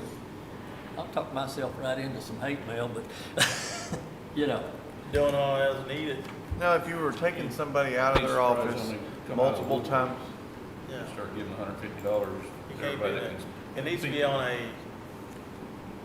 per time basis or something. But again, I don't disagree. Get a Tell me list. how to apply it. Who would be interested in doing this? And then we'll give you, say, Pam needs somebody and it's, Chelsea's the person that's, she can walk over there and she gets $20 for doing that. my thought is, if it's in their office, Yeah, if it's in their office. if it's somebody in my office and somebody comes in and needs somebody to translate, They should walk do over it. and translate, you should do it. Now, if my person has to leave and go to Pam's office or drive out to the sheriff's office, that's a whole different thing, but I don't see why anybody wouldn't translate if it's in that office already. It's public service. But let me ask you, this. That's a county employee. If they have to walk across the street to the tag agent and translate, Yeah. no. Now, if it's bogging them down where it's a hole all the time and increases their workload, I mean, I can understand where we might have a little bit of an issue and frustration, but to me, I just can't imagine that it happens that often. I had an employee that would run up to the county court of law, they'd have somebody come in, they're just doing a arraignment docket, they just need to explain something, and she'd run up there and do that. But they She did. can't take vacation and get Yeah. paid Yeah, don't extra do for that. doing this. Right, right. We've already had that We learned problem that, once. yeah, we did learn that. Yeah, They can't what? Can't take time, well, I had one that, when I was in the annex, that would go up there, and he was paying her, but then she wasn't taking, she needed to take vacation time off, or time off. She couldn't do double, basically, right? Double She dip. couldn't go sit in court and be a translator and take vacation day and then get paid as a translator. Oh, yeah. First of all, she wasn't certified to be a translator. And then couldn't get double dip getting paid salary and being a translator. That makes sense. But I gotta believe we've got a pretty good team, and I honestly don't believe that we ask too much for our work environment. I mean, we really are lax. I mean, most of the department heads are really lax. I mean, you hear the sheriff's department, they'll call for a translator from Gaines. Gainesville got anybody on PD that can come translate for us, and they'll run out there. I mean, they don't charge. But why did they do that? Because they didn't have one available Right. at the county. So, but the people, Armando Land will jump out there in a heartbeat. Yeah. But the stipends just this time are a lot of money. Well, it could add up to, But, I mean, I don't know how you say, hey, Susie, you're qualified to translate, and then all of a sudden, and you're paying her, and all of a sudden she's off, and you gotta ask somebody else to do it. Exactly. yeah. heck You know, yeah, I you think- get it. Degree to do it. I'm not guilty. He guilty, I was gonna say, as far as sewing down a whole lot of stuff, we need to look and see about the raises number and all that, or if we wanna sit and decide some of the big numbers before we think about raises. I mean, we need to have a little method to our madness, but Well, I was just curious, just for the sake of time, if there's something that we knew we were either for or against, talk about it. I mean, and if we're not, let's not sit here and, yeah. I mean, I would tell you after 3 days of it, I'd rather just go digest things for a couple of days, come back and look at my notes and talk about it when I'm fresh, have them raise numbers. I will tell you that I got an email a while ago. We might have some preliminary stuff on the salary study. That might help us with some future things. Just let it stew for a few days and come back. Any of them being lowered? Huh? Any of them being lowered? I don't have the numbers yet, but I feel like some of them will. That will be the catch-22. There's some things we probably pay too much. Not that we're well, over anything, and the problem is, but we might not do a countywide raise this time. well, We don't again, know. and having heard the ask and assuming that the revenues are not gonna increase greatly, we may not can implement the salary survey. Yeah. Oh, Period. no.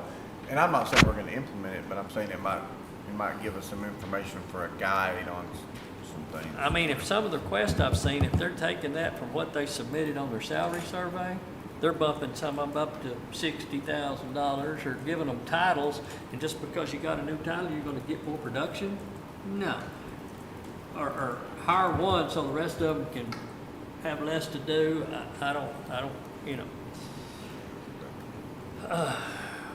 If there's Do any we- other small decisions y'all wanna make today, that's fine, but if, other than that, I mean- I'm ready to be done for the week. I've been ready to be done since Monday, 1 o'clock, but, Is that a motion to adjourn? hang on. You gotta do, did we already do item number 3? We did. Yeah, we did that. Well, I don't know what to do about it. We did No it action. yesterday. No It action. said to put action taken on 6/23. I would say no action. Yeah, no No action. action's better. That's what I said, but they said. I said no action. Anybody interested in an You EA? said to say action taken on 6/23. Well, I said no action, then everybody looked at me like we couldn't do that. Then I said, okay, we'll Right. refer back to yesterday. If you're not taking no action on it, I agree, it's already been taken. If If we there's do no that, we action, really need to deep okay. dive into. I changed it, no action. Are we going to, we're gonna take any action on EA? No more EA discussion. I'd Damn. love to have one, but it's just not the call. She's like, I don't care. Now, I do believe that we're gonna get some numbers from some outside agencies to decide what they're gonna be willing to pay. And I've said, it's not even about what they're gonna pay in the on years, it's the off years that I'm concerned And about. they're gonna have to pay in the off years. We Yeah, can't. 'cause you're still part of it. Yeah. Yeah, and they would, for what they're paying for what their elections are costing them now, especially some of these small ones, it's $5,000 and $6,000 every couple of years, they're not gonna wanna come up with $15,000 or $20,000 to give to the county. I mean, the reason the push is, they don't want us, they don't wanna do it. I mean, the people that push for it don't wanna do it, and I get it, but Pam doesn't wanna do it, I get it, but these smaller cities, they don't wanna do it looking to give it to us. Right. Pam don't wanna do it, well, she ain't got anybody to give it to. And they're willing to pay on the years they have elections, but then they forget, we're still gonna have to employ that person on the times that they don't have elections, so. Well, if it's election year and it's 10 grand, hold on, it's 20, and you're paying 10 and 10. Yeah. Yeah, we can It's a flat fee all the way. Flatten across. it out. Whether you're in election year or not, you still have that obligation. Yep. It's the only way you can do it.